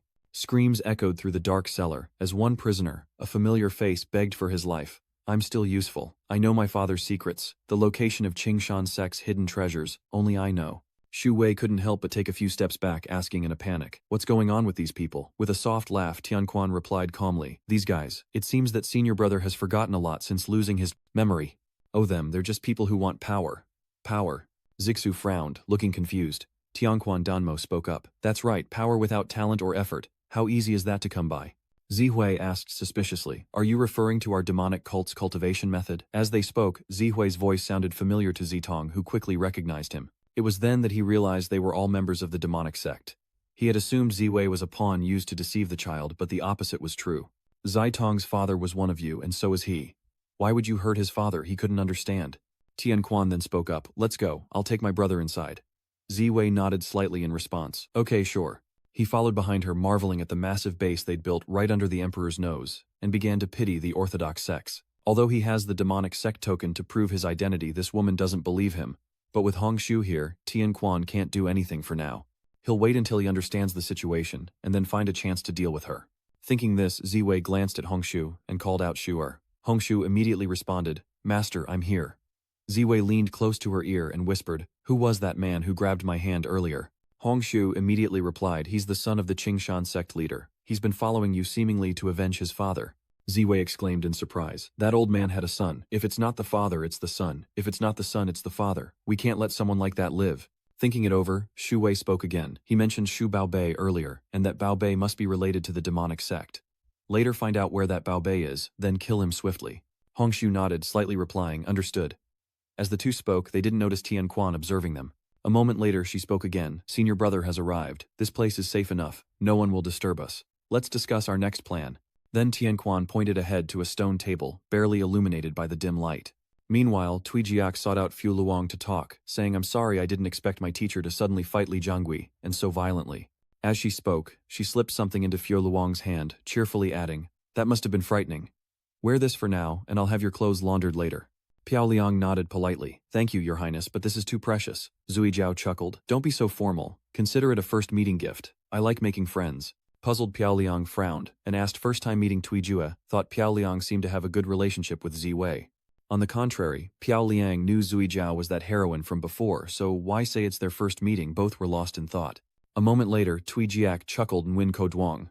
I heard that Manager Lai refused the invitation from the inconstant sect wanting to create a peaceful inn from scratch. Piao Luong nodded slightly. I believe that's right.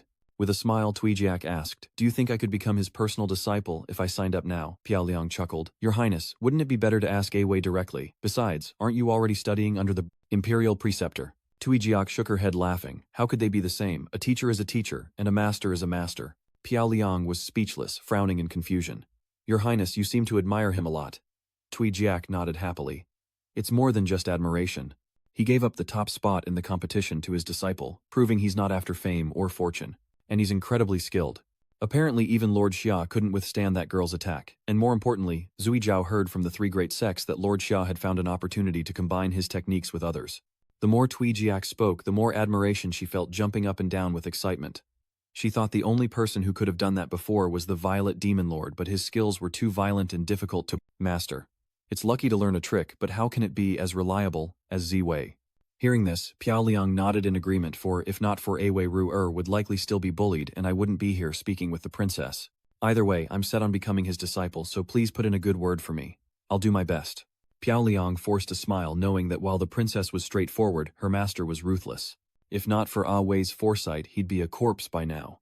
The emperor values the Grand Preceptor greatly, so even if Ziwei died, the Grand Preceptor could easily suppress the matter. Piao Liang felt uneasy, wishing they could just disappear. But she suddenly realized, these were the emperor and the imperial advisor. How could she even think such a thing? Such rebellious thoughts. As she pondered, Tweejiak spoke up. Miss Win, quickly change your clothes, we're going to find Manager Lai. Piao Liang nodded slightly in agreement, thinking it best to stay by Ziwei's side and listen to the Grandmaster. Meanwhile, in the cellar, Ziwei sat across from Tianquan in silence, feeling like this was an arranged meeting. Just then Tianquan suddenly called him senior brother, and Ziwei, startled, instinctively answered yes. Tianquan chuckled softly, then said calmly, now that you've lost your memory, I don't know what you remember. How about this, you ask, and I as your junior sister will tell you everything I know. Hearing this, Ziwei excitedly exclaimed, then I'll ask whatever I want. He asked if there were any special instructions given during their last contact before his disappearance. Tianquan calmly replied, he only told me that seeing the token is like seeing him, and to proceed with the other plans. Oh, so what are the other plans? What do you mean seeing the token is like seeing him? Ziwei asked, slightly frowning. If he couldn't see her red-eye effect, he'd almost believe her. We need to recruit new disciples and rebuild the demonic sect. Most of the cultivation methods are in the demonic sect token, which my brother can't easily retrieve. Without hesitation, Ziwei nodded, producing a pile of manuals and the demon sect token. Tianquan picked up a manual to examine it, finding no issues. It was indeed the technique his senior had created. So now the biggest question is what's Ziwei's background? Her senior brother said only he could possess the demon sect token, so how did she open it? Although the Violet Demon Lord liked to disguise himself, unlike using makeup pills or masks, his disguises used demonic arts to transfer his power and memories directly into a new body. A tiny parasite could be solved by simply changing bodies, so amnesia is obviously a lie. If she lost her memory, then the Demon Lord Ziwei couldn't have lost his. Thinking this, Tianquan spoke again, senior brother, there are too many types of cultivation methods, I can't distinguish them. The next day, I happen to be heading to No Name Town on official business. Why don't you come with me, senior brother, she thought, as Ziwei's demonic arts could bypass cultivation restrictions. It seems Ziwei also possesses a similar technique. If you can't kill it, keep it as a toy. Hearing her suggestion, Ziwei asked suspiciously, what's the point of going there? But the next morning, Ziwei still decided to get on the carriage to Wuming Town. Shafu and Xiao Shuai cried their hearts out, both wanting to follow him. Ziwei was speechless, sighing, are you two old men with no holes in a baby's butt? You guys stay here, we'll be back in 2 days. Taking the Iron Gate Elder to promote the demonic sect, he must be crazy. And little Shuai seems to be separated from me for the first time in a long time. Thinking this, Ziwei went over and patted her head, comforting her, Master will be back in a couple of days. Piao Liang and Zhu aren't here, so the guests are in your hands. With that, he boarded the carriage and departed Hafu, waving goodbye below. Brother Awei, I will definitely take good care of this child. Ziwei waved goodbye to them, then leaned back in the carriage, letting it depart.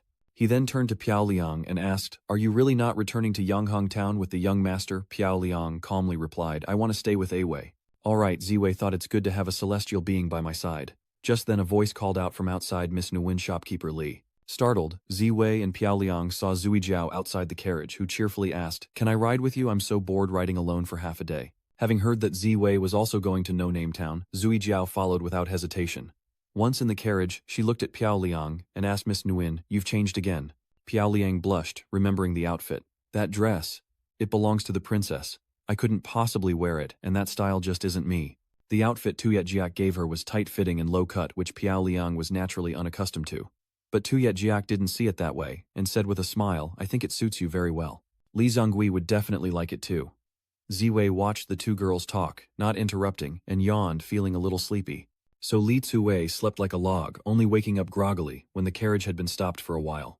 Just then, Hongshu peeked in and asked Master, are you awake? Ziwei glanced around, asking suspiciously, where did the beauties go? Before Hongshu could answer, another voice came from outside. Li Ziwei, long time no see. Li Ziwei glanced over, seeing Tian Chu and Tian Yu by the carriage, but he didn't recognize Tian Yu. Frowning, he asked, who are you? Tian Yu, hearing this, angrily shouted, damn it, you forgot me. Furious, she flips Ziwei off, but he ignores her and asks, Tian Chu, where did the beauties go? Tian Chu replies calmly, the 9th princess took Miss Win to help, since he hasn't woken up, and the national preceptor wants to see the extent of the damage. I'll take you later. Hearing this, Ziwei nodded in understanding, then looked at Tian Yu with a smile. I remember now, we met at the arena before. My name is Li Ziwei. Hello. Tian Wu coldly replied, I won't shake your hand. Tian Chu also remembered what happened before nodding in agreement. It seems that's right. Ziwei asked, puzzled.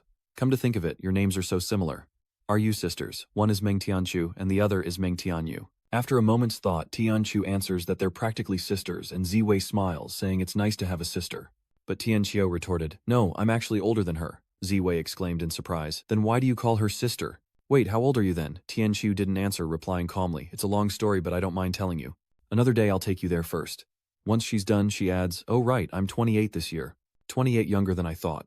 Shu Wei reflexively answered but then felt awkward. He glanced at Hongshu and asked, "How old did she say I was?" 28. Am I washed up already? Impossible. Tianchu's face is so small, could it be a side effect of the curse? Youth is eternal. Shu Wei then looked at Hongshu and asked, "How old are you this year, Hongshu?" Hongshu shyly replied, "I've just turned 18 this year, but I've actually been following the purple micro-demon lord for 10 years now." Meanwhile, a cute girl was running towards Tianyu, and the other carrying some wild fruit in her hands, sweetly saying, "I just picked these fruits, they're very sweet, try them." Speaking, she noticed Shu Wei and the others running over to share her berries. Zai Wei took one bit into it and praised delicious thank you. Then the four of them followed the girl onward. Zai Wei followed behind, speaking as they walked. "You can see the standard of living here from this child. This doesn't look like a disaster area." Tianyu coldly replied, "If we hadn't come, everyone here would already be dead. Only after the disaster report did they send people. Even at top speed, this process will take quite a while." Hearing this, Ziwei pondered and said, "That's right, even though this world has light body techniques, it can't allow someone to bring a spatial realm to save them. I hope nothing's happened. After all, that woman is just looking for promising seeds." As you ponder, Piaoliang spots you from afar. "Ah, away you've arrived." Piaoliang was distributing porridge to the refugees, saying, "The princess was summoned by the royal advisor, so I thought I'd help out." Wei nodded slightly, then raised an eyebrow in question. "Where does this go?" Seeing this, Piaoliang worriedly asked Wei about his arm. Wei shook his head reassuringly. "Don't worry, my arm is fine, even stronger than before." At that moment, Hongshu approached him and whispered, "Master, I'll go scout around." Shu Wei nodded slightly and replied, "Go ahead." Hearing their exchange, Tianqi looks bewildered. She's calling him master already. What has Shu Wei done with Hongshu? Never mind, it's not her place to ask. Thinking this, Qianqiu produced a ring, and in an instant, numerous vials appeared which she quickly distributed to the people. Seeing this, Zai Wei asked suspiciously, "What are these vials, and is that bracelet the mistress's?" As she handed them out, Tianqiu explained, "The mistress is in seclusion for important matters, so I'm managing the Eternal Pavilion in her stead. As for these vials, they contain medicine made from the black mystic ginseng Zue provided, which can alleviate fever symptoms. Fever isn't usually fatal, but it's torturous. Most of this village is elderly or children, so this medicine and supplies should help them hold on for a while." The villagers thanked Qianqiu profusely, but she didn't think she deserved it, saying, "Elder, this is shopkeeper Li. He provided the dark mystic ginseng." Hearing this, everyone swarmed around Ziwei, thanking him repeatedly, even the little girl from before. Gratefully looking at him, she says, "So you're manager Li. Your dark mysterious ginseng saved my grandma. Thank you." Zixiao handed her a vial of elixir, shaking his head with a smile. No thanks needed. But the girl was polite, thanking him before happily running off. "Once she's better, you must come visit us, Mr. Li." Ziwei smiled, realizing he'd inadvertently helped quite a few people. It feels good to be considered a hero. Meanwhile, the little girl ran off with the medicine overjoyed.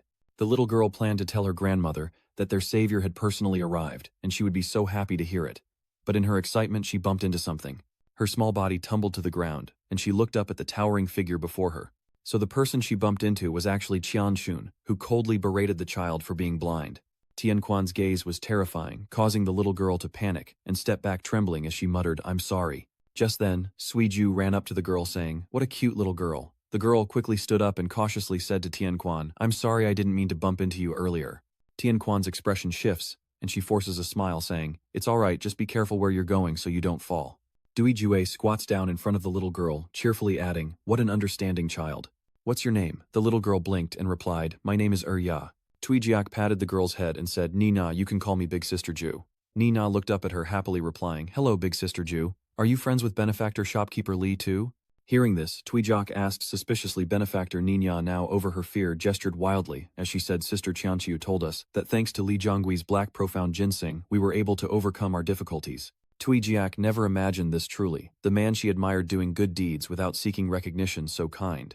Thinking this, she held Nina's hand tightly, saying happily, "Yes, I'm friends with shopkeeper Lai. If you need anything, come find me and I'll definitely help you." "This is from your sister," she said, placing a bracelet on the girl's wrist. Nia nodded slightly, then turned to leave, not forgetting to wave goodbye to the two of them. "We'll be going now. Goodbye, brother. Goodbye, sister." Once the girl left, Tianquan spoke up, commenting on Xiaoju's quick change of heart. She hadn't wanted to come at first, but now she was letting a child call her ninth sister. Tuizhou glanced at the person next to her, a clear displeasure in her eyes. She scoffed, "Why wouldn't I want her to call me sister? I didn't want to come because of the princes, but if Zi Wei wants to come, of course I can't miss this opportunity." Hearing this, Tianquan sneered, "Is that so? Speaking of which, His Majesty opened the national treasury to relieve the disaster, but now the people are not grateful to the royal family." Tuijiak pouted. "So what if the people are grateful to someone else?" Does it matter? Though she dislikes her royal status, she understands that ensuring the people's well-being is the duty of the royal family. Grandfather, the retired emperor, once said that the people's happiness is the greatest affirmation of the royal family. Tui Jiak said that the national preceptor probably knows better than her, and that some things should and shouldn't be said. Tianquan narrowed his eyes and thought, this girl is quite interesting, much harder to control than the emperor. She seems to admire Ziwei a lot. I wonder how she'd react if she knew the truth. Thinking this, Tianquaner couldn't help but smile. Seeing this smile, Suizhou felt that this person must be sick, arguing and still smiling. Meanwhile, at a straw house on the outskirts of town, the joyful Nina from town ran back home and began recounting her encounter. She heard you say Manager Li came, and he gave Sister Tianchu a lot of black mystic ginseng. Today's medicine was personally given to me by Manager Li. The little girl happily said, when you're better, I'll invite him home. Take your medicine slowly. The old woman took the pill and smiled, then I must recover quickly. Just then she noticed a bracelet on Urya's wrist, and asked suspiciously, where did you get that bracelet? Arya happily replied.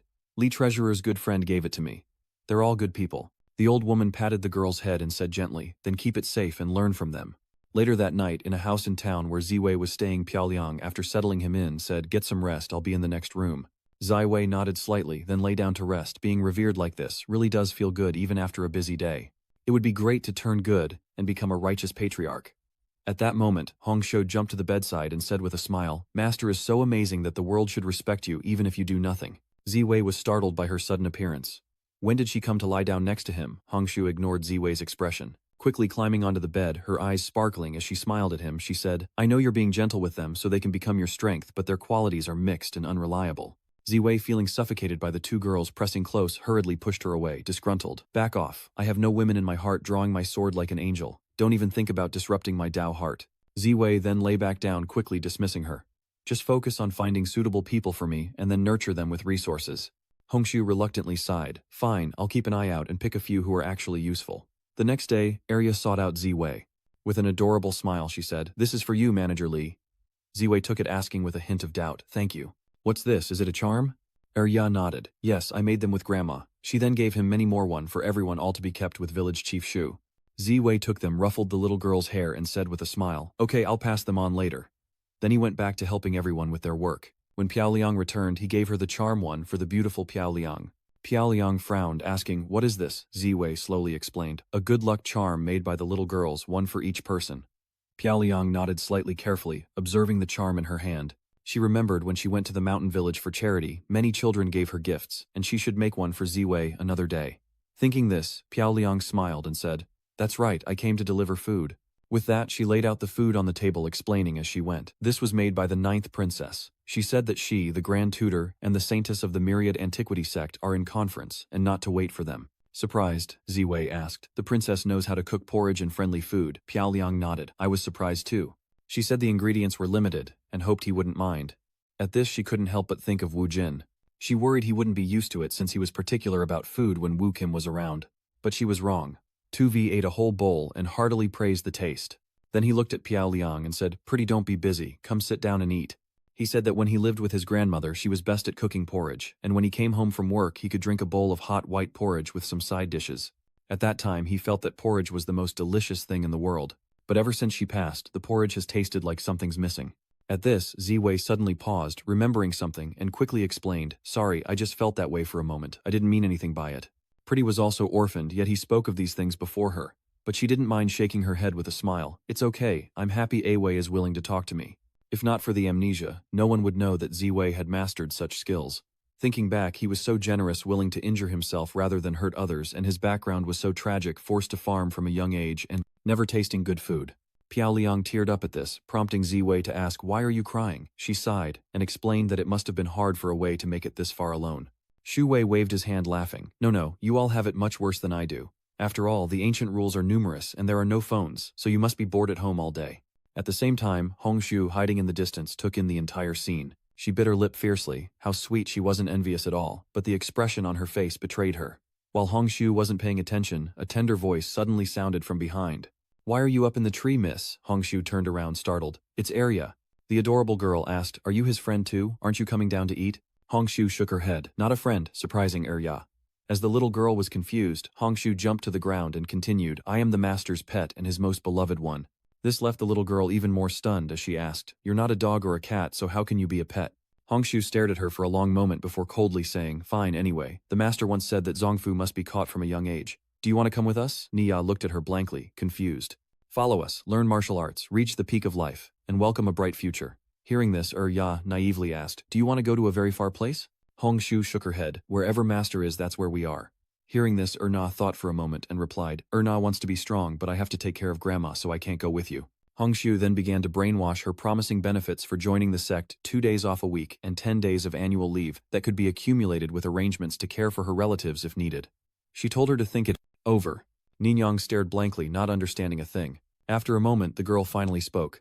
"How about you talk to my grandma instead? Ninya is too silly to understand." "Okay, lead the way." Hongshu nodded slightly in response. Nina immediately went ahead, and she innocently asked, "If I go with you, do I have to call manager Lee Master too?" This made Hongshu's head spin. She retorted fiercely, "Dream on, only I can call him that."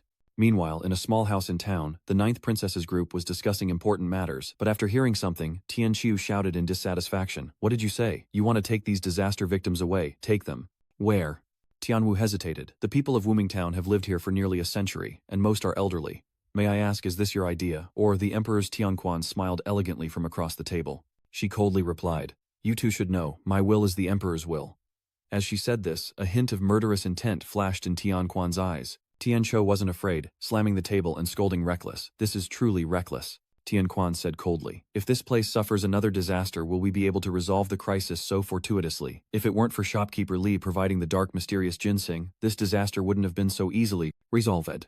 Speaking of which, she really had to thank Ziwei and that naive girl who couldn't see people for who they were. That black mystic ginseng was what Ziwei Demon Lord wanted to use to relieve the disaster.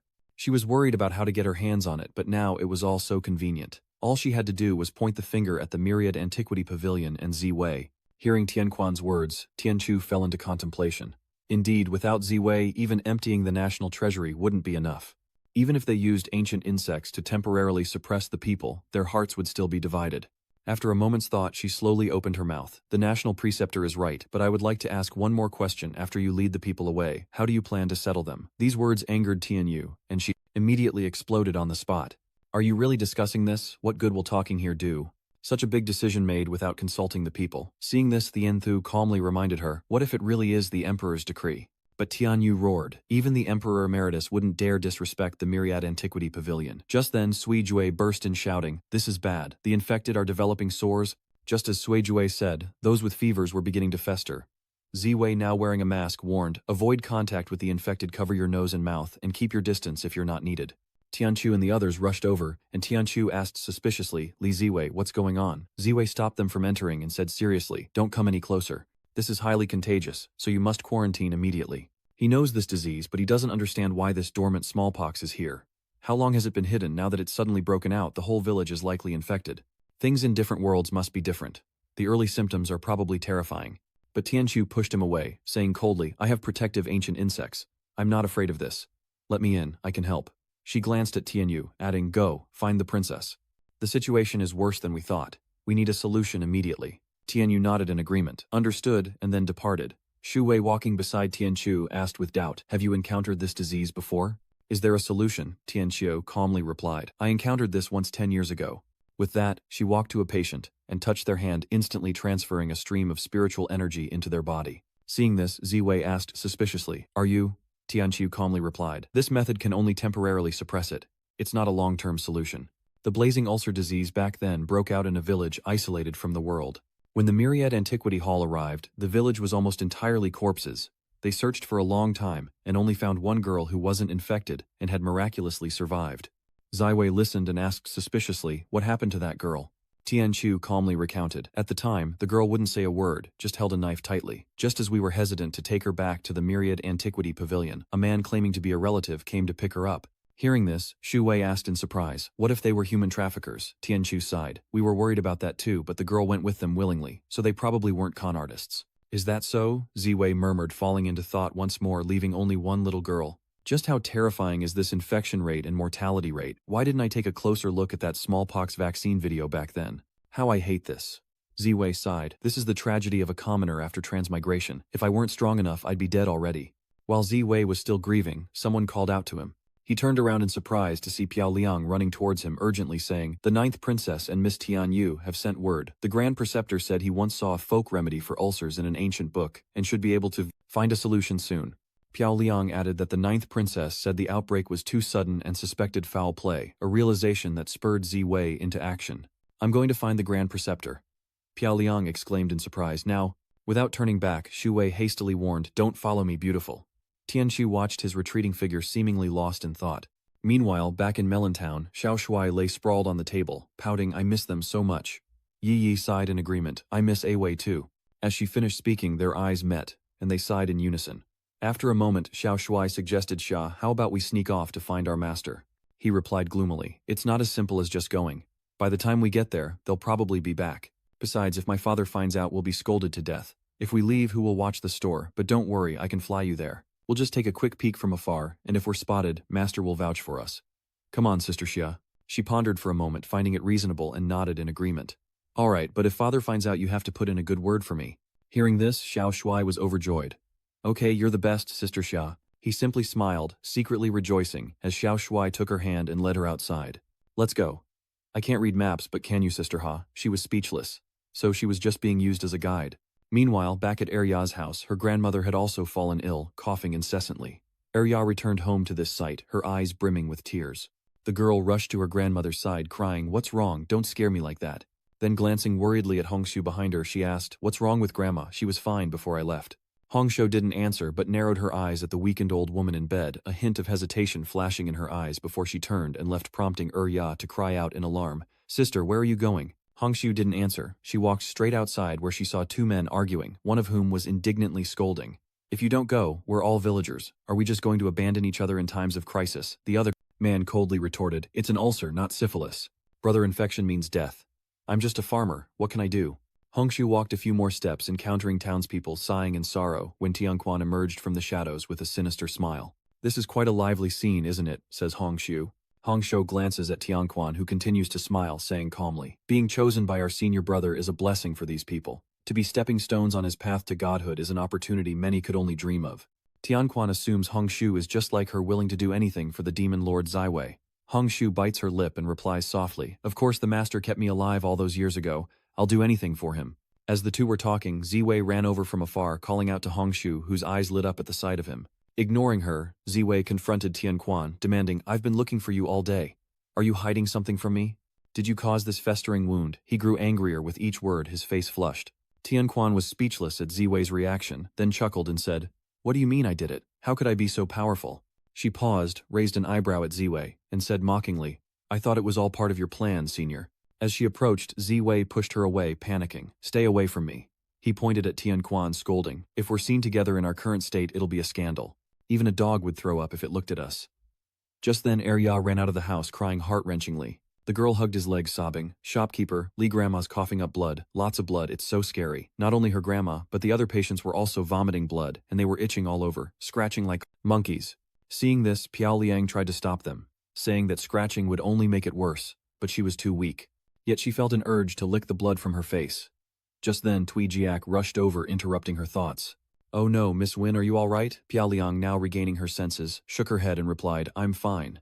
Tui Jiak, thinking she was scared, quickly reassured her, "Don't worry, just wipe it off and you'll be fine." But in truth, she was deeply worried. "It's over. The blood of those infected with blazing sores is poisonous, and even the Wangu sect's holy maiden is helpless." Why now? No sooner had the disaster passed than an epidemic broke out. I wonder if the emperor has received her letter yet. At the same time, Zui Zhao's messenger pigeon was flying in the sky when an arrow suddenly appeared out of nowhere, shooting it down on the spot. Soon after, a group of people in black cloaks arrived, and their leader said with satisfaction, "Very good. Last time we ruined Lord Tianquan's mission, but this time we must not fail. Within 100 miles, not even a fly can enter." But just as he finished speaking, a questioning voice echoed from behind. "Why? Can't pass through here." The man's face immediately turned ugly, as he said irritably, "Why do you ask so many questions? All of this is naturally for Lord Tiantone and for our great mission to restore the demonic sect." As he rambled on, a sharp blade was held to his neck. It was Wai who had arrived. She asked coldly, "So that's how it is. You mentioned the demonic sect earlier, didn't you? And with that, ye dealt with them." She glanced at Xiao Shuai standing next to her. Erlong smiled, grateful that the child had made things so easy.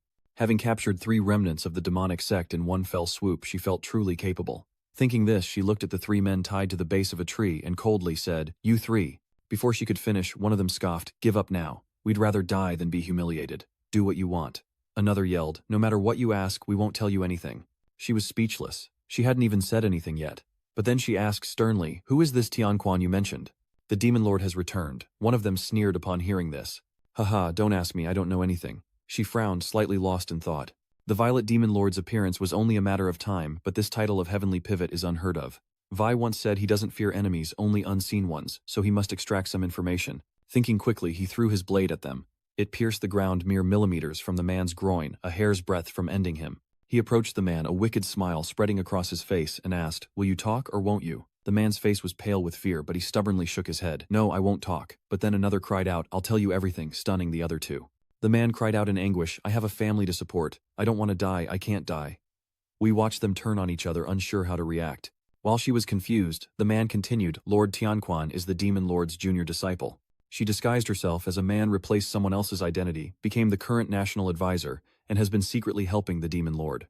He said that this time Tianquan brought the 9th princess to Wooming Town to complete a plan, but they really didn't know the specific content of the plan. Hearing this, he froze while back in No Name Town. Ya wept, clutching her grandmother. Shu Wei glanced at Tianquan and said with displeasure, "Weren't we here to select people? So you're even resorting to such cheap tricks." Tianquan simply smiles mysteriously, then walks up to Ya and asks, "Do you want to save your grandmother?" Nina immediately nodded. "I want to save her. I'll do anything to save my grandma." "Okay." Tianquan chuckled as dark energy swirled around her and a dagger materialized in her hand. Approaching Ya, she said, "Hongshou said Manager Li likes you a lot, so I choose to believe in you too. Let me let you in on a secret. This illness is actually a curse." Nia stared blankly at her. Tianquan chuckled, "This disease is incurable. Once infected, living is worse than death. Lingering on only prolongs their suffering. This is for you." Ninya takes the dagger, murmuring in confusion. "What's this?" Tianquan slowly explains. "This is a treasure that can absorb the curse. You see, everyone's sick, but you're fine. You're the chosen one." She said this was a task only the girl could complete. Didn't she want to save her grandmother and everyone in the village? Like a puppet, Arya mechanically nods, then heads to the sickbed ready to stab her grandmother. Just then Ziwei rushes in to stop her. He held Nina tightly, angrily accusing Tiantone. "Are you sick? Deceiving a child into murder? Are you some kind of cult?" Ziwei then looked at Hongshu and asked Hongshu what's going on. Hongshu looked at him for a long time before saying, "I forgot that Master has amnesia. This child isn't killing people but saving them." Hearing this, Ziwei asked doubtfully, "What do you mean?" Hongshu slowly explained, "Didn't you tell me that these people's bodies were corroded by the curse, and they could only wait to change bodies later?" Hearing this, Hongshu suspects the child from back then survived, and this ulcerous fire disease was likely caused by the original owner, and even body swapping. If he hadn't seen the consciousness and system himself, he'd almost believe it. It's likely used with demonic arts to brainwash people. Choosing children because they're easier to brainwash, but all this effort just to pick a confidant. Wei felt certain something was wrong, and as he pondered, a sudden commotion outside startled everyone in the house. Tianquan sneers, "There's an eavesdropper," though she intentionally let them hear. Unbeknownst to them, Qianqiu was the eavesdropper stumbling upon a shocking secret. She covered her mouth, her eyes wide with terror. The Grand Tutor is with the demonic sect, Ziwei is also with the demonic sect, and Hongshu is that child from back then. This fire, ulcer disease is the work of the demonic sect. How did they do it? With that thought, Qianqiu turned to leave, needing to tell the others, but she only took 2 steps before Tianquan's deep voice echoed. "Where do you think you're going, Saintess of the Myriad Antiquity Pavilion?" Tianqiu froze instantly. She frantically turned around, but before she could react, she was engulfed in dark energy and bound tightly, unable to move. In less than 3 seconds, Tianqiu's body emitted a blinding light, freeing her from her restraints.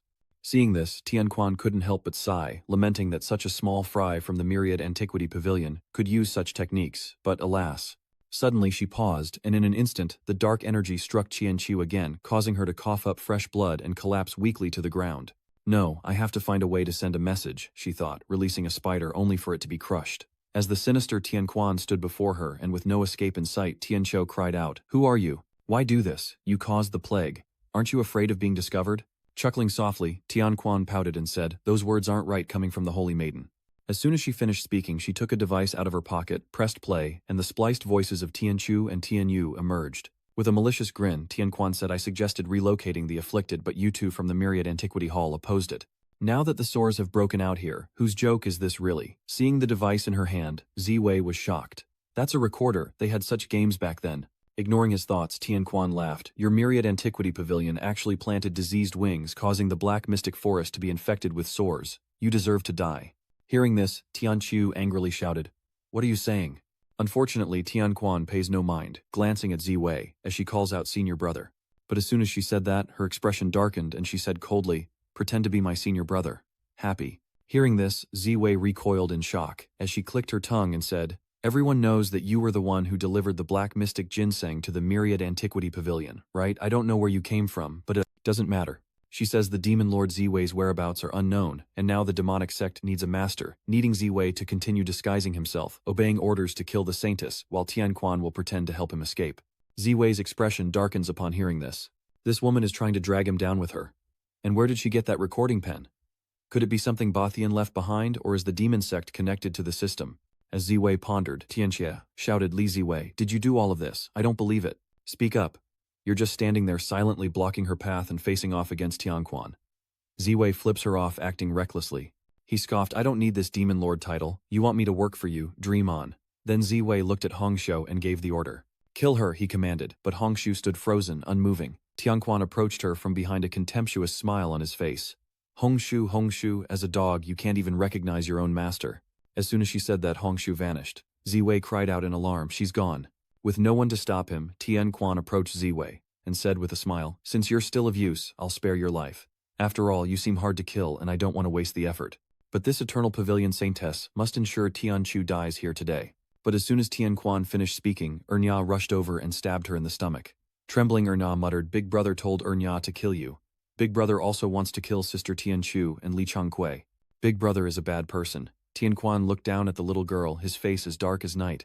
Seeing this, Ziwei cried out in alarm, but before he could react, the scene before him sent him reeling. Nia had been blasted away by Tianquan's dark energy. Seeing this, Tianqi was just as frightened, but she was powerless to act.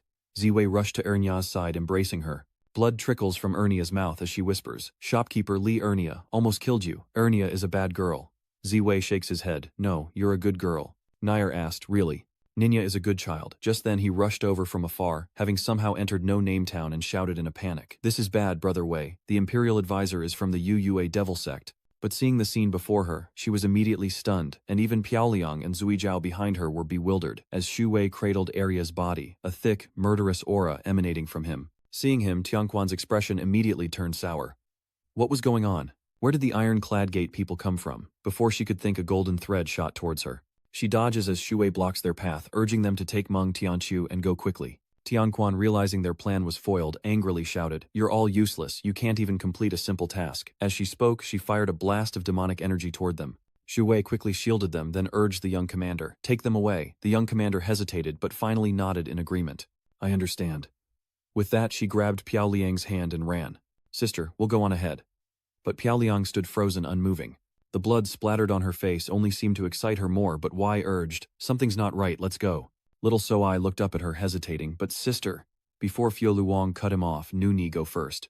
Tiu So-I disagreed, wanting to say something, but Fio Luong shouted, "Go now." With no other choice, Tiu So-I ran off with Wei and the other four. They didn't stop running until they reached the forest near No Name Town. Wei glanced at Tianqiu and asked, "What's going on?" Tianyu looked at Tianqiu with concern. "Are you all right? If you're hurt, how will I face the mistress?" Biting her lip, Tianqiu trembled as she spoke. Ya is dead. The Imperial Advisor killed Li Ziwei, and he's likely a member of the demonic sect." Her words immediately turned the faces of those present grim. Yi was the first to speak. "How could this be, Tianqiu? This is no joke." Biting her lip, Tianqiu said, "The Imperial Advisor is with the demonic sect. He called Li Ziwei, his senior brother, and the black mysterious ginseng that Li Ziwei gave me was tainted with the ulcer disease. Do you remember the mountain village we went to 10 years ago?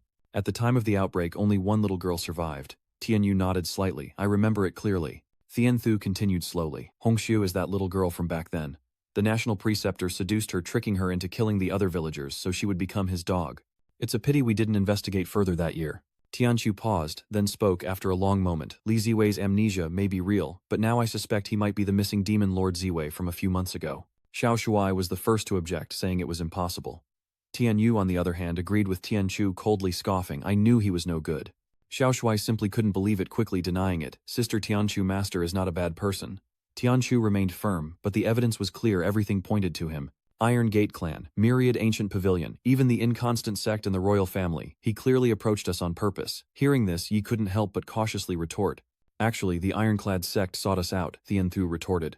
Wei was speechless. Something was off with Fu Luong earlier. Did she know martial arts before? Xiao Shuai shook his head. She never learned martial arts, she just did exercises with her master sometimes. Tianchu frowned and muttered, that's even stranger. That strength isn't something a normal person could have. Maybe she joined the demonic cult a long time ago. The more he heard, the more wrong it felt, and he quickly retorted, what if we're wrong? Shopkeeper Li protected us just now. Besides, isn't Shopkeeper Li supposed to be out of his mind? There are too many suspicious points. He must have had an internal conflict with the Grand Preceptor, though I don't know why. If he really is the Purple Star Demon Lord, then Xiao, who was once poisoned, seems to be cured now. Though she didn't want to believe it, she felt that Ziwei might be Ziwei Zun. Meanwhile, in Zhen Wuming, Tianquan took off his mask and shouted angrily, so, you had a backup plan to call the Iron Cloak sect. Is this your goal? Who exactly are you? Hearing this, Ziwei retorted, what a load of crap. Are you delusional? How can you be so imaginative? Who am I? I'm your father. No sooner had he spoken than he lunged forward, throwing a punch at Tianquan, who remained unfazed, calmly awaiting his attack. In a flash, Ziwei appeared before her, but Tianquan struck him with a palm, sending him flying, though his body quickly healed. He frowned and muttered, that wicked woman, even though my healing ability is cool, I still feel pain. And with that, Ziwei threw another punch. This time, Tianquan struggled to defend his strength greater than before. Immediately after, she used dark energy to bind Ziwei. She frowned, lost in thought. What kind of technique has he mastered? Her mystic arts are useless against those who are wary of her, and those worms must have gone to warn the others. There's no time to play with Ziwei here. Even if he can recover, it'll take some effort. So Tianquan decided to strike first, tearing him to shreds. Ziwei closed his eyes as she lunged. He wanted to resist but couldn't. Yet Ziwei waited and felt no pain. He opened his eyes to see Piao Liang standing in front of him, locked in combat with Tianquan. She coldly says, I must remind you there's someone else here. Piao Liang's body was now shrouded in dark energy, her eyes filled with murderous intent, a stark contrast to her usual gentle demeanor. Then she clenched her fist and the dark energy dissipated into smoke. Shu Wei, freed from the dark energy, cried out in alarm, beautiful miss. But before she could finish, his eyes widened in horror as Shu Wei realized the demonic energy was gathering around Piao Liang. Before he could think, Piao Liang coldly spoke. The first time I saw you, I didn't like you. Have we met before? Hearing this, Tianquan couldn't help but laugh, coldly retorting, my brother mentioned the celestial maiden. If we had met before, I would have captured you and presented you to him at the demonic sect. No sooner had she spoken than Tianquan unleashed a wave of dark energy, squinting as a massive explosion erupted before her. The legendary celestial maiden gone so easily. Thinking this, Tianquan sneered. I thought she was so powerful. I should have spared her and killed the celestial maiden. How will I explain this to my senior brother? But at that moment, a deep voice echoed from within the smoke. Haven't you heard of the plot armor rule? Where there's smoke, there's no injury.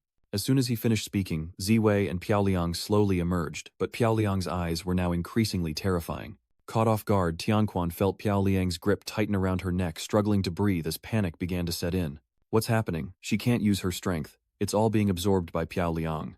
But at that moment, Tianquan saw a festering sore appear on Piao Liang's face, and she immediately chuckled, ha, so you've got the festering disease too.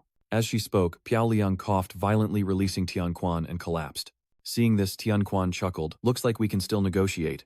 But when she tried to stand, she couldn't muster any strength. Biting her lip, Tianquan remained seated as she spoke. I actually have a secret medicine that can cure the sores, but only I know how to use it.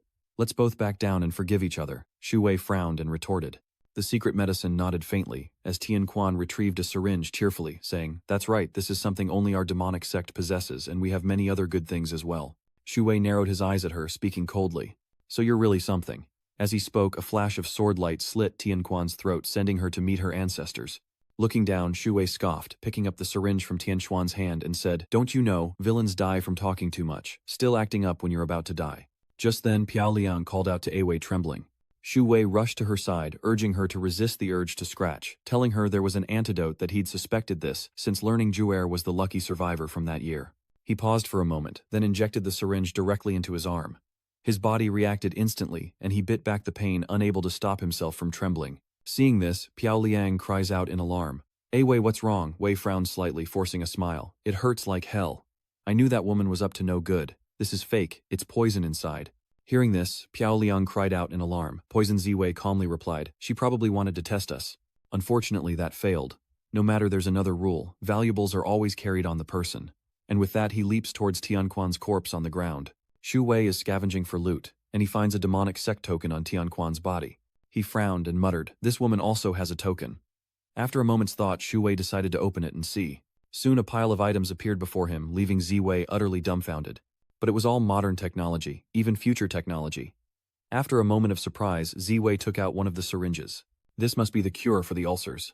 To be safe, he decides to test it again. Unlike last time, Ziwei's body didn't react to the injection. Confirming there were no issues, he turned to Piao Liang and said, "Beautiful, I'll give you the shot. Give me your arm." Piao Liang shyly lowered her outer sleeve. Without a second thought, Ziwei went to inject her with the antidote, reassuring her, "It won't hurt." After the injection, he gave her a cloth, instructing her to apply pressure and release it later. With Piao Liang cured, Ziwei turned to Ya, lying nearby, his face instantly falling. He went over and embraced the girl's body, silently placing her next to her grandmother's lifeless form on the bed. Ziwei sighed in helplessness, realizing he was indirectly responsible for their deaths. The demonic sect hides so many modern items. They must be connected to the system. But where is the system? Why hasn't it appeared yet? Tianquan said. You were just pretending to be the demonic Lord Ziwei. Thinking this, Ziwei reached into his inventory, pulled out a cloak and put it on, then draped a jacket over Piao Liang's shoulders. Piao Liang glanced at him and asked, Wei, what do we do now? Are we going to find Miss? Xia Ziwei shook his head, slightly replying, No, before we clarify the truth, I'm afraid we have to hide for a while. If his true identity isn't the demon Lord Ziwei, then who is he? Soon after, the two Ziweis arrived, where the sick people were resting. He stood before a patient, quietly calling out, Hey, wake up.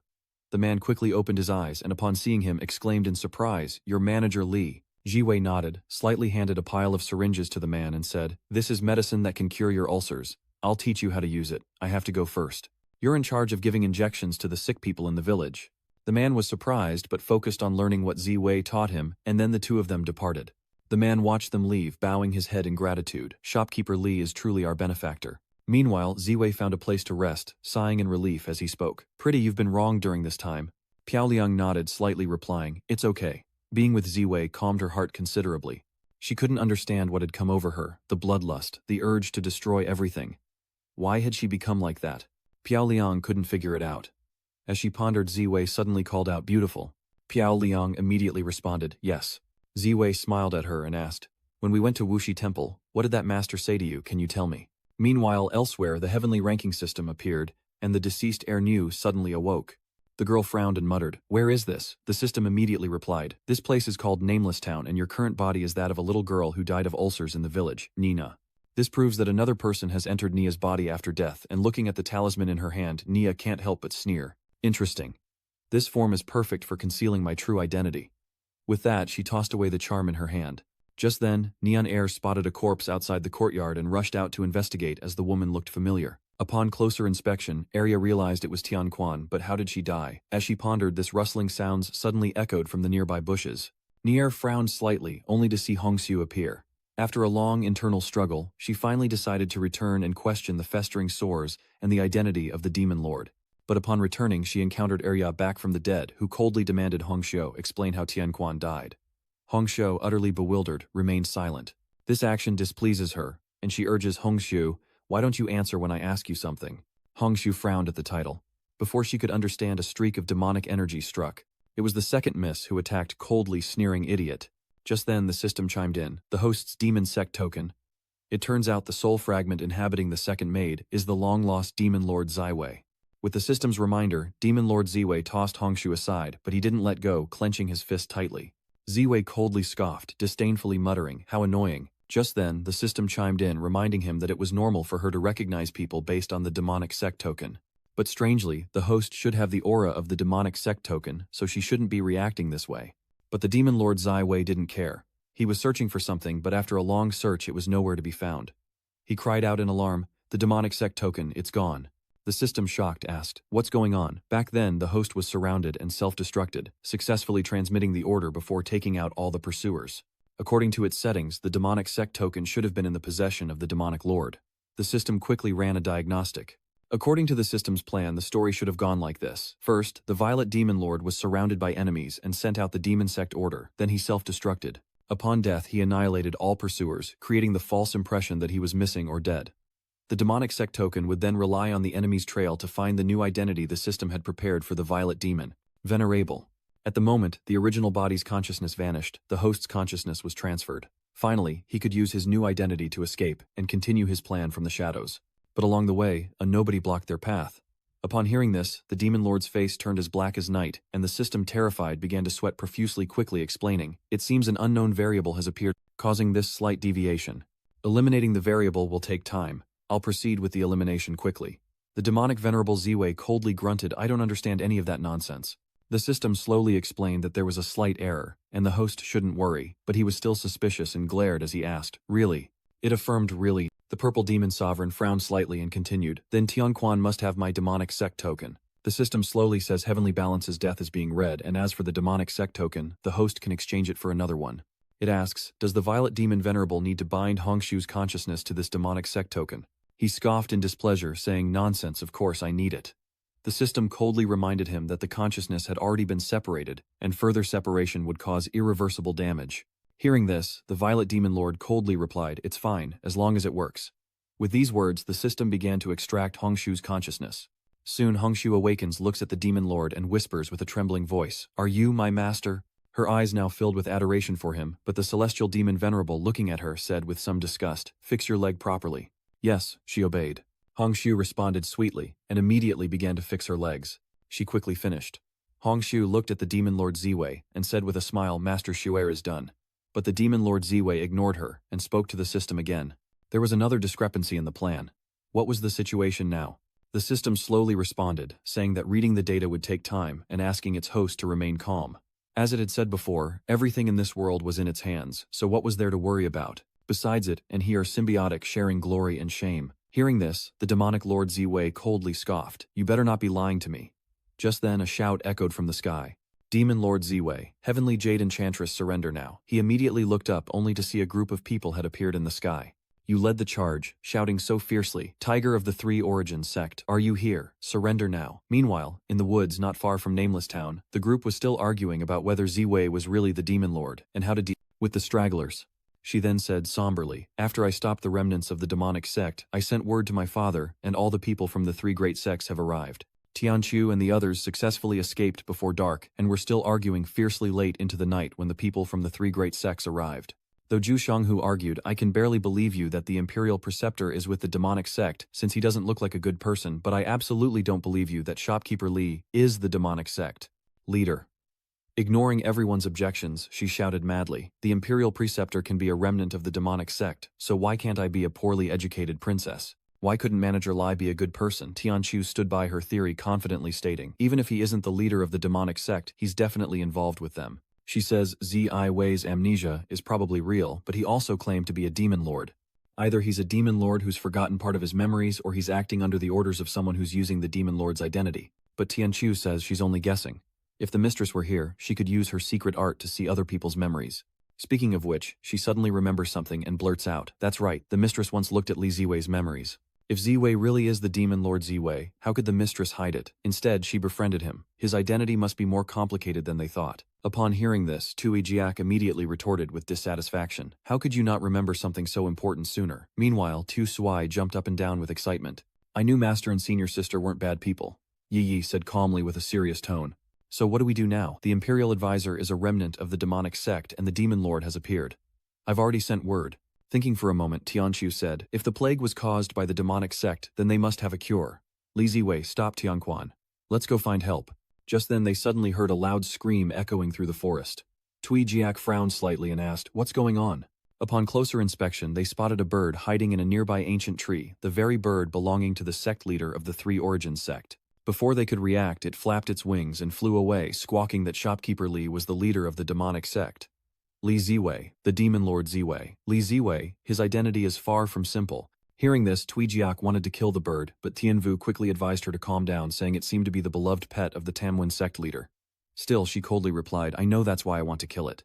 Seeing this, he shouted, Tianqiu, quickly invite the mistress here. I heard my father say that the Three Prime Sect's leader is the simple-minded, muscle-bound type who loves chaos. They quickly split up while the white bird flew away, still squawking. Soon, it arrived at its destination, quickly landing on someone's shoulder, none other than Pham Thong, the sect leader of the Three Origins sect. After hearing his beloved's nonsense, Pham Thong frowned and muttered, so that's what's going on. This Violet Demon Lord is using an alias, but why should he care? He roared, Demon Lord Violet Zai, Wei, whatever celestial enchantress you are, come out and face your doom. The woman beside Pham Thong is none other than Nan Gong Li, the palace master of the Joyful Union Palace, who frowned in contemplation upon hearing this. The leader of the nameless sect, Wu Suowei, also found the name Li Ziwei familiar. Meanwhile, Pham Thong continued to shout, are you cowards going to hide forever? Now that I'm a martial emperor, I'm not the same man I was before. Come out and fight me, let me see your current strength. At the same time, upon hearing that name, the demonic Lord Ziwei gritted his teeth in anger. Didn't you say everything was in your control? It's one thing to drag a good name through the mud, but where did this Li Ziwu come from? And stole his title too. No wonder he's furious. The system quickly responded. According to the initial setup, this Li Ziwei is a new identity. I specially prepared to approach the celestial maiden and recruit her sister as a key subordinate. After checking the system discovered a major loophole with an unknown cause. Based on the data, Thientone died at the hands of 2V. Hearing this from the system, the demon lord Ziwei's face grew darker, and he gritted his teeth. You're playing me. Hearing this, the demon lord Ziwei immediately turned around. Had he forgotten about Hongshu? With that thought, he immediately gave the system an order.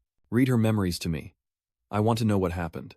But the system hesitated. Separation through consciousness. Repeated separations can lead to memory loss. This state prevents memory reading, unless you can retrieve the original demonic sect token. Upon hearing this, the demon lord Ziwei retorted in dissatisfaction. Why didn't you tell me something so important before? The system replied aggrieved. When I reminded you before you said it wasn't important. Biting his lip, the dark lord Ziwei asked suspiciously, so where is this Li Ziwei now? The robotic system replied that due to a loophole it couldn't pinpoint the exact location of the target.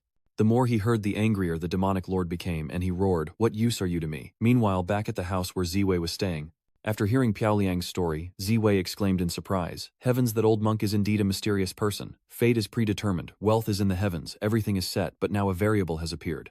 By following Ziwei and going with the flow, one can change their original destiny. So what was Piao Liang's original destiny? Why can following you change my fate? As Ziwei pondered, Piao Liang hesitantly said, did you hear someone calling just now? It seems like Ziwei is deliberately avoiding the topic of your name. Can we not talk about this for now? Ziwei transmigrated in a hurry. Maybe he got the wrong identity. The more he thinks about it, the more he feels he messed up. He wants to die and ask the staff, but he's afraid of using up his resurrection chances. The more he thinks, the more he feels like this is a disaster. So much modern technology, it's obviously the system's doing, but why are there only cultivation methods in this demonic cult order? Would it kill them to add some high-level technology? Ziwei teared up at the thought. Don't tell me that system is actually on the demon lord. He's the main character, and what are you, the biggest boss in Gotham City? But then something suddenly occurred to Ziwei, and it seemed he understood. Perhaps Ziwei was connected to the demon lord but wasn't the demon lord himself. He couldn't use the techniques, but he could endure them well. Holding an object that once belonged to the demon lord living in obscurity, an idea suddenly sparks in his mind. He wasn't the most powerful demon lord but rather his greatest adversary. The moon. After a long silence, Ziwei realized that must be it. Hongshu only accepted him as the Violet Demon Lord because of the demon sect's orders. As he pondered, Piao Liang suddenly called out to Awei. Ziwei snapped out of his thoughts, furrowing his brow as he asked, what is it, beautiful?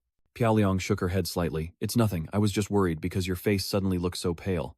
Hearing this, Ziwei was a little touched, and thinking of something he asked suspiciously, speaking of which, is your body feeling any better? Did she ever study dark magic? I didn't get anything out of that, master, and I still don't know what to make of Piao Liang's celestial body. Her sudden dark turn may be related to her constitution. Piao Liang then replied softly, I've never learned martial arts and I don't know what happened back then. She says that recently she's been feeling uneasy with dark thoughts creeping into her mind, especially around the Grand Preceptor. The first time they met, she almost killed Ziwei, and she even had the urge to kill the Emperor. Hearing this, Ziwei couldn't help but curse inwardly, so this is the kind of image great beauty has, she even wanted to kill the king. Seeing that he was silent, Piao Liang continued, I wasn't like this before, but recently I've been increasingly unable to control myself, and today it just happened naturally. She says she doesn't know what relationship Ziwei has with the demon sect, nor does she know herself, but Piao Liang doesn't care about any of that. She just wants them to be well. Ziwei listened in silence for a long time before speaking. Thank you, leaving Piao Liang stunned. Ziwei winked at her, smiling. Thank you for saving me before, and for treating me like someone important.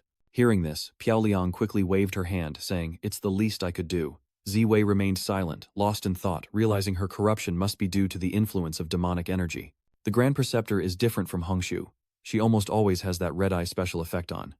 But Piao Liang was fine around the Qingshan sect gatekeeper, so does this depend on concentration? But thinking about it now is useless, since Ziwei ruined everything anyway. Thinking this, he said seriously, I don't have the wanted posters that Miss Xia gave me, so I have to go back to the inn first. Meanwhile, in No-Name Town, Fan Tong continues to shout, Yang Yue, come out and face your death. Gong Li couldn't help but speak up, he's been shouting for almost an hour. Chu Wei nodded in agreement, quickly advising sect leader, Fan, why don't you rest first and we'll send someone in to check. But Fan Tong, ever the hothead, retorted, do you even know what a challenge is? A demon lord with any pride would come out and fight. You weren't robbed by the demonic sect before. Were you trying to secretly report us? These words startled Chu Wei, who quickly retorted. Sect leader fam, don't speak carelessly. How would I know the demonic sect would spare us? In the end, the three great sects were unable to summon the Violet Demon Lord. As they entered the nameless town, the dazed citizens pointed to where they last saw the Imperial advisor but concealed Ziwei's direction, not believing him to be a bad person. Someone couldn't help but speak up, yelling that Manager Li was some kind of demon lord, as if a demon lord would be here handing out medicine. These words made Fan Tong's face turn as red as a baboon's backside. However, Gong Li remained silent, feeling that the epidemic in this village was unlike any other disease. She suspected Ziwei was responsible, but as soon as she spoke, something caught her eye. The three of them arrived at Ernya's house to find Tianquan dead on the ground, while Hongshu carried the possessed Ernya, who was now Ziwei, away from Wuming Town. As she walked, she asked Master, "Where are we going?" The demonic Lord Ziwei gritted his teeth and cursed. To find that damned man, of course. He took the demonic sect token from Tianquan. A moment later, at an inn, the three men, including Meng Tong, stopped to rest, and Chu Wei spoke first. "That succubus is dead." Gong Li took a sip of tea and said calmly, "And you let that Li Ziwei escape?" Increasingly frustrated, Fan Tong roared, "Damn it, I thought we were going to fight. What a waste of a trip. How dare they ignore us? They deserve to die." He slammed the table and beat his chest like an ape. Gong Li placed his teacup on the table and said calmly, "His Majesty ordered us to capture them alive, but now one is dead and the other is missing." "What are we going to say?" Fan Tong scoffed. "Do whatever you want. Then let old Wu explain it to His Majesty." Chu Wei cried out in alarm, "Why me?" He pouted and replied, "No reason." Left with no choice, Su Wei had to accept. "Fine, I'll report to His Majesty. You all handle the people and post the wanted posters as usual." The next day they were plastered all over the busy streets. The people gathered around, curious to see who had committed such a heinous crime as to warrant a wanted poster. Upon seeing the picture, someone recognized him and exclaimed, "Isn't that the champion of the martial arts competition?" Coincidentally, Wu Jin was passing by and couldn't help but frown upon hearing the discussion. The champion? Wasn't that his master? Thinking this, he went over to take a look. The moment Wu Jin saw the wanted poster, he gritted his teeth in anger and tore it down. Wu Jin cries out in disbelief, "Heavens, isn't that my master?" Sure enough, the wanted poster is for Zai Wei, and they've even given him the title of the Demon Lord of Zai Wei. Just then, a piercing scream echoed from behind. "Wait, isn't that him?" This caught Wu Kim's eye, and he saw Tang Biao approaching. Though neither knew the other, they both knew Zai Wei. Meanwhile, at the royal palace, the emperor looked at the person before him and said urgently, "Xiaoju, stand up." Tui Zhao stubbornly shakes her head, "I won't." The emperor sighs helpless. "How can you act so unprincess-like? I know you still revere Li Zhongui, but his identity is no more." Before he could finish, Tui Zhao interrupted. He couldn't be the demon lord. Seeing her stubbornness, the emperor sighed. "I misjudged the national preceptor, trusting him as a mentor without investigating his past. Now it seems if the national preceptor was a member of the demonic sect, he must have used some tricks." Tui Jiak squinted at the emperor, hesitating. "But father shopkeeper lie." Before she could finish, the emperor cut in with a stern look. "The imperial advisor is dead, but his identity as a member of the Yue devil sect was real. According to the remaining devil cultivators, the devil sovereign has returned. Meanwhile, the three sects have spread the word, and whether Shu Wei is the demon lord or not is irrelevant. The important thing is to capture the demon lord to prevent unrest. If he's innocent, the emperor will make amends once things settle down." Confused, Li Jiao asked softly, "What do you mean?" But before she could finish, the emperor roared, "Guards! The ninth princess has had a terrible shock. Take her back to rest." Immediately a maidservant approached and said respectfully, "Your Highness, please follow me." Tui Jue stares intently at the emperor. Is he trying to imprison her? Since she can't be persuaded, she can only rely on Yi and Tianchu. He simply wants to imprison Zuiju. Yeah, not a chance. Meanwhile, Ziwei and Piao Liang were already on a carriage back to Yuhang Town. After getting off the carriage, Ziwei handed the driver a banknote, which made his eyes light up, and Ziwei quickly entered the town with Piao Liang. He takes a breath of fresh air, happily saying, "Finally here, I suddenly missed the young master's lightness skill." Just then a piece of paper flies from nowhere, hitting him straight in the face. Ziwei took it and smirked. "They're fast. It's only been a few days. The whole world is plastered with your wanted posters, but isn't this drawing terrible?" With that, Ziwei tossed the wanted poster and strode confidently into town. Back at the Peace Inn, Ziwei began searching for something. But after searching all day, he found nothing, collapsing to the ground in tears, muttering, "Where did I put it?" Just then, Piao Liang came to his side and asked, "What are you looking for, Wei?" Ziwei glanced at her and said sorrowfully, "I'm looking for the wanted notice that you found for me, which led to the discovery of this item in the token from my deceased sister's place. It contains the identities of several hidden spies. I want to see if Tai Yi Men's people have discovered their identities yet. If their identities haven't been exposed, Ziwei can use this opportunity to gather information." Piao Liang nodded, finally understanding his plan. After a moment's thought, she remembered something, blurting out, "Once while cleaning, I found some rolled-up papers in the corner and put them in Wei's study. Could that be what you're looking for? As soon as she finished speaking, Ziwei exclaimed with delight. It must be. Our beautiful one is so reliable. And so the two stealthily returned to Ziwei's room, looking for all the world like thieves in broad daylight. After observing for a while, and seeing no one, the two entered to search, and Ziwei couldn't help but sigh. I thought someone was guarding this place. But no sooner were the words out, than a sinister voice echoed from the shadows. Who are you? Startled, Ziwei screamed, and instinctively slapped the figure, sending them flying out of the shadows. The room erupted in chaos, filling with dust, as Wu Kim, the one who was struck, lay on the ground. But Wu Kim kept muttering, this familiar force. I knew it had to be my brilliant master. Shu Wei's face showed embarrassment after seeing who it was. Wu Jin, what are you doing here? After all the commotion, they quickly joined forces. Ziwei removed his cloak and slowly said, so that's it. You saw the wanted poster, and came back to wait for me. Why has Master suddenly become a demon lord? Ziwei sighed helplessly. It's a long story, but the bottom line is, I'm not the Ziwei demon lord. But as he spoke, disappointment washed over Wu Jin's face. Ziwei was speechless, and after a long pause he slowly said, I'm not the demon lord, but it's my fault things have developed this way.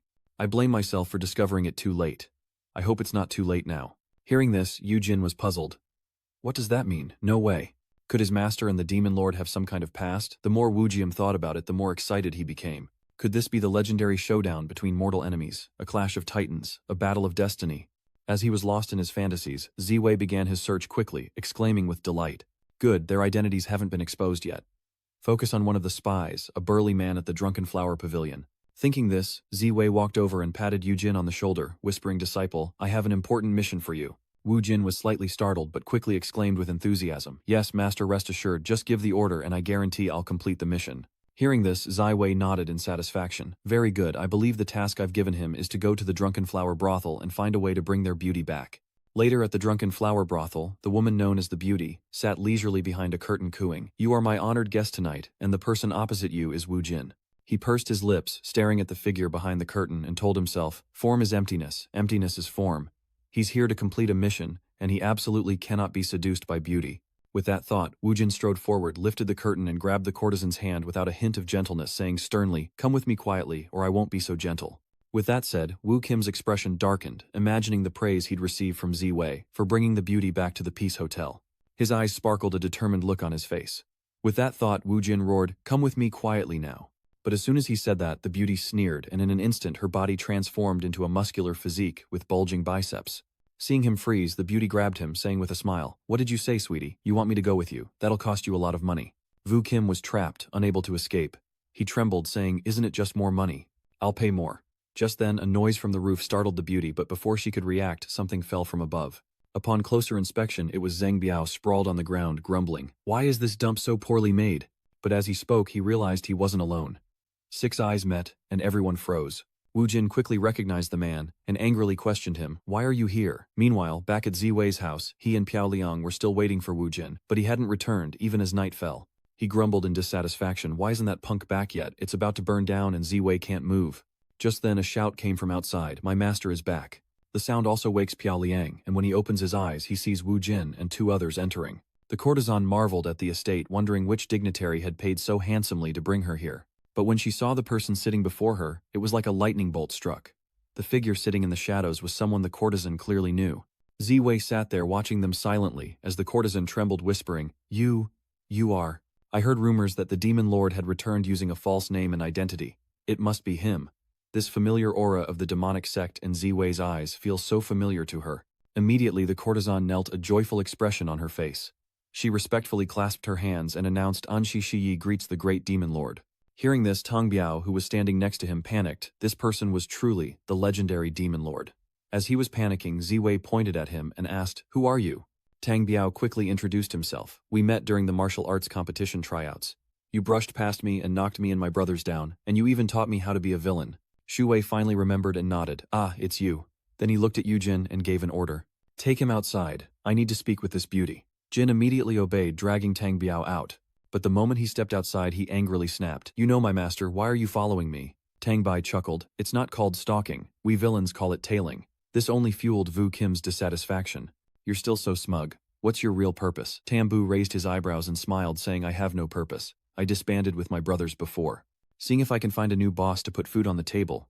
The first time I met this big shot, I was struck by his domineering aura.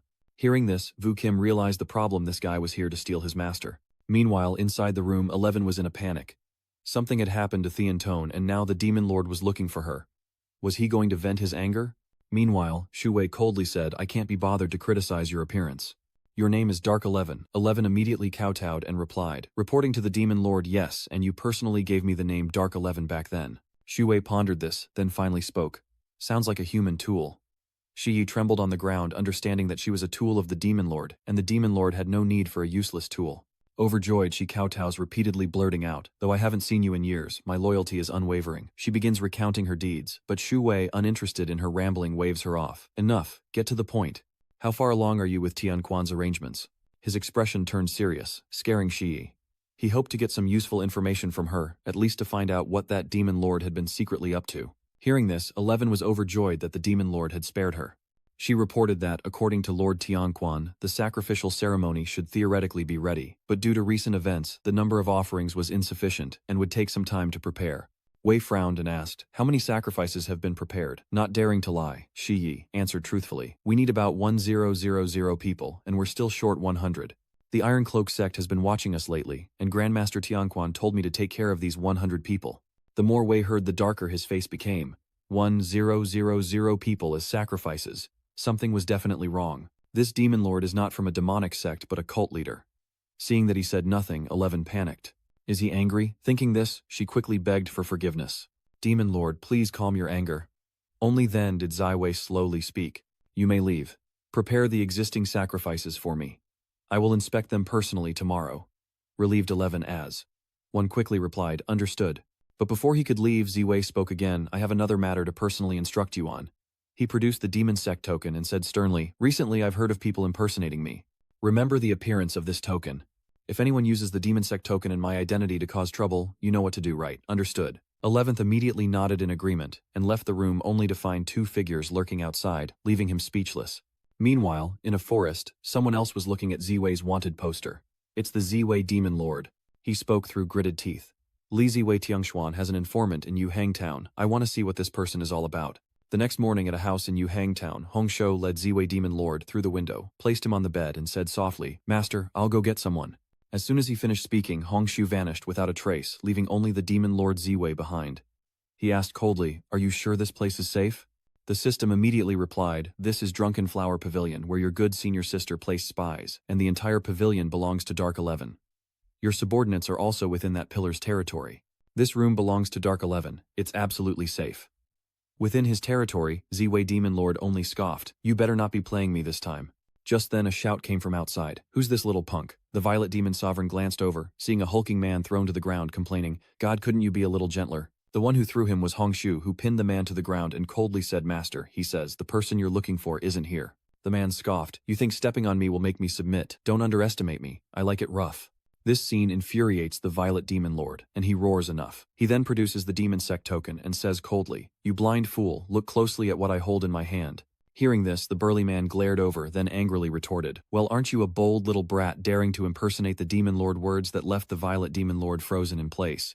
Having escaped Hongshu's grasp, the man stormed over, pointing and yelling, what did I tell you? Before the boss left, he specifically told us not to let anyone impersonate the Demon Lord. He droned on annoying the Demon Lord. He gritted his teeth and ordered Hongshu silence him. As you command. Hongshu nodded, then tapped the man on the head to shut him up, but the Demon Lord was displeased, saying, Hongshu, I meant for you to kill him. Hongshu was stunned for a moment, then quickly drew her sword apologetically, saying, I'm sorry, I misunderstood. She felt something was off. She seemed to remember Shu Wei telling her not to kill. But strangely, Hongshu only vaguely remembered who that person was. Still, she didn't dare disobey the Violet Demon Lord. With one slash, she killed the burly man, the fresh blood staining her sword red. Master, it's done, she said. The Violet Demon Lord nodded slightly.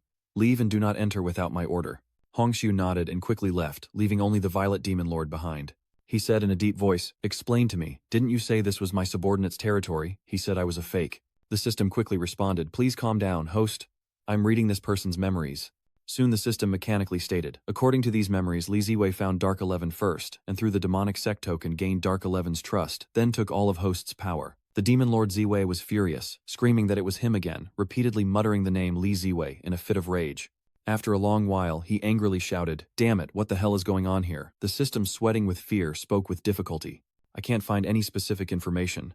That Li Ziwei isn't within my control, and even the people around him have escaped my initial setup. These words sent the demon lord Ziwei into a frenzy, and he roared, "What did you say to me? Didn't you say you controlled the world, and that I could become a god if I just did as you asked?" Hongshu, having heard his tirade, cautiously entered the room and softly said, "Master," before being struck in the head. Ziwei Mazun glared at her and coldly asked, "Did I permit you to enter? Get out." Seeing his terrifying rage, Hongshu panicked. She stood there silently for a moment, then turned and walked out, her figure somewhat lonely. Inside the room, the system warned, "Host, your helpless rage is useless. The current situation is out of control. The only thing we can do now is to set things right." Biting his lip, the demonic Lord Ziwei gritted his teeth. "How can I trust you at this point?" The system replied slowly, "We're in the same boat now. You have no other choice." Hearing this, the Violet Demon Lord grew even more enraged, frantically ordering, "Then find me a new body. What can a girl's body do?" But the system coldly replied, "Changing bodies requires searching and time. Rest assured, once merged you can freely use Dark Eleven's techniques, likely leading Li Ziwei away. And their destination is probably the southwestern altar." Holding the demon sect token, Ziwei can bypass the restrictions set by the demon lord, and the system urges him to hurry for something precious lies there. Meanwhile, 11th led Ziwei's group deeper into the mountains with Tang Biao trailing behind, whispering, "Where do you think we're going? It's so gloomy here. Master, is your demonic lord planning to sell us off?" Hearing this, Yujin was furious. "Wasn't this guy sucking up to our master, saying he wanted to be a guard? Why are you even following us if you're scared? Get lost, all those muscles and that name, and don't call my master a demon lord." Hearing this, Tang Biao immediately retorted with dissatisfaction, "Who's afraid? This is called being careful. Isn't that what your master taught me?" Just then 11 stopped in her tracks, slowly announcing, "My lord, we've arrived." Hearing this, Ziwei was immediately stunned. "What's in front of us? What's here?" He was increasingly confused but quickly retorted, "No one would ever find my grave here." But then Shi Yi went to a corner, pointed to the ground and said with a smile, "Great demon, here it is." Ziwei was speechless when he saw the hatch. Shi Yi smiled and said, "Your Excellency, I used to come here with Lord Tian Quan. The secret passage needs the demon sect token to open, so we'll have to trouble you." Hearing this, Ziwei couldn't help but wonder if all evil cults like to set up bases in desolate places. Thinking this, he took out the demon sect token, stunning Yujin and Sangbiao behind him. But Zixu didn't care, casually placing the demon sect token on the mark on the hatch, feeling it might be a formation. Just then, the demon sect token beeped, followed by a mechanical voice. "Unlock. Successful. Welcome home." Zhu Wei was stunned by the voice. It was in a way very high-tech. Immediately after 11 led the three of them down into the bunker. As Ziwei walked, he mused, "These cult members really love digging holes. They hide everything underground. I hope this place doesn't suddenly collapse." He was a little worried. As he pondered, number 11 spoke up, "Great Demon Lord, we need your demon sect token to open this door." Wei nodded, slightly took out the demon sect token, and placed it where she indicated, unable to help but sigh. "You can build a smart lock, but not a sturdier place." Soon a door appeared before Ziwei. It slowly opens, but upon seeing what's inside, his eyes widen and his face darkens. Meanwhile, outside the cave, a figure appears from out of nowhere. He muttered smugly, "Smart as I am, finding the demon lord's lair was easy. The head of Xia sect and the three great sects will surely reward me handsomely for this great service." And this guy is thinking about how he can reach the peak of his life, maybe even win Yi's favor. He can't handle this alone, so he'll call for backup. But before he can do anything, a loud shout suddenly rings out from behind. "Hey, you wait right there," making the guy jump. It was Y and 2, so I and Y pointed at him, demanding, "Dak Kwang, what are you doing?" Dak Kwang's eyes lit up when he saw her. "I'm here to catch the Tuvai demon lord, of course." "Why are you here?" Y scoffed. "While you were waiting for a way in the bushes, I was in the bushes behind you." Dakyang, far from being angry, was thrilled to hear this. "So that's it. You followed me here, why? After a year apart, you must have missed me." "Not at all." She flatly retorted, "I came to find you, a Vi, but suddenly you disappeared." Dak Kwang frowned, muttering to himself, "Wei," before suddenly remembering something and questioning her. "Are you talking about the demon lord of Ziwei Li?" Ziwei Y nods calmly. "Yes, it's him." Hearing her confirmation, Dak Kang suddenly trembled and muttered to himself. The demoness Y asked, slightly confused, "What's with that reaction? Weren't you sent here by my father?" Dejian slowly replied, "I only came because of the wanted notice from the three great sects." Then he seemed to sense something. Dejekyang moved closer to her, secretly observing her and Xiao Shuai, as if he had realized a shocking secret. Unaware of Dak Kwang's thoughts, Wei said coolly, "Brother Awei isn't the Violet Demon Lord. I need to ask him about the situation. My father said we have to do this discreetly. Are you even listening to me?" But Dak Kwang didn't react at all. He didn't hear a word she said, his heart screaming. In just 1 year she'd already had a child. He bit his lip fiercely. "No, even if she has a child with someone else, I'll still love her." Taking a deep breath, Dak Gang finally spoke calmly. "I'm sorry, Wei. I can accept that you have a child with someone else, but I can't accept watching you go down this dark path. Enraged, she slaps Dakyang, scolding, "Are you crazy?" Meanwhile, deep within the dark cellar, Ziwe's group discovers a furnace at its center. After observing for a moment, Ziwei realized that this was the place where sacrifices were prepared. So logically, this alchemy furnace was an important tool used for sacrifices. He then called out Shadow 11, "Wait outside. Tong Biao Yujin, come over here." 11th immediately obeyed, and left, as Wu Jin excitedly rushed over and asked Master, "Do you have a task for me?" Shu Wei pointed to the alchemy furnace and said, "Try to lift this, and bring that little brother Tang Biao you picked up." Wu Jin and Tang Biao immediately rushed over, even competing with each other. Wu Jin pushed Tang Biao back, saying with a smile, "Get out of my way, I'm going to help Master." Finally, it was his turn to shine in front of Master. But after only 2 steps, he tripped on something, and his face fell. He'd triggered a strange mechanism. He trembled, muttering, "Master, I think I messed up." Shu Wei asked suspiciously, "What did you do?" Before they could answer, the ground began to shake violently, sending everyone reeling. As she stood up, she saw something and shouted, "Ah Wei, there's a door behind you." Hearing this, Shu Wei glanced over, grumbling with displeasure. Another secret door. With a bad feeling creeping in, he approached the door. But as soon as he stepped inside, a foul odor assaulted his nostrils. Shu Wei quickly covered his nose, exclaiming, "It stinks, what's that smell?" Just then, Piao Liang arrived, asking curiously, "Wei, is there anything in here?" But when she peeked inside, she recoiled in horror. The scene Fiao Luang witnessed was horrific. Many people were chained up, gnawing on dead rats. All of them were children, a sight too cruel to bear. 2V was increasingly horrified, wanting to curse out loud. It turns out these children, some driven mad by demonic cultivation, are nothing more than sacrifices. With that thought, Ziwei approached a little girl, asking softly, "Little one, what's your name? Don't eat that anymore. I'll get you some food." He glanced at Yu Jin, issuing a silent command. "Quickly bring me the emergency rations you brought." Taking them from his hands, Ziwei offered water to the child, gently saying, "Drink some water first, take it slowly." He had to quickly figure out how to get these kids out of here. As Ziwei was thinking, a stone suddenly fell on his head from above. Startled, Ziwei looked up to see Chen Xin causing rocks to fall everywhere. Ziwei frowned fiercely. Is this godforsaken place really about to collapse? Meanwhile, above ground, Yi and Dakyang were at each other's throats. Dakyang said coldly, "Yi, I truly can't watch you stray from the right path like this. Don't worry, after the demon lord dies, I'll take care of you and the child." This made Wei furious, and she pointed her sword at him, yelling, "Get lost. Have you not heard a word I've said after all this time?" This fool followed Ziwei all the way here, so she knew he must be nearby. She played the flute, commanding the Bo Dao within 100 miles to come at once. Thinking of this, Yi felt she was out of options. This was the only way. Immediately after, she looked up to the sky and screamed, "Wei, run!" Silence fell in an instant. Dekang couldn't believe what she'd done, and in disbelief cried out, "Yi, you're actually protecting him." But no sooner had he spoken than Xiao Shuai cried out, "Master, big sister, run!" Her scream echoed through the deep forest, and Yi couldn't help but cover her ears. With that shout, Xiao Shuai collapsed but still managed to gasp out, "Sister, Master," before the ground suddenly cracked open. Ziwei stared blankly, muttering in confusion, "What's going on? Something seems to be falling from above." Before he could finish his thought, something stirred in the rubble. It was Xiao Shuai crawling to her feet. Seeing her, Ziwei asked in confusion, "Xiao Shuai, what are you doing here?" Xiao Shuai didn't answer and ran straight towards him. Then she looked up and explained, "I came here with Sister Xia. You guys need to leave quickly. Someone wants to come and capture you." Hearing this, Ziwei cursed inwardly, "Capture me, my foot, but it's perfect timing since I don't know what to do with these kids." Thinking this, Ziwei asked, "Where is Miss Xia?" Xiao Shuai pointed into the rubble and said seriously, "Sister Xia is over there." Shu Wei was speechless. "Never mind, we'll discuss what to do with these kids when they wake up." Thinking this, he looked at Xiao Shuai and said, "You've come at the right time. See if you can lift this furnace." Xiao Shuai nodded slightly, then focused and channeled her inner energy, gritting her teeth as she lifted the massive alchemy furnace 8 times her size. Seeing this, Ziwei nodded with satisfaction. "He is my most prized disciple. With her strength, she should be able to lift it, but she suddenly says, 'Master, I don't think I can lift it.'" Hearing this, Ziwei was dumbfounded. Even Xiao Shuai couldn't lift it. Ziwei looked up at the alchemy furnace before him, lost in thought. "Seriously, he's your top fighter." Suddenly, Shu Wei remembers something. Isn't this a classic movie scene? Blood oath. You know this trick well. Realizing this, Ziwei bit his finger, but no blood came out. The wound healed instantly. Ziwei was speechless. Such strong self-healing isn't necessarily a good thing. He then took out a knife and unhesitatingly cut a line into his palm. Ziwei pressed his hand against the alchemy furnace, hoping it would react soon or else the wound would heal. But the furnace before him remained silent.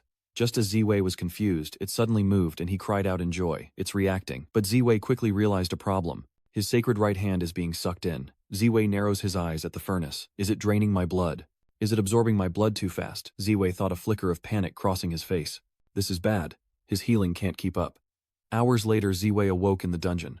He stared blankly at the ceiling for a long time, then sat up rubbing his aching head and muttered helplessly, "Why do I always wake up after fainting? Why do I always wake up in prison?" Before he could collect himself, Yujin rushed from the corner bursting into tears. "Master," he sobbed, clinging to Ziwei, "you suddenly fainted, and then a bunch of Iron Robe sect people appeared, scaring me to death." Ziwei looked at him intently, asking worriedly, "Where's Dai Xingmei? Where's Tang Biao? Where are my men?" Wu Jin shook his head. "I don't know. The furnace vanished and they took Miss Nguyen away." Just then someone seemed to arrive outside and Ziwei glanced over. "You're here, Dak Kwang," he said with a smug grin. "Purple microdemon lord, you're awake. Don't even think about it. We put a lot of effort into this, and all the masters of the three great sects are watching outside. You've done so many evil deeds, and he says you don't even spare children. Luckily I had a plan and arrived just in time to stop you." Upon hearing this, Ziwei cursed in dissatisfaction. "Stop what? If it weren't for you, those kids would be in big trouble." Thinking this, Ziwei sighed helplessly. "Forget it. I've already been captured, so there's no point in talking to you. Where is your Xia sect master? I want to see him." These words earned him a cold snort from Dakyang. "You've got a lot of nerve. You clearly don't understand the situation." He said that when Ziwei fainted, he had people sever his meridians, rendering even a demon lord useless with severed tendons. What abilities could he possibly have? Hearing this, Ziwei's expression immediately panicked. Severing the meridians so cautious as expected of the Iron Shirt sect. But it seems he's healed himself. The wound on his palm is gone, though anyone else would have been drained dry. Speaking of which, where did Ziwei's treasure cauldron come from? As he pondered this, a small alchemy furnace suddenly appeared in his hand with a boom. Ziwei frowned slightly, wondering where this thing came from. Not only that, but Dak Kwang outside saw the furnace and shouted in panic, "Someone hidden weapon, a hidden weapon, put down what's in your hand." Ziwei looked at the man before him like he was crazy, speechless. Couldn't he have picked a different name? Madness can be contagious. Immediately after, Dak Kwang called his men in. He ordered them to tie up Ziwei and Yujin. Feeling that he was no longer a threat, Dakyang pointed and scolded, "I underestimated you. No matter what tricks you have up your sleeve, go ahead and use them." Ziwei stared blankly. This kid's legs were shaking, yet he was still acting tough. Unfazed, Dak Kwang still basked in the glory of being heaven's chosen one when he noticed a miniature alchemy furnace on the ground. Deqiang leaned down to examine it, realizing it was something alchemists used. He reached out to grab it, but no matter what he tried, he couldn't lift it. Just then a voice suddenly echoed from outside. "Nge Dak Kwang, what are you doing?" His eyes lit up and he chuckled. "Yi, that demon lord suddenly pulled out a hidden weapon, scared me half to death." With that, Dakyang rushed over and embraced the person before him, excitedly saying, "But don't worry, it's all resolved because I, Dakyang, am here." But this time it was Shafu who spoke. He said coldly, "Release me first." Hearing this voice, Dakyang immediately began to tremble. He hurriedly backed away, bowing his head and calling out, "Sect leader." Shafu ignored him, frowning as he asked, "Where's Li Ziwei?" "You mean that demon lord? I made sure his meridians were severed so he can't use any of his techniques." Hearing that his meridians were severed, Shafu's face froze. He quickly pushed away Dakyang, saying, "I have to go see my brother Wei." When Shafu took a closer look, Ziwei was tied up like a dumpling, and he finally breathed a sigh of relief. It seemed that Wei was doing all right, but his expression quickly changed. "Not good at all. He's tied up like a dumpling." Xiaofu rushed to untie Ziwei, profusely apologizing. "Don't be angry, Wei. I'm getting you out of here." Feeling he was too slow, he glared at Dak Kwang beside him and shouted, "What are you waiting for? Hurry up and help." Dejian was completely dumbfounded. Who was he? Where was this? What's going on? Is Shafu Ying with all his prestige really sucking up to Ziwei? Is he planning to protect the demon lord too? Faced with this scenario, Dak Kwang's worldview crumbled. Could it be? How could the three sects not know about something so absurd? He couldn't understand it. He couldn't analyze what kind of situation this was. Meanwhile, outside the Iron Cloak sect, Gongli looked at the person before her and said, "I didn't expect you to come in person. I heard that the capture of the demon lord Ziwei went smoothly this time thanks to the goo worm you planted." Tianru shook her head, refuting, "It has nothing to do with me." But Gongli didn't believe it, whispering, "The mistress is too modest. If it weren't for your ancient insect suppressing the demon lord's power, how could the Iron Cloak sect have captured him?" Tianru glared at her and said coldly, "I told you it had nothing to do with me. Are these people stupid? I already said that the goo worm can only seal 70% of the demon lord's power, yet they dared to capture Ziwei. What's worse is that you actually let them take you, and I don't want you to misunderstand." Thinking this, Tianru immediately said, "Now let's get down to business. I want to take someone with me later, and I hope you have no objections." At this, the three great sects were stunned, unsure of what to say, but Gongli spoke first. She hesitated, asking why they wanted to take him, but before she could finish, Pham Thong cut her off. "Do you even know who he is? What right do you have to take him away?" Looking at his endless rambling, Gongli was speechless. How could he speak to their mistress like that? She was sure this idiot sacrificed his brain to become a martial emperor. Chu Wei muttered to himself. It was Fan Tong who was scolding, not him. Sure enough, Tianru's face was now gloomy. Even the emperor would have to be respectful before her. How dare he? She glared at Fan Tong. His displeasure was evident, and Fantong immediately felt inferior. He stammered, his voice trembling, "Don't glare at me. That demon lord is dangerous. Of course the three great sects and the ironclad gate will decide what to do with him. You brought him here without permission. Who will take responsibility if something happens?" Hearing this, Tianru smirked. She scoffed, saying that they wanted to deal with Li Jiangkuai, a group that couldn't even handle a demon lord, and now they were daydreaming, daring them to touch him. Pham Thong also retorted, saying that they could have a man as a guest, and he had already given her enough respect, so don't think he wouldn't dare to attack her. Tianru stared at him for a long moment, then smirked attack. "Fine by me." As soon as she said that, she was already in front of Fantong. Tianru smiled coldly, saying she hadn't had a chance to practice in a while. A powerful force surges in her hand, capable of moving mountains and filling seas. Pham Thong couldn't dodge in time and was sent flying. Seeing this, Gongli and Chu Wei were stunned and then horrified when they realized what had happened. Fantong had been slapped away by someone who didn't even know martial arts. That was a martial emperor, yet Tianru defeated him so easily, as if she'd just crushed an ant. How terrifying. Just then Wei ran out, having heard the commotion, and asked suspiciously, "What's going on?" Such a commotion, Tianru retracted her hand and said coolly, "It's nothing, I was just exchanging pointers with the sect master of the Three Origins sect." As she finished speaking, another voice echoed, "Not bad, but your stance is off. You need both palms together for the proper form." Hearing this, Tianru turned to see Ziwei approaching. He waved and greeted her, "Long time no see. Did you come looking for me?" "Of course. Our Myriad Antiques Pavilion's only guest of honor has been framed so naturally I had to come. Manager Li, come sit with me. I'll leave this to Master Xia. Arresting people based on hearsay, you all know the truth." With that, Tianru glanced at Gong Li and Chu Wei, silencing them with fear. Soon after, in the drawing room, she hurriedly told Ziwei that Miss Nguyen and Tang Biao were being held elsewhere and she would go fetch them. "Talk first, Avai, I'll be right back." Then she closed the door and left. Zixiao breathed a sigh of relief. Finally, someone he could trust. "You have the demon sect token. No one will believe my innocence even if I plead it 1,000 times. Tianru narrowed her eyes at Ziwei and spoke with a smile. "Shopkeeper Li, I've heard about what happened with the Imperial Advisor. Tianqiu misunderstood. I apologize on his behalf. You pretended to be the Demon Lord because you discovered something." Hearing this, Ziwei was moved to tears, making Tianru ask in confusion, "Why are you crying?" Taking a deep breath, Shu Wei retrieved the alchemy furnace and slowly said, "I have made some discoveries. You goo cultivators say goo poison comes from one source. Are you familiar with this?" Seeing it, Tianru exclaimed in surprise. "Isn't that what alchemists use? Where did Manager Li get this cauldron? Why does it look so familiar?" The more she looked, the more familiar it seemed, but she couldn't remember where she'd seen it before. Thinking this, Tianru reached out to grab it, but something unexpected happened. No matter how hard she tries, she can't lift it. She's shaking with the effort. Seeing this, Ziwei can't help but exclaim, "Even she can't lift it." The more Tianru looked, the more bewildered she became, as Ziwei narrowed his eyes, observing the object in his hand. He was certain this was a treasure. "An alchemist, huh?" Thinking this, he asked suspiciously, "Do you know where to find a pharmacist? I need a really good one." Tianru immediately replied, "Yes, have you heard of the Medicine King Valley in West Asia? When I was little, I had the chance to meet someone from the Medicine King Valley. I don't know how, but I heard there's an alchemist there who's hundreds of years old." Hearing this, Shu Wei frowned in thought. "Then take Piao Liang and Xiao Shuai on a trip. This is a necessary power in martial arts films." As he was thinking, a panicked voice suddenly rang out. "Ah, Wei, are you all right?" It was Piao Liang rushing in from outside. She hugged him tightly and cried. After that, Piao Liang checked Shu Wei's body as she spoke. What were they saying about wanting to cripple him? Shu Wei wiped away her tears, reassuring her softly, "Don't cry, you know about my healing ability." "Are you okay?" Piao Liang shook her head. "Xia took me away, so I don't know about the others." Just then Wei brought Little Commander and said happily, "Away, don't worry, Miss Win is fine. Qian was called away by Tang Biao, but this child wanted to see you first." Dan Mo nodded, and Ziwei gratefully said, "You've really thought this through. Right besides us, did you see anyone else at the time?" Yi Yi nodded slightly, replying, "Besides you, we rescued over 300 children, all of whom have been taken care of. There was no one else." "What's wrong?" "Oh, it's nothing. So that guy 11 ran off on his own. He's quick." We then said seriously, "With the mistress here, at least we can protect you from being locked up. Father is speaking with the three great sects, and to facilitate investigating your aptitude, he's transferring you to the Myriad Antiquity Pavilion." As she said this, she suddenly looked at Ziwei with adoring eyes. She doesn't know what's going on, but surely it's all part of Awei's plan, right? These words startled Ziwei. But then he pretended to smile and said, "That's right, it's all according to my plan. Next we're going to the Myriad Antiquity Pavilion, right? I'll have Wu Jin come by after I'm done here." The next day, in a carriage traveling along the edge of the forest, two drivers were discussing taking the Demon Lord Ziwei back to the Myriad Ancient Pavilion. Tianru overheard everything, but she didn't react. She glanced at the person across from her, reassuring him, "Don't be so nervous, no one's going to harm you."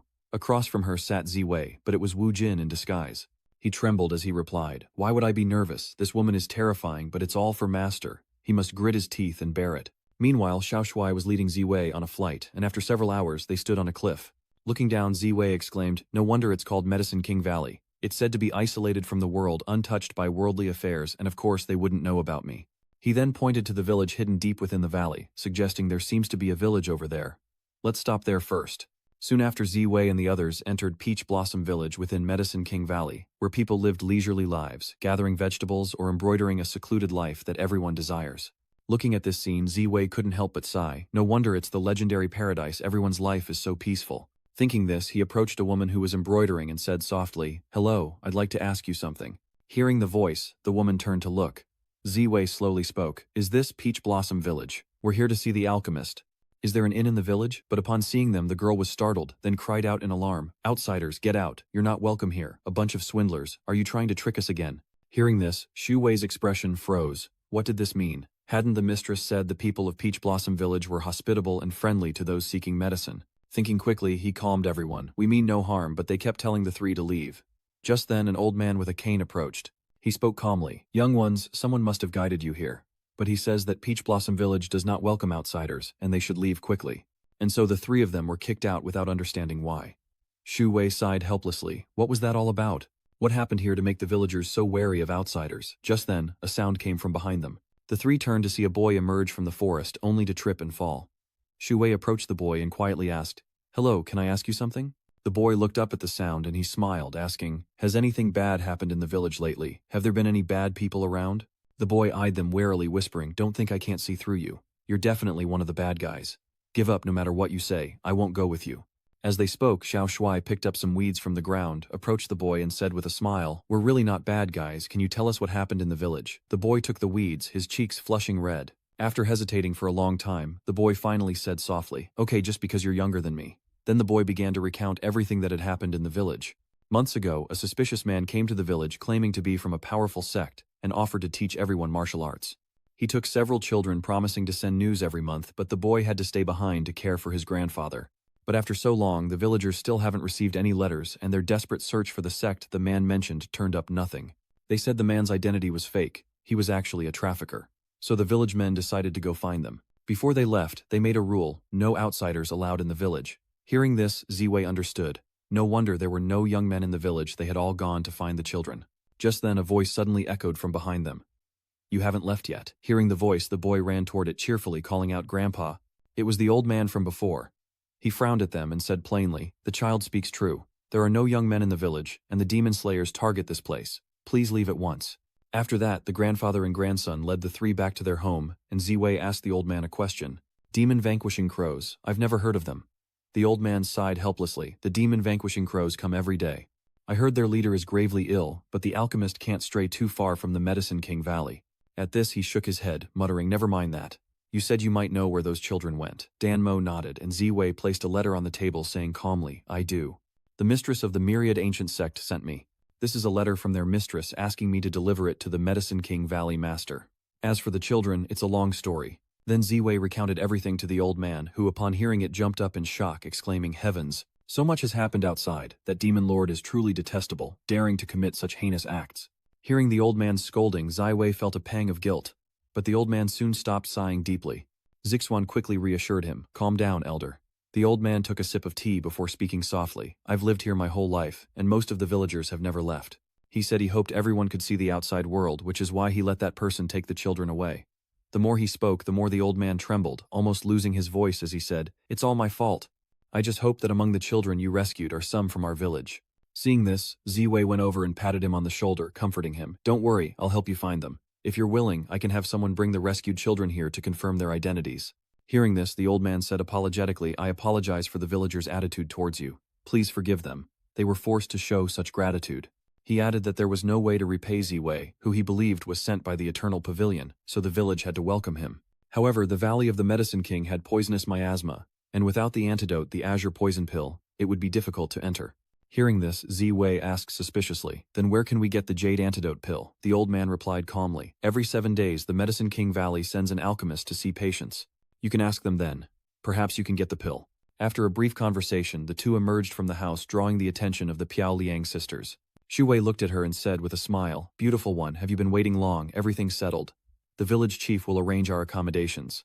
The alchemist will leave the valley in 2 days, so we'll probably be here for a few days." The village chief then suggested, "There are many empty rooms in the village. Please follow me." Meanwhile, in a house within the Medicine King Valley, a woman coughed incessantly, prompting her worried servant to say, "Your coughing has become more frequent lately. Your health?" The woman shook her head, chuckling, "I'm fine." "What are you holding?" Startled by her question, the servant finally remembered the letter and stammered, "Do you remember the Myriad Antiquity Hall? This is a letter from the Wangu sect's mistress." The woman quickly took the letter, then couldn't help but sigh. "The last time I saw that girl, she was just a kid. She didn't even dare to talk to me. Why would she suddenly remember me now?" But after reading the letter, the old woman's eyes widened in shock, only to be followed by a faint, amused smile. And so Ziwei and the others stayed in Peach Blossom Village for the next few days. The villagers continued their peaceful lives, and Ziwei, not wanting to freeload, offered to help out. The embroidering woman turned at his voice, and saw Ziwei waving with the shuttlecock in hand. The air froze as she remembered her earlier actions and quickly apologized. "I didn't know who you were before, please forgive my offense." Ziwei quickly waved his hand, "It's nothing." The woman then began to weep, revealing everything. "My child was taken by them, and has been missing ever since. Though I don't know if my child is among those you saved, I still want to thank you." Ziwei fell silent, his hands clenching into fists as if suppressing something. If Tianquan hadn't revealed Ziwei's identity, he might still be lost in the identity of the Demon Lord. But soon Ziwei regained his composure, realizing he couldn't think that way. Maybe his mistaken identity actually disrupted the Demon Lord's plans, and he also dealt with the hidden demons in the Green Mountain sect, which was also a coincidence. Once he meets the alchemist and understands the furnace's purpose, he'll be one step closer to the truth.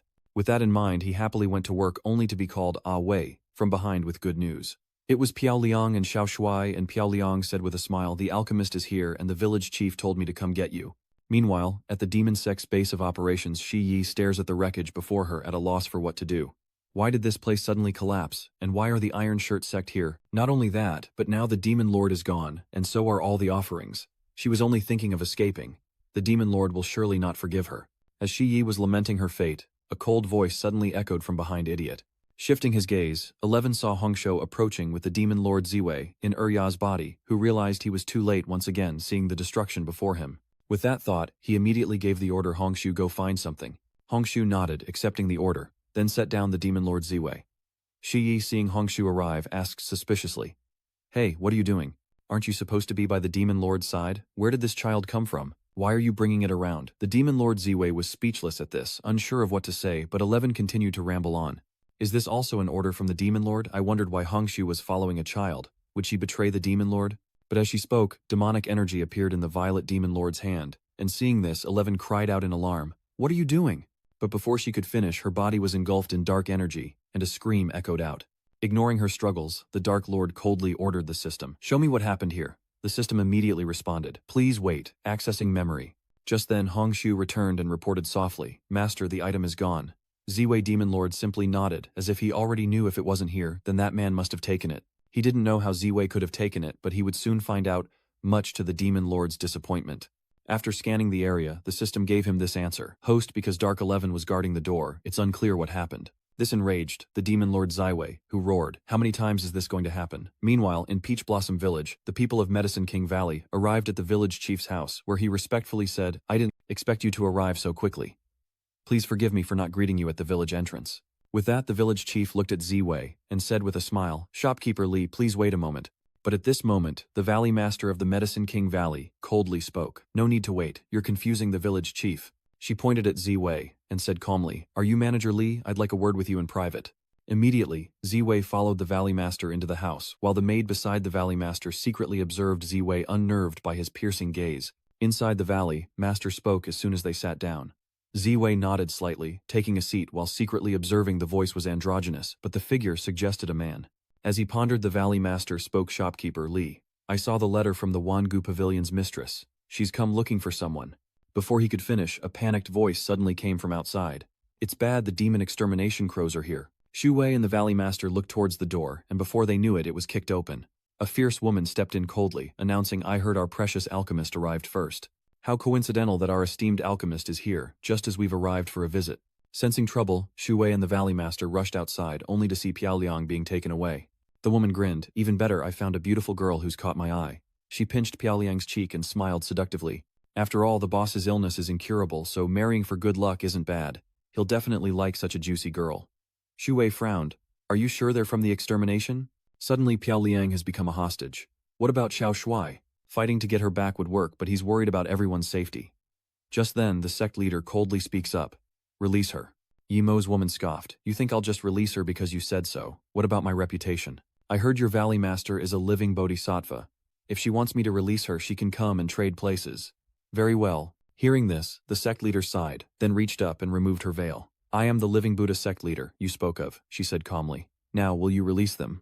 Upon seeing her face, the woman was overjoyed. It was just like the person in the painting. What luck, she grinned, saying, you've offered yourself, so of course, releasing him is no problem. Now please come with us obediently. But the sect master spoke up. Wait, I thought you'd changed your mind. The woman gritted her teeth. What, you want me to release him now? Do you think I'm stupid? No way, you come with me first, then I'll release him. No, the master refuted with a shake of his head, then pointed towards Zai Wei. I can go with you, releasing him later is fine, but I want him to come with me. Hearing this, Zai Wei froze, furrowing his brow in confusion. Me, the sect leader said calmly, aren't your teammates still in their hands? Zai Wei thought it made sense and asked, where's Xiao Shuai Piao? Liang quickly explained. She accidentally drank some sleeping medicine while playing with that child and is still asleep. Hearing this, Zai Wei was speechless. Our strongest fighter is out cold. Seeing his silence, the Valley Master approached the demon extermination gang and asked, I wonder how your leader is doing. I think I should go back and prepare a medicine chest. What do you think? Hearing this, the lead woman threw down the herbs, scoffing. Isn't there medicine here already, trying to trick me? The Valley Master glanced at the herbs and coldly replied, these are only for colds and stomachaches. They're not enough. After a moment of hesitation, the woman from the demon extermination squad clicked her tongue and said, I'll trust you this once. I have a hostage. Is one incense stick's worth of time enough? We'll be waiting here. With a nod, the Valley Master calmly replied, no matter, we'll be back soon. Zai Wei quickly followed her, hoping that the young commander would wake up within the time it takes an incense stick to burn. After taking only a few steps, the Valley Master remembered something. She handed Zai Wei a pill and spoke. That's right, the Medicine King Valley is full of poisonous miasma. This is a poison, repelling pill. Seeing you standing there dumbfounded, she continued. It's not poisonous. After you eat it, come with me. I have something to tell you. Diet Ma-O isn't inherently bad.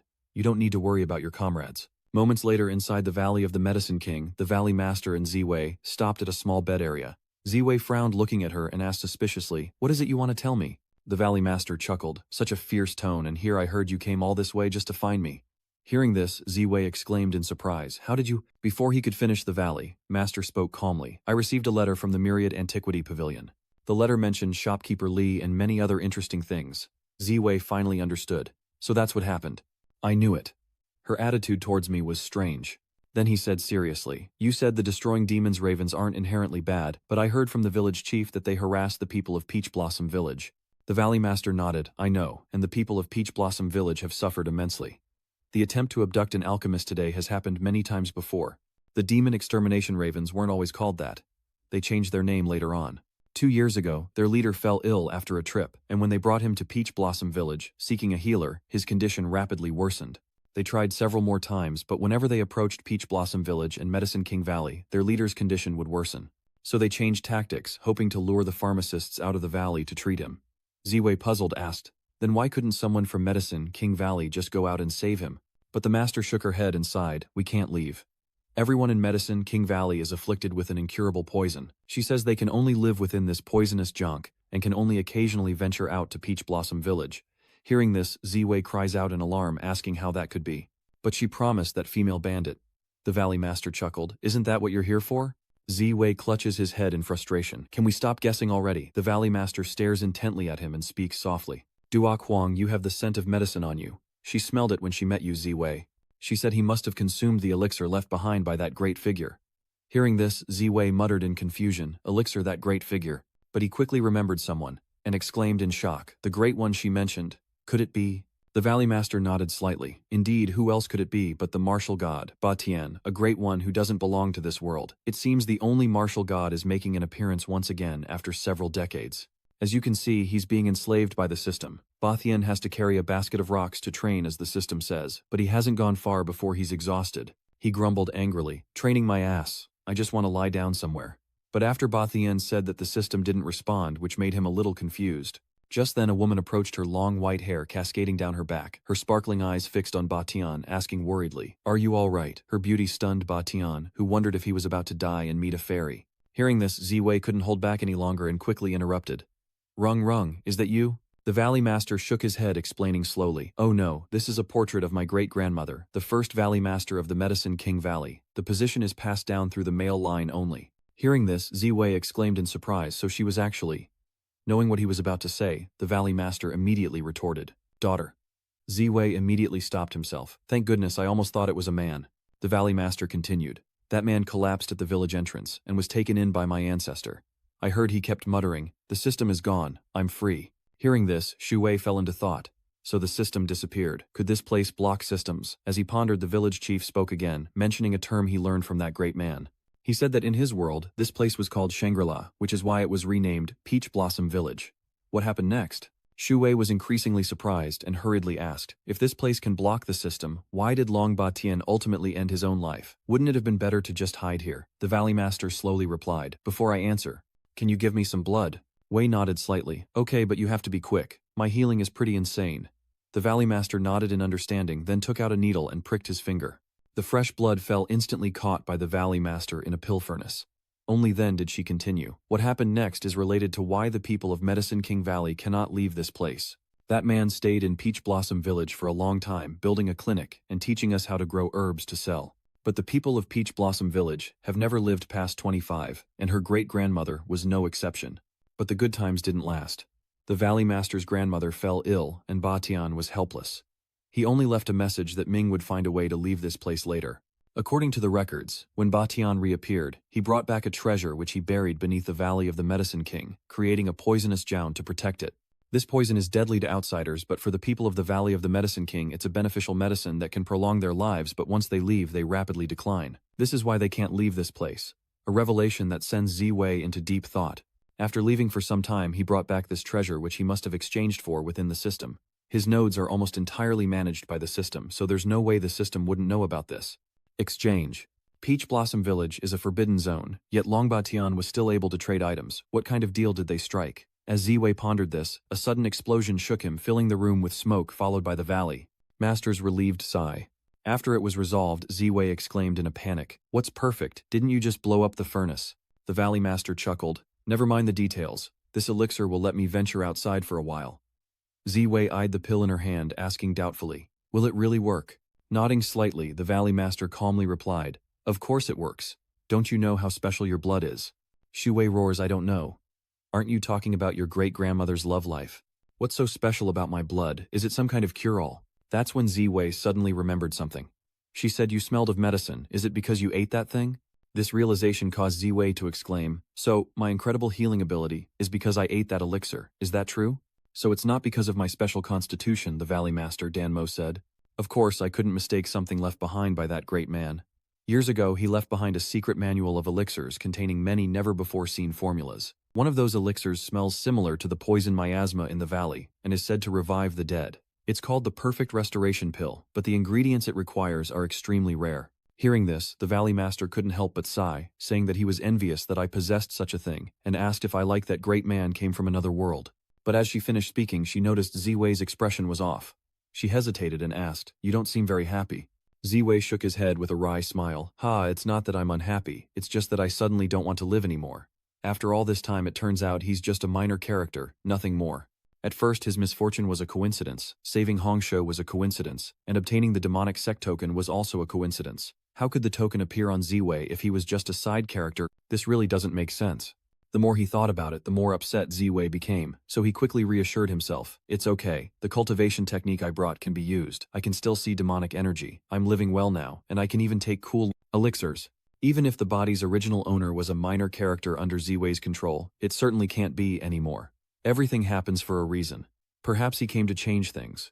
If he could kill the Demon Lord, wouldn't he be even cooler than the #1 martial artist? The more Ziwei thought about it, the more excited he became, even putting his foot on the table, causing the Valley Master to laugh and say, "I heard that great man's emotions fluctuate greatly. You two are really alike." At that moment, Ziwei suddenly had an idea and quickly said, "If you know Long Batian, then we're on the same side, and I won't hide anything. Take a look at this. Does it look familiar?" No sooner said than done. Shu Wei placed the alchemy furnace he'd obtained from the demonic sect on the table, which the sect leader immediately recognized as a blood furnace. Seeing her expression, Ziwei exclaimed excitedly, "You know what this is," the Valley Master replied in silence, "I know." "How did you get this?" Ziwei didn't answer, and hurriedly suggested, "Don't worry about how I got it. Why are you telling me all this? The Valley Master hesitated for a moment, then finally said, the blood furnace, as its name suggests, is a weapon that uses blood to refine elixirs. It's said to be an artifact used by immortals to refine souls. But the conditions for using this blood furnace are very harsh. The catalyst must be fresh blood from a living person. If Ziwei hadn't used the perfect 10 supplement pill and recklessly awakened the blood furnace, he would have died over 1,000 times with the amount of blood it needed.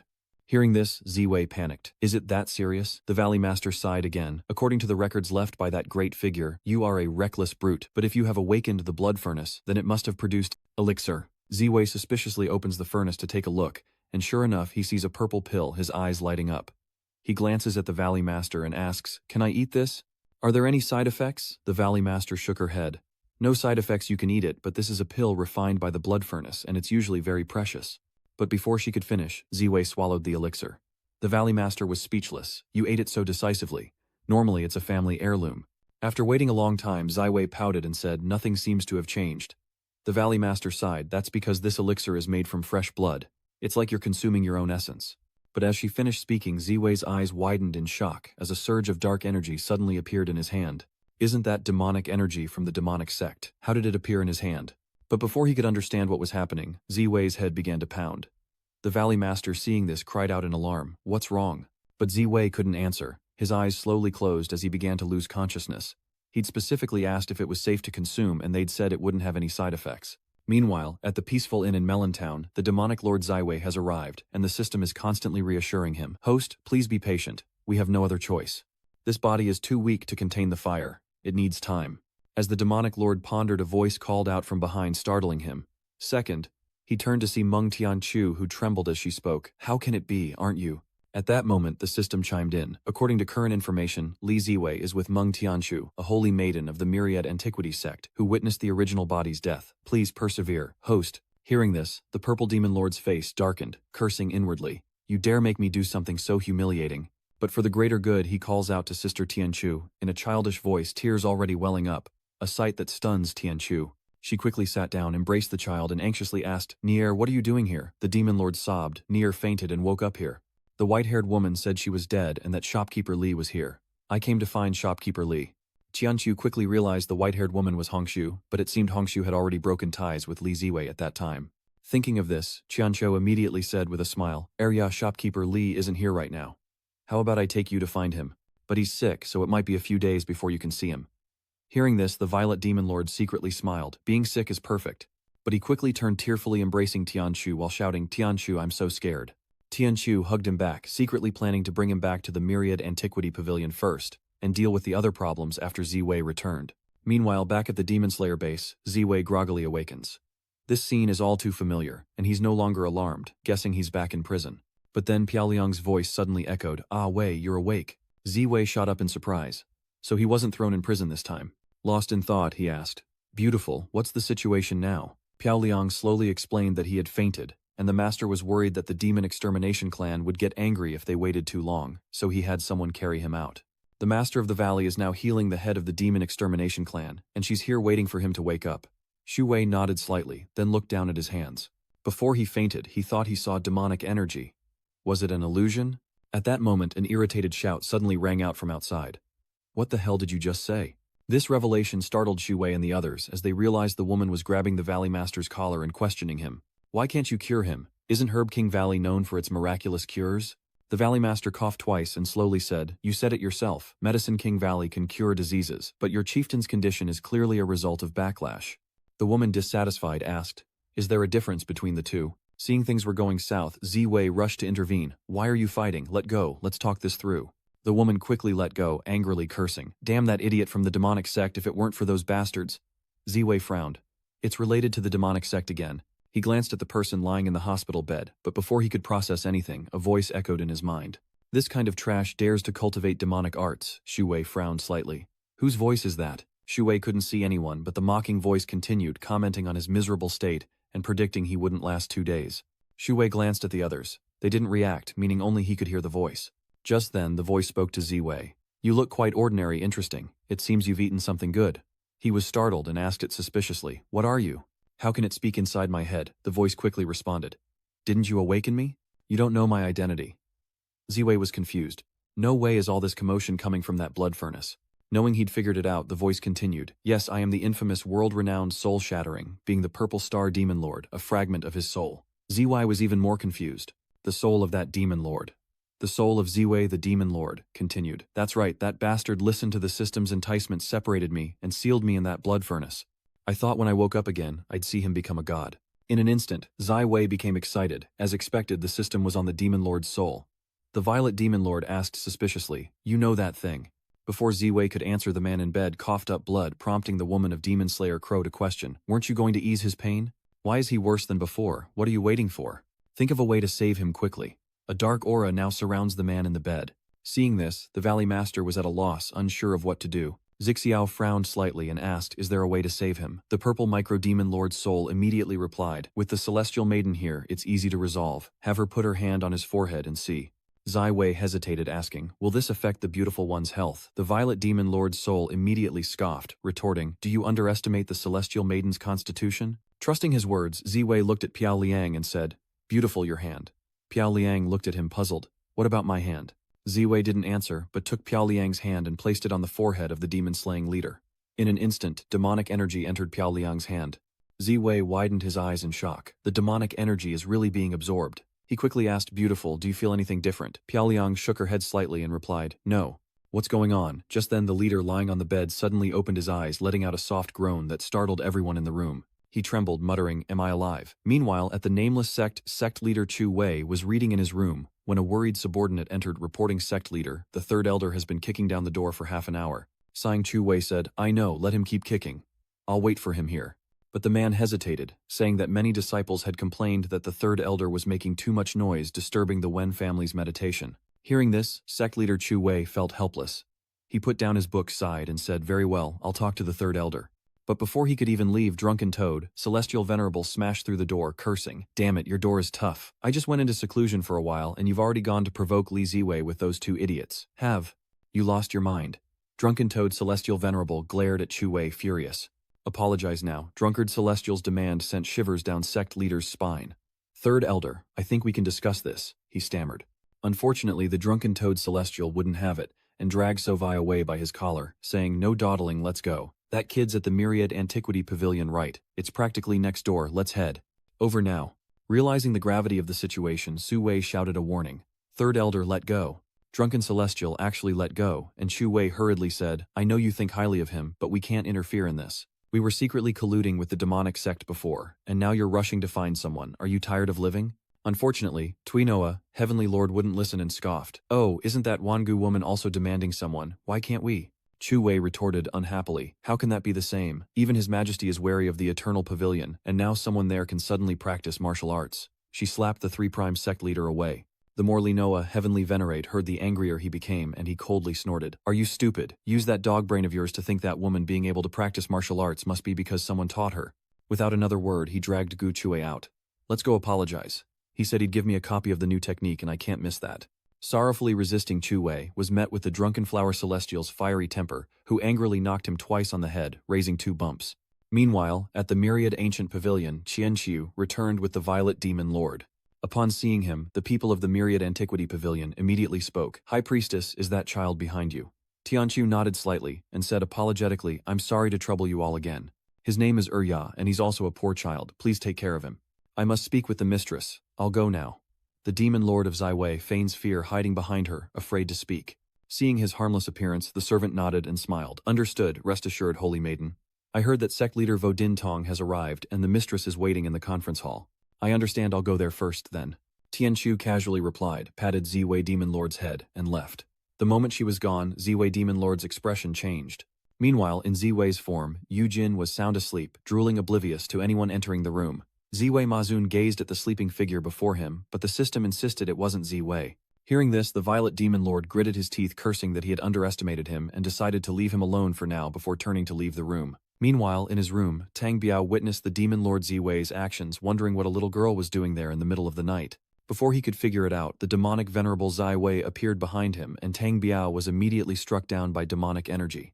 The fallen Tang Biao is met with the Demon Lord's cold gaze, as the system warns sudden deaths will arouse suspicion. The Dark Lord of Ziwei calmly replied, "I know, isn't this just leaving him a sliver of life? Twin talismans."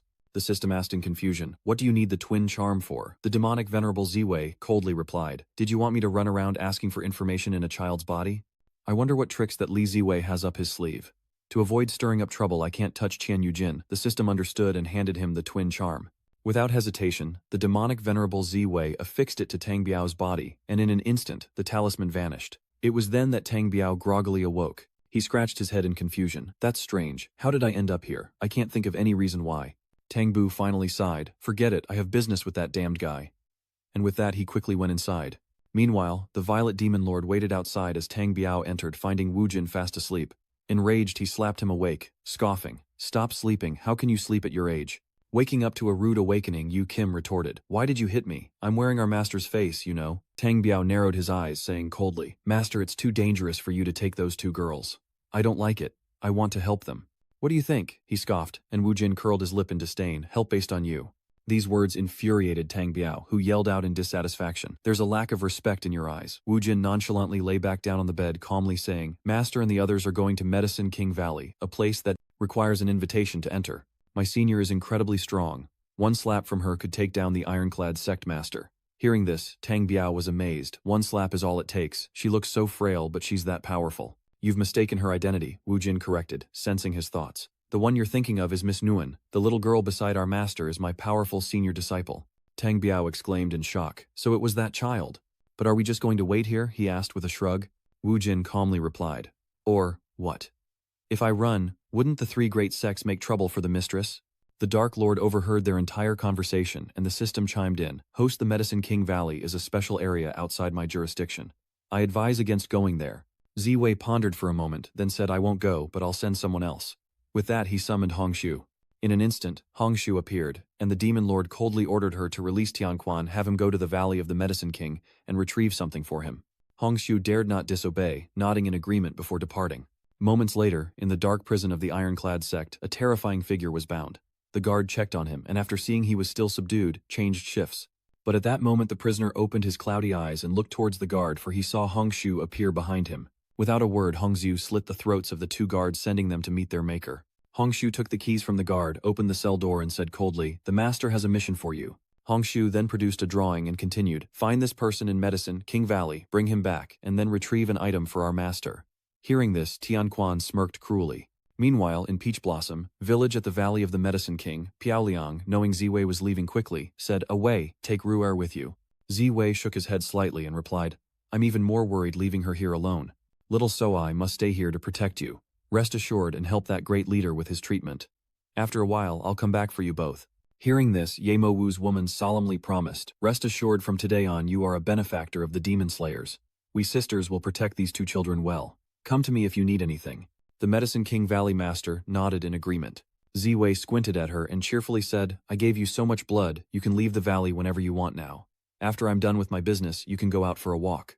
The Valley Master shook her head slightly and replied, Fortunately, Shopkeeper Li is righteous. I still plan to stay here and fulfill my mission waiting for that lord to return. Shopkeeper Li, I hope you can also find where you belong in this world. Hearing this, Ziwei's eyes widened. These words were quite meaningful. Then he smiled, I will. Inside Tianquan's body is a core one he exchanged for in the system, and its destructive power is greater than Hongshu's. A wisp of the demon lord Ziwei's soul reminded Ziwei that he was too weak with no advantages other than endurance, but if he obtained the inner core, he could find a way to help him. Ziwei frowned and asked, Why would you help me? He trapped me in that furnace for years. I hate him. The enemy of my enemy is my friend, he said with a faint smile. Haven't you ever heard that saying before? Ziwei asked, glancing at him. I've heard it, but where did you learn it? The fragment of the purple star demon lord pouted. Anyway, you need power and I can help you get it. After all, we both want to deal with that guy so we can help each other and get what we want. Hearing this, Shu Wei scoffed. Nonsense. This thing is definitely no good. He then coldly asked, That celestial authority is so powerful, can I really deal with it alone? Hearing that, a fragment of the violet demon lord's soul excitedly said, Don't worry, you still have me right. Meanwhile, a horse galloped towards the Medicine King Valley. The rider on horseback was none other than Sui Zhao. She stopped in front of an inn sighing, I'm exhausted after riding hundreds of miles. In the letter, Shu Tianchu mentioned that Ziwei was heading this way. She wonders if she'll meet him. Hopefully the palace hasn't discovered she's run away yet. This is her last disguise pill. Hopefully she won't be recognized. Just then, a waiter came out of the inn and cheerfully asked, Welcome, madam. Are you looking for a room? Dewey Ju nodded slightly and replied, Yes, I'll leave it to you. Then she entered the inn, looked at the innkeeper and said, "I want a room and a tub of hot water." The innkeeper beamed. "Just a moment, madam, I'll get everything ready." Later, in an upstairs room, the weary thank you Jack, who had been traveling all day, quickly headed to the bath. Immersed in the hot bath, Tweejiak finally felt relaxed. Once things calmed down, she really needed to visit Tuvi's inn for a while. As she pondered, Suiju's eyes fluttered shut and she drifted off to sleep in the tub, until a piercing scream from outside jolted her awake. Tweejiak quickly left the bath only to see a blood-soaked waiter running in shouting about murder. Confused, Tweejiak asked, "What's wrong? What's going on?" The inn has become a scene of carnage with bodies strewn everywhere. The culprit was Tianquan, who was now chasing after a girl. Witnessing his brutal slaughter, she was terrified and burst into tears. But she only managed a few steps before falling and Tianquan was already upon her. The girl screamed in terror, "Please help me." She crawled across the ground trembling as she stared at Tianquan when suddenly someone appeared before her accompanied by a clear voice. "Go find a place to hide." The girl looked back overjoyed, seeing the imposing figure of a girl with a sword. The solemn voice continued, "Leave this to me. Run to safety." The girl, as if given a lifeline, scrambled to her feet and fled. It was Sui Jiao who had arrived. She studied Tianquan intently, realizing something was off about him when he suddenly spoke. "I was having so much fun. This meddling busybody." No sooner were the words out of his mouth than he struck at Sui Jiao. Not daring to be careless, Sui Jue quickly dodged, then struck Tianquan with her sword, only to find that she couldn't cut him. His body is like stone, impervious to her blade. As Sui Jiao falters, Tianquan's menacing gaze falls upon her sword. Without hesitation, he grabbed the sword and crushed it, shocking Sui Jiao. Tianquan sneered, "Little wench, your strength is insufficient." Tui Jiak frowned, pondering that if brute force wouldn't work, she'd have to try a softer approach. Thinking this, a whip imbued with spiritual power appeared in her hand, and she quickly used it to bind Tianquan. Just as she thought she had the upper hand, he suddenly sneered, and without a word, Tianquan effortlessly shattered the whip into 100 pieces. He then used the whip to pull Tui Jiak towards him, and without hesitation, Tianquan punched her in the gut, sending her crashing to the ground, coughing up blood. Tianquan looked down at her with utter contempt, while Zui Jiao glanced around, calculating her next move. This place is so deserted. Have the ironclad sect delivered the message? Has anyone reached Jiwei?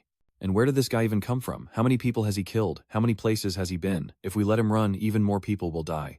Meanwhile, outside the town, Ziwei's figure lurked at the edge of the forest, exhausted from his long journey. As he caught sight of the town, Ziwei cried out with joy. Finally, a town, soft beds, hot water, here I come. He excitedly ran toward it. But as soon as he reached the gate, Ziwei froze, because what he saw was blood staining the ground, red corpses scattered everywhere. What on earth had happened here? Ziwei glanced around, bodies everywhere, and he cried out in panic, "Heavens! Bandits and robbers, how awful. Are the ironclad sect people going to do something?" It was then that Ziwei realized a problem. Wait, if the Iron Cloak sect comes, won't I be discovered and taken back? Immediately, he began to struggle with the decision of whether or not to help. As Ziwei hesitated, a distant explosion startled him. Inside the town, Zui Jiao was struck by Tianquan and lay in the rubble, covered in blood. The pain was unbearable, and she coughed up a mouthful of blood, but Tianquan wouldn't let her go, quickly seizing her by the neck. He sneered, "How boring someone like you dares disturb my pleasure. I've barely been released and I haven't had enough fun yet." Zui Jiao bit her lip, thinking as his reason for the brutal violence just for fun. She couldn't let Tianquan go. More would die, and she'd drag him down with her, even if it meant her own demise. With that thought, her inner power surged as if she were about to explode. Just then a rock came out of nowhere and hit Tianquan square in the face. Tu Jiao sensed someone's arrival and glanced over. Lethality 1, humiliation 100. Even Tianquan turned his gaze in that direction. It was Ziwei who shouted heroically, "Let that girl go if you have the guts, come after me." Tui Jiak, seeing Ziwei, immediately called out for shopkeeper Li.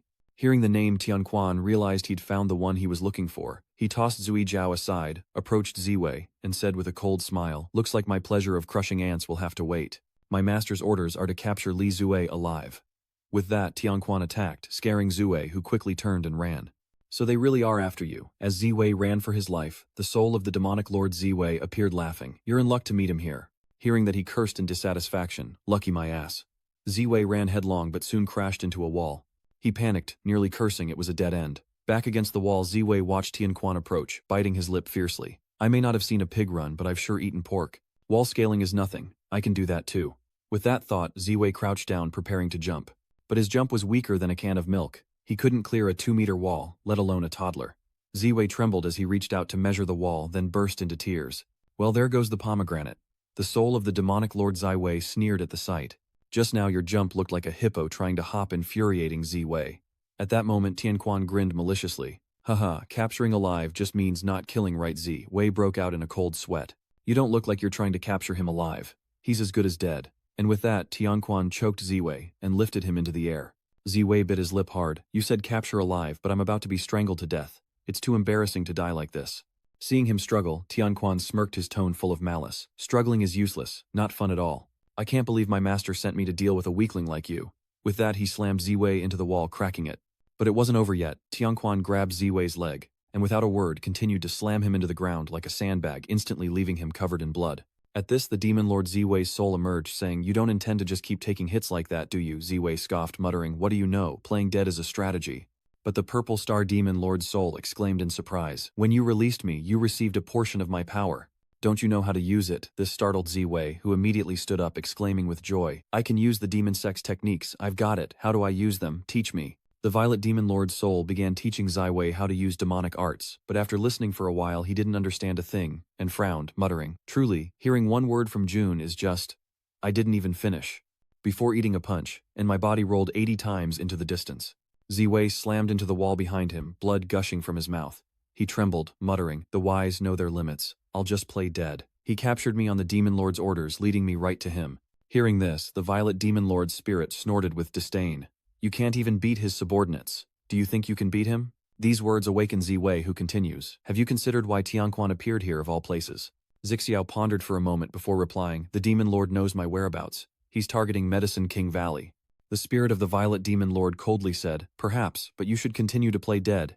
You don't know, do you? The reason the demonic sect is so powerful isn't just because of their magic.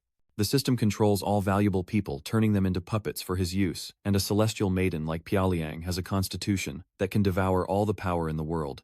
At that point, all he had to do was throw her into the blood furnace and use the blood of 1,000 people to help refine the elixir. If the elixir was successful, who knows, he might actually become a god. Speaking of which, that guy's vengeful spirit is strong, causing so much trouble, Ziwei's good disciples and friends will likely be implicated. Hearing this, Ziwei suddenly thought of Errand dying in his arms, and he shouted fiercely, No, I absolutely won't allow it. At that moment, a surge of demonic energy appeared in his hand, instantly changing Ziwei's aura. He would not allow anyone to die for him. Seeing Ziwei unharmed, Tianquan sneered. To withstand my attack, you're more interesting than I thought, but that look in your eyes is utterly disgusting. Ziwei gritted his teeth. Enough talk. Eat my fist. But he couldn't do anything at all, angrily muttering, This guy is really tough. At the same time, Tianquan was also feeling surprised.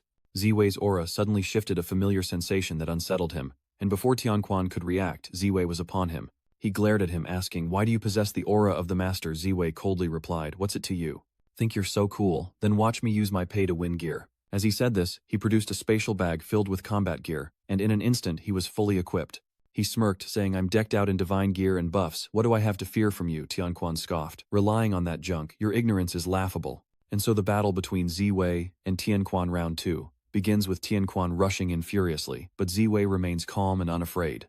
Tianquan's fist landed quickly, and the moment it touched Ziwei's armor, it exploded, leaving him completely unharmed. Tianquan's eyes widened in disbelief. He had withstood the blow with his bare body, not the armor. Ziwei raised an eyebrow, looking down on him. Is that all the strength you've got? Now it's my turn to strike. And with that, Ziwei threw a punch. Tianquan hastily raised his hand to block, but Ziwei sneered. If magic attacks can't break your defense, then try this. As he spoke, the toxic gold armor appeared in his hand, and without hesitation, Ziwei struck Tianquan, causing blood to flow from his body. This revelation leaves Tianquan in stunned disbelief. How is this possible? Only his master could ever wound him. At the same time, Ziwei was overjoyed that he could wound him by channeling demonic energy into his weapon. If that's the case, then I have this. Ziwei reached into his bag and pulled out a 40-meter-long saber, smirking, as he said, I've realized that the reason I've survived until now is thanks to one word, full. It seems you've been planning this all along. Immediately after, he charges towards Tianquan with his blade. Tianquan hurriedly turned to retaliate, but at that moment a strange phenomenon occurred in his body. Had Ziwei secretly poisoned him with that attack? Tianquan's eyes widened in shock. With that thought, Tianquan touched the wound on his face. Was it all Ziwei's strategy? While he was still confused, Ziwei appeared behind him coldly, saying, Did you think I'd give you time for last words? Think again. Tianquan glanced back, but before he could react, Ziwei's blade struck. He scoffed. Only fools give enemies a chance to say their goodbyes and rally support. Anyone who's seen a movie knows that letting enemies leave a last will increases the chance of being backstabbed by 99%. Killing them immediately is the only way.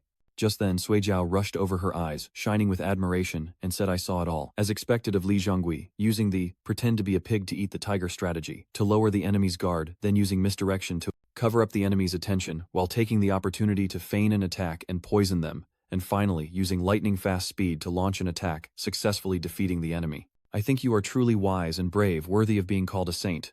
But just then, Ziwei suddenly staggered and collapsed, falling unconscious and alarming Sui Jiao.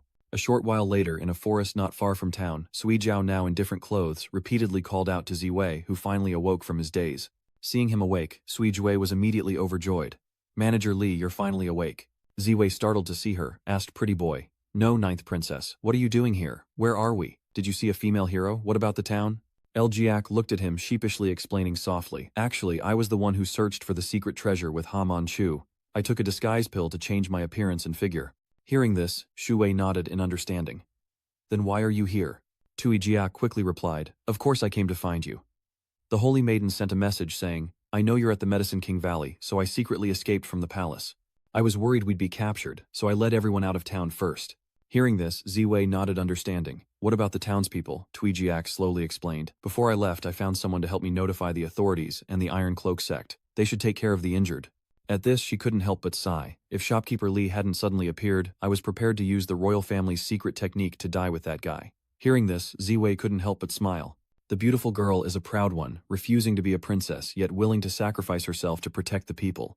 As he pondered, Sui Jiao took something out and slowly said, oh right, shopkeeper Li, this is for you. As she prepared to take Ziwei away, she noticed something strange about the big guy. A golden core-like object had formed in his dantian.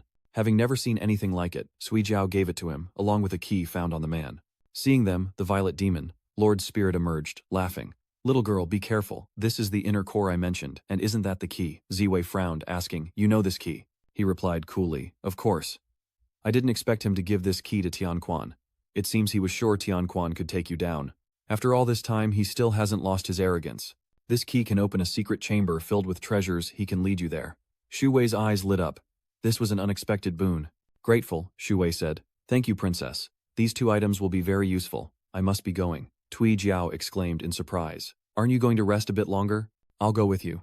Shu Wei shook his head slightly and said calmly, that big guy is from the demonic sect, and the sect master will probably be here soon. Following me is too dangerous. Stay and help the injured. Besides, you said yourself you have no connection to them, so don't anger the emperor on my behalf or you'll be punished. Hearing this, Li Jiao said fiercely, it's not just about the demonic sect. Even if others are wronged, I won't stand by and watch. You say the emperor is the son of heaven, and his actions must have reason, but for me protecting all the people is also the right thing to do. Though formidable, Shu Wei is still one of her people. Words that left Ziwei stunned, followed by a heartfelt compliment. Pretty girl, you're indeed an outstanding princess and a chivalrous hero, but the princess should stay here, as there's an important mission for you. Wei calmly replied, please relay a message to Old Master Xia for me. The demon lord is difficult to deal with, possessing treasures, and the ability to change forms, so we must be wary of those around us. Tui Jiak nodded solemnly. Understood, I'll complete the mission.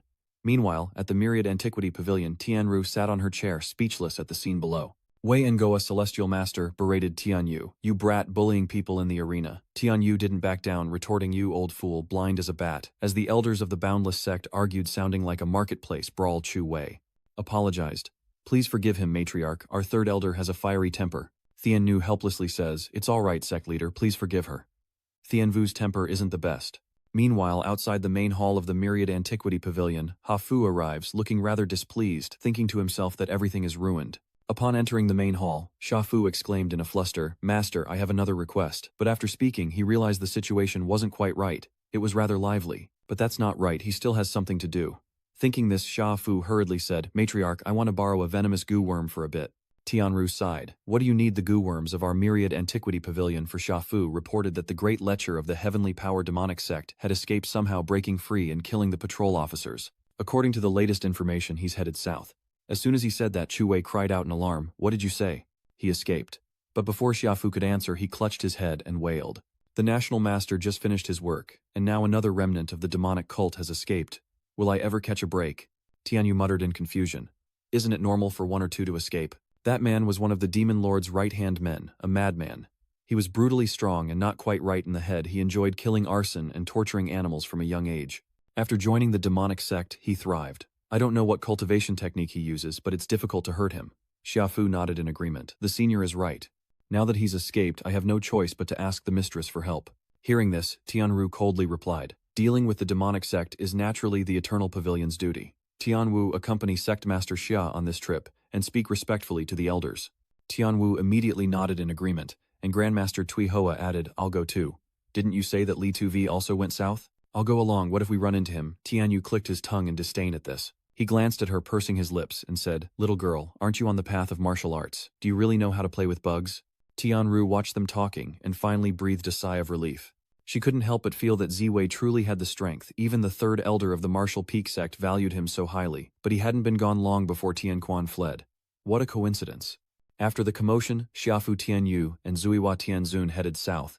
Just then, Tianyu spotted something and pointed towards the town in the distance. Sect leader, Xia, look over there. The three rushed into town only to witness a horrific scene. Xiafu examined the dead man's wounds and after a long while said, these aren't weapon wounds. They were beaten to death.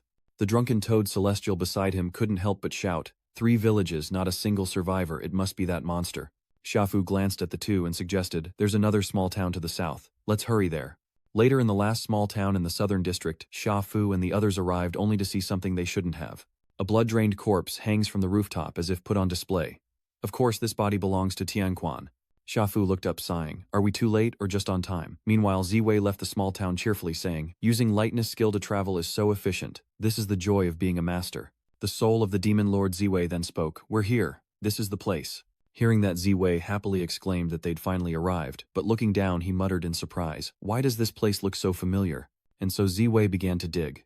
After a while he reached a secret chamber door and grumbled, seriously? Digging tunnels and building secret chambers, is that some kind of tradition in this world? The purple star demon, Lord Soul, coldly watched him and asked with a sneer, why don't you just use your demonic powers to blast the ground open? Ziwei was slightly startled and scratched his nose sheepishly. Using demonic powers to dig, that's overkill. Hearing this, the demon lord scoffed. You just didn't think of it, did you? What a small world, Ziwei muses. Isn't this where I first transmigrated? Full circle back to where I started. Lost in thought, he opened the secret chamber, revealing a basement filled with comics models, and most notably, a modern computer. So this is Long Ba Thien's room. After looking around, Tuvi mused, a real computer and a seaside villa. Did he exchange these from the system? A genius's lair. The more Ziwei thought about it, the more excited he became. He reached out to turn on the computer, but it wouldn't power on. He frowned and muttered, if there's a system, there must be a way to turn it on. Just then, the violet demon lord's spirit appeared and asked, what are you doing? Ziwei quickly replied, looking for anything good. Soon he found a sailor uniform. He exclaimed in surprise, as expected, of a senior so flashy. Ziwei then continued his search. Just then he spotted something in the corner and frowning muttered, what is this? I've never seen anything like it. Is this future technology? Driven by curiosity, Ziwei reached out and grabbed it, touching it tentatively, and it beeped to life. He exclaimed with delight, great, it still works. Advanced technology is indeed terrifying. Just then, the object in Ziwei's hand emitted a faint blue light, and in an instant, a projection of Ba Tian appeared. He approached Ziwei, pointing and sneering. This brother, I can tell at a glance you're as unlucky as me. Ziwei watched him approach, exclaiming in alarm, oh heavens, what is this? A remnant of a demon lord, now a martial god's spirit body. Is this supposed to be some kind of undead team-up? Hearing this, Ba Tian scoffed, nice fantasy, try again next time. Ever seen Resident Evil, heard of the Red Queen? I've been through similar things. Of course you're not as high level as that, you can think of him as a remnant soul. If we're from the same place. Ba Tian gets straight to the point, as Ziwei, noticing his slightly panicked expression, mutters, suddenly so serious. Ignoring him, Ba Tian began his story. It all started when I was reborn. But Ziwei, uninterested, cut him off. That's a bit vague. Can you get to the point? Ba Tian pouted slightly, then said seriously, that system wants to destroy this world, so would I let it succeed? Of course not. If the world ends, my beloved wife will be gone too, won't she? Hearing this, the soul of the demon lord Ziwei couldn't help but sigh. So he had a system too. I thought I was the only one. But what's this about destroying the world? That's not what my system told me. Ziwei looked at the two men intently, speaking with difficulty. So among all of you here, I'm the only one without a system. I think that makes me the main character. These words caused the two great figures to narrow their eyes at him, displeased. So this basement became a gathering place for people who were tricked by the system. When Ba Tian transmigrated, the management bureau told him this, congratulations, because you're too lazy. We felt you weren't experiencing the joys of life, so we're giving you a special chance to be reborn. As described, the reason you can travel through dimensions is because you met certain conditions of the consciousness management. According to this logic, when ordinary people die, their consciousness returns to its origin.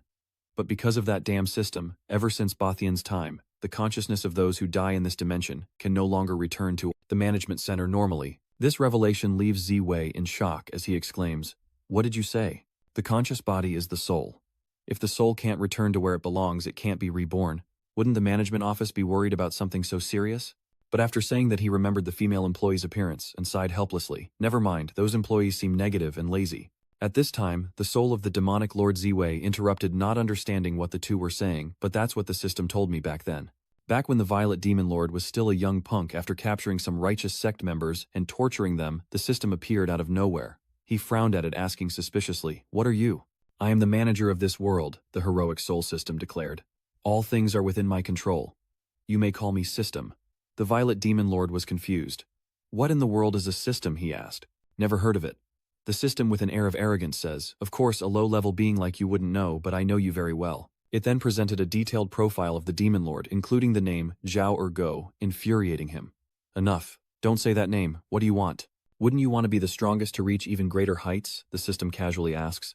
It says that the Purple Star Demon Lord's abilities shouldn't be confined to this world. By leaving this low-level dimension, he can reach new heights, which is why it chose him. The Purple Star Demon Lord frowned and muttered, "What does it mean to reach new heights?" The system calmly replied, "A higher existence than humans is to become a god." These words truly moved the Violet Demon Lord. He smirked. Not a bad suggestion. The feeling of becoming a god above all of trampling people underfoot must be wonderful. Seeing his agreement, the system chuckled, "But becoming a god isn't simple. You must complete many trials."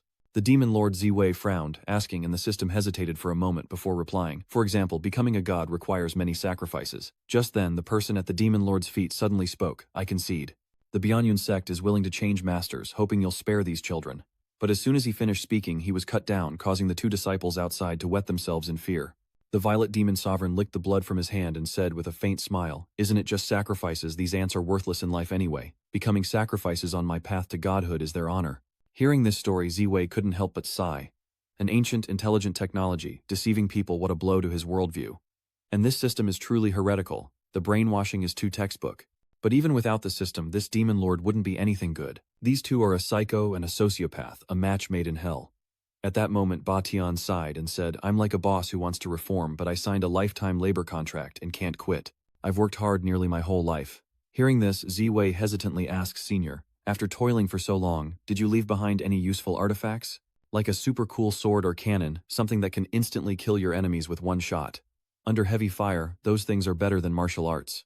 Batian scoffed. "What are you thinking? Killing him is pointless. The system is broken away from management. If the host dies, it'll just go dormant." But as he said this, he realized a problem, exclaiming in a panic, "How could I forget this? The system severed ties with headquarters long ago. How did you transmigrate here, friend?" Meanwhile, at the Myriad Antiquity Pavilion, the Violet Demon Lord sat upon his throne, listening to Hongxiu's report. After hearing it, he scoffed. "Those poisonous creatures are troublesome, but one must have the opportunity to use them. Tianquan must be getting close to the Medicine King Valley. They won't make it in time." Even so, he couldn't shake his dissatisfaction. Thinking this, he ordered Go and confirmed the situation. Hongxiu hesitated upon hearing this. She said softly, "But master, I want to stay and protect you. If something happens to you alone at the Myriad Ancient Pavilion..." Before she could finish, she was struck with a fierce slap. The Violet Demon Lord looked down coldly and said, "I won't repeat myself." Hongxiu, clutching her stinging cheek, hastily replied, "Yes, master." Meanwhile, Xia Fu was hearing the situation from Guanding's men.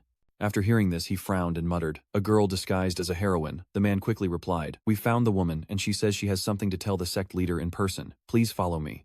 After that, the three of them followed the man, and as they entered the main hall, a delicate voice echoed, "Uncle Xia, long time no see. You nearly scared the wits out of me. I almost cursed." The person quickly took off their cloak, smiling as they spoke. "Uncle Xia, it's me, Xiao Ju." Xia Fu wiped the sweat from his face, muttering in confusion, "The princess, what is she doing here? Could that heroine be?" Tu Jiao hurriedly admitted, "The heroine is me, but I didn't kill anyone. Shopkeeper Li asked me to wait here for you." Remembering Awei's instructions, Xia Fu spoke reflexively but quickly caught himself. He asked urgently, "Awei was here, where is he now? Was Awei responsible for Tianquan's death?" Li Jiao nodded faintly, saying calmly, "Luckily, Manager Li arrived in time and defeated him with a single blow, then left." Hearing this, Xia Fu was stunned to kill Tianquan with a single blow. Truly, Ziwei was something else. As he was reeling, Sui Jiao showed off the blade to the viewers, saying, "Before shopkeeper Li left, he saw I had no weapon for protection, so he lent me this blade." Recognizing the blade, Xia Fu felt a surge of joy. Ziwei used the treasured blade he gifted to kill Tianquan, so he played a part in this after all. As the two spoke, the drunken toad Celestial Master interrupted, disappointed not to find Li Ziwu. Little girl, what was it you wanted to tell Master Xiatui Jiak? Then said seriously. Shopkeeper Li said, the demon lord carries a strange treasure making him difficult to deal with.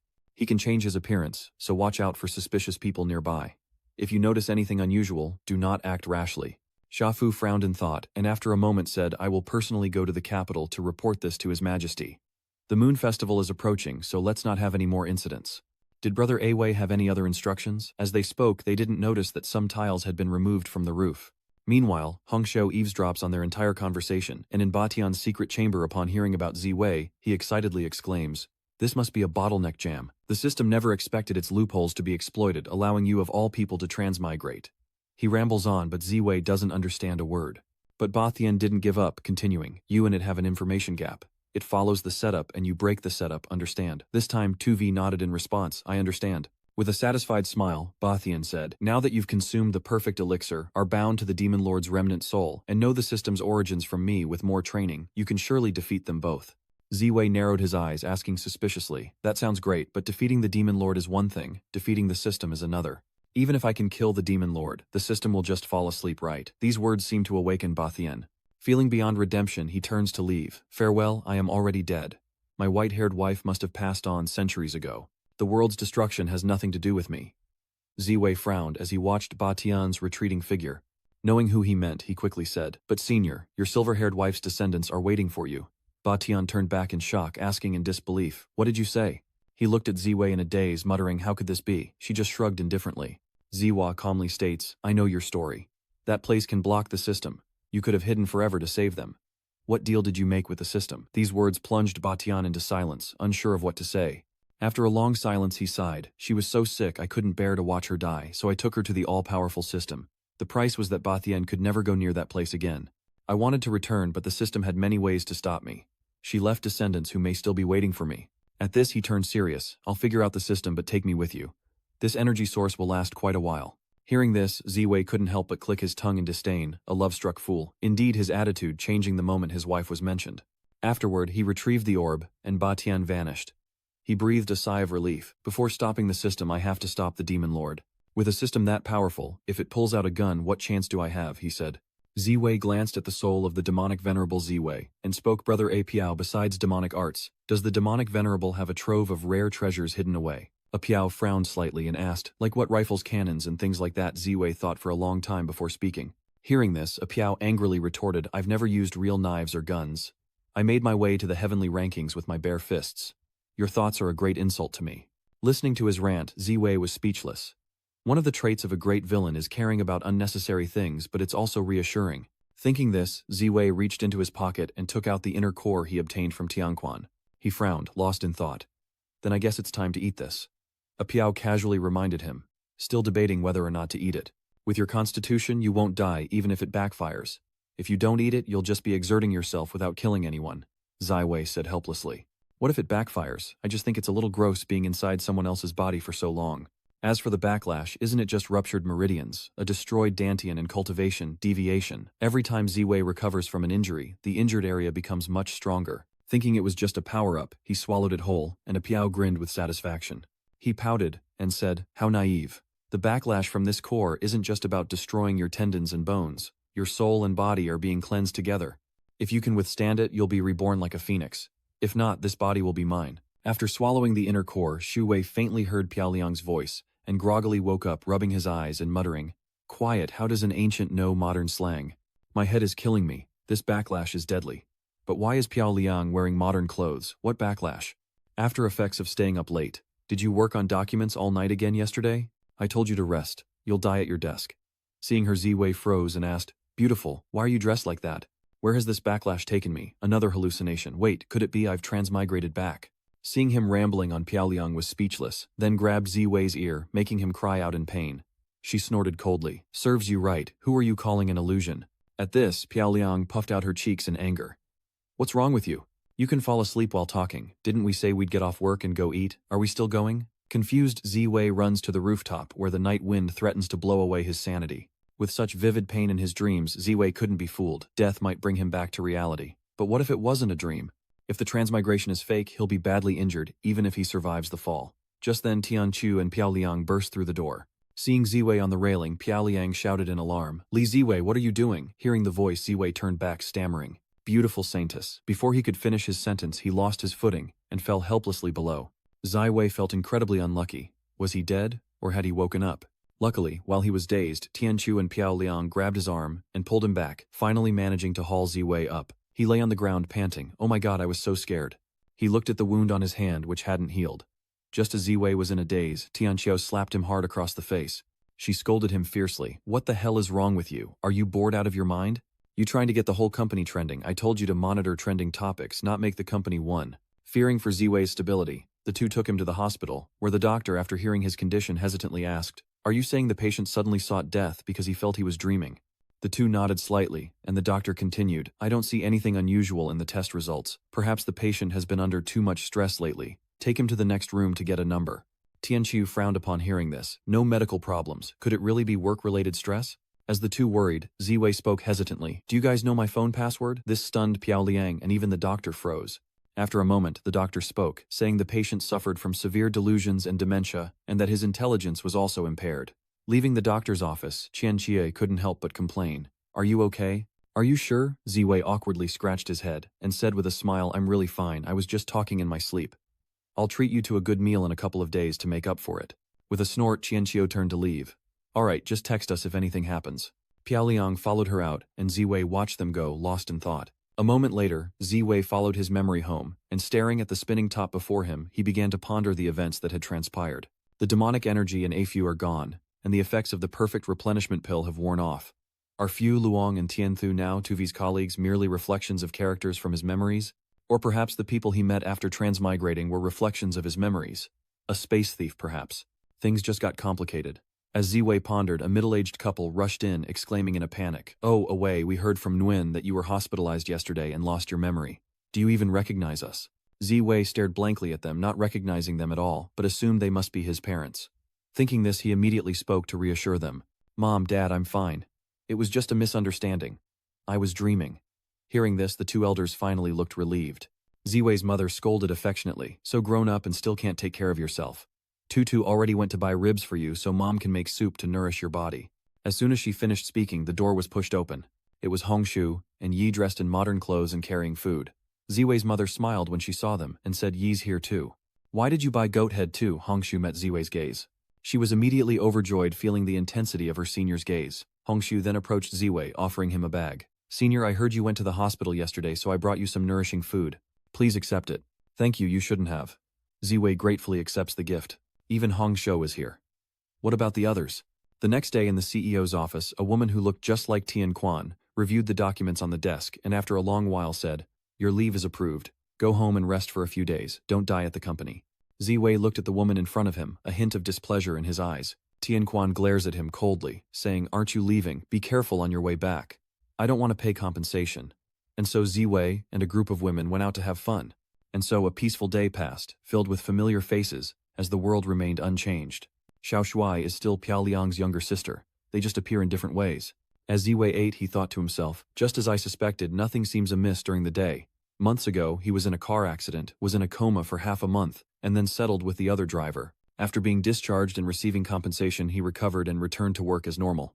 Everything seemed perfectly reasonable, and all social media channels were updated regularly. But why did Ziwei always feel like something was off, unable to recall any memories from before his transmigration? Just then, a car horn blared outside, startling Ziwei.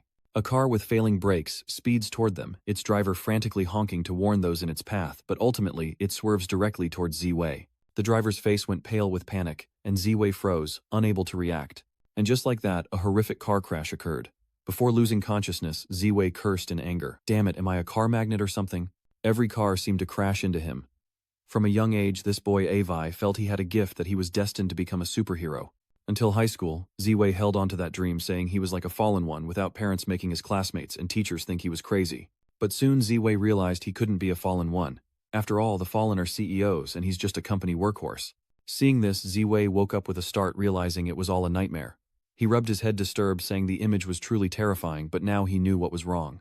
Meanwhile, back in Peach Blossom Village, after Ziwei left, Piao Liang remained distracted all day, even pricking her hand while embroidering. Seeing this, the woman from the Demon Extermination Squad asked worriedly, "Why are you so distracted?" Seeing she didn't answer, the woman teased, Let me guess you're missing your man. Hearing this, Piao Liang immediately retorted, Ah Wei and I aren't like that. Unknowingly, smiling, the older sister chuckled, He's not your man but you miss him, don't you? If you like him, go for it. He seems protective of you. If I were you, I'd keep him by my side. The more she spoke, the redder Piao Liang's face became as she shyly explained, It's not like that. Ah Wei saved me and I'm grateful. I'm just worried something will happen to him even though I can't help. The woman scoffed, You miss him, don't you? Then go find him. Piao Liang sighed, I don't want to cause Ah Wei any more trouble. The woman scoffed, Quit dragging your feet. The Moon Festival's coming up and the capital's hosting the 100 Flowers Fair. You're bored here anyway. Bring your sister and let's go see the sights. She kept rambling on, oblivious to the fact that her words were making Piao Liang blush, who repeatedly retorted, I told you he's not my man. The sister raised an eyebrow at Piao Liang and asked, So will you go? Piao Liang thought for a moment then nodded. Let's go. His sister couldn't help but chuckle. Alright, it's a long journey so we'll set off in a couple of days. Piao Liang was finally happy again, wishing only for Ziwei's well-being, peace, and a life free of worries. May he go where he wishes, and may his prayers be answered. Meanwhile, in Ziwei's consciousness, the two people believed to be his parents visited him in the hospital, constantly reminding him of things with utmost sincerity. A moment later, a doctor who looked just like Yu Jin entered and spoke. The patient only has external injuries, but I recommend a few more days of rest. But as soon as he finished speaking, someone pushed him aside and rushed in. It's Hongshu weeping uncontrollably. Senior, you scared me to death. Even Qianchu and Piao Liang came and seeing you in bed, Qianchu spoke up in dissatisfaction. That was close. I don't know if you're lucky or unlucky. Piao Liang worriedly said. Ah, Wei, you haven't been very lucky lately. Should you go to a temple to pray? Your condition is worrying. Ziwei listened to them silently without reacting. This snapped him back to reality. How could this be real? Ziwei knew it. The feeling of wrongness was so strong. If he'd lived this well before transmigrating, he wouldn't have been so hung up on it. Not to mention Ziwei was raised by his grandmother and has no memory of his parents. Even if he did, they wouldn't have given him that thing. Realizing this, Ziwei immediately said, I have to go. Hongshu, hearing this, blankly asked Senior, What are you talking about? Where do you want to go? Ziwei didn't answer, heading straight for the window. The illusion was so beautiful he could have stayed there forever, but he'd already seen enough. Seeing his actions, everyone in the room panicked and tried to stop him, but Ziwei didn't care. Hesitation is failure, and if he thought for even a second longer, he'd be betraying all the novels and movies he'd ever seen. The beautiful ones are waiting for you to save the world. Immediately after, Ziwei decisively jumped, shattering the illusion. He quickly awoke from his daze, looked over his body and exclaimed with delight, As clever as I am, it was indeed an illusion. Just then, a few suddenly spoke. You're awake. Shu Wei glared at him, then cursed in anger. Did you do this? Piao studied him for a moment, then muttered in confusion. That's strange, how did you wake up? With the system's help, isn't it better to stay in the perfect illusion? Why wake up to such a tiring life? Shu Wei glared at him, scoffing. Do you take me for a fool? With an indifferent shrug, a Piao sneered. Countless people willingly sink into illusions even if they're all fake. Shu Wei glares at him coldly, warning, We're in the same boat now, so you better not try anything. A Piao scoffs. Fine, I promise I won't do it again. Shu Wei didn't trust him for a second. He was evil and needed to be dealt with. Seeing his displeasure, Ah Piao consoled him. Don't be so serious. Want to try practicing it? And so Shu Wei followed him outside, where he coldly stated, Your foundation is too weak. Didn't you create some techniques yourself? Try combining demonic energy with those techniques. Shu Wei frowned, muttering, Combine them, huh? Then he took a deep breath and focused his mind. Shu Wei steadied himself, focusing his energy, and unleashed a palm strike, but nothing seemed to happen. Shu Wei awkwardly said it didn't seem to work, but Batian chimed in, saying he might have distorted the air, achieving a crushing effect. But no sooner had he spoken than a noise drew their attention. Cracking sounds echoed as the ancient trees before them snapped in half, instantly shattered by Ziwei's power. Seeing this, Ziwei and Batian were stunned, but Ah Piao calmly praised him, saying it was much better than he imagined. Ziwei looked at his hands in confusion, asking, Did I really do this? Batian, recovering from his shock, chimed in with praise. Wow, I didn't do any of this back then, Ziwei smiled triumphantly, then struck a pose reminiscent of the dragon palm and the one-finger Zen. He showed off all his techniques with extreme arrogance, and in moments the forest was devastated. After showing off for a while, Ziwei smirked, roaring, I'm not who I used to be. I'm the martial god returned. My fists are hungry, and the subjugation is at hand. How strange. Why is it so cold back here? Ziwei was clueless, unaware that a large part of his back had been torn open. Seeing this, Batian advised, You should go back to your room and change first. And don't forget to bring some treasures from your room. Meanwhile, another figure, Hongshu, appeared in the forest, observing her surroundings and wondering about her master's aura. But Hongshu quickly dismissed it, sensing she'd forgotten something important. Meanwhile, back at the palace, the emperor was reading reports when a eunuch entered with news. Your Majesty, sect leader Xia is requesting an audience. The emperor nodded slightly. Let him in. Soon Xiafu entered, and seeing his weary face, the emperor asked, Why do you look so exhausted? Shafu sighed. Your Majesty, I won't lie. I've been tormented by the UUA devil sect lately. Today one sets a fire, tomorrow another runs away. The Emperor seemed unconcerned, asking, You released that shopkeeper Li, didn't you? These words froze Xiaofu in his tracks, as the Emperor calmly looked at him and spoke. Spare me the formalities, old friend. I'm dealing with enough headaches as it is. Xiaoju said that Li Ziwei isn't a demon lord. He stole my disguise pill and snuck out of the palace. After hesitating for a long time, Xiaofu replied, I met Xiaoju. She ran into the fleeing Yangyue demon sect by chance. Having been rescued by Brother Awei, she was injured but is fine, and is now heading to the Myriad Ancient Pavilion with the drunken toad Celestial Venerable and his group. Upon hearing this, the Emperor's expression shifts as he smugly retorts, Of course we wouldn't want to see whose child it is.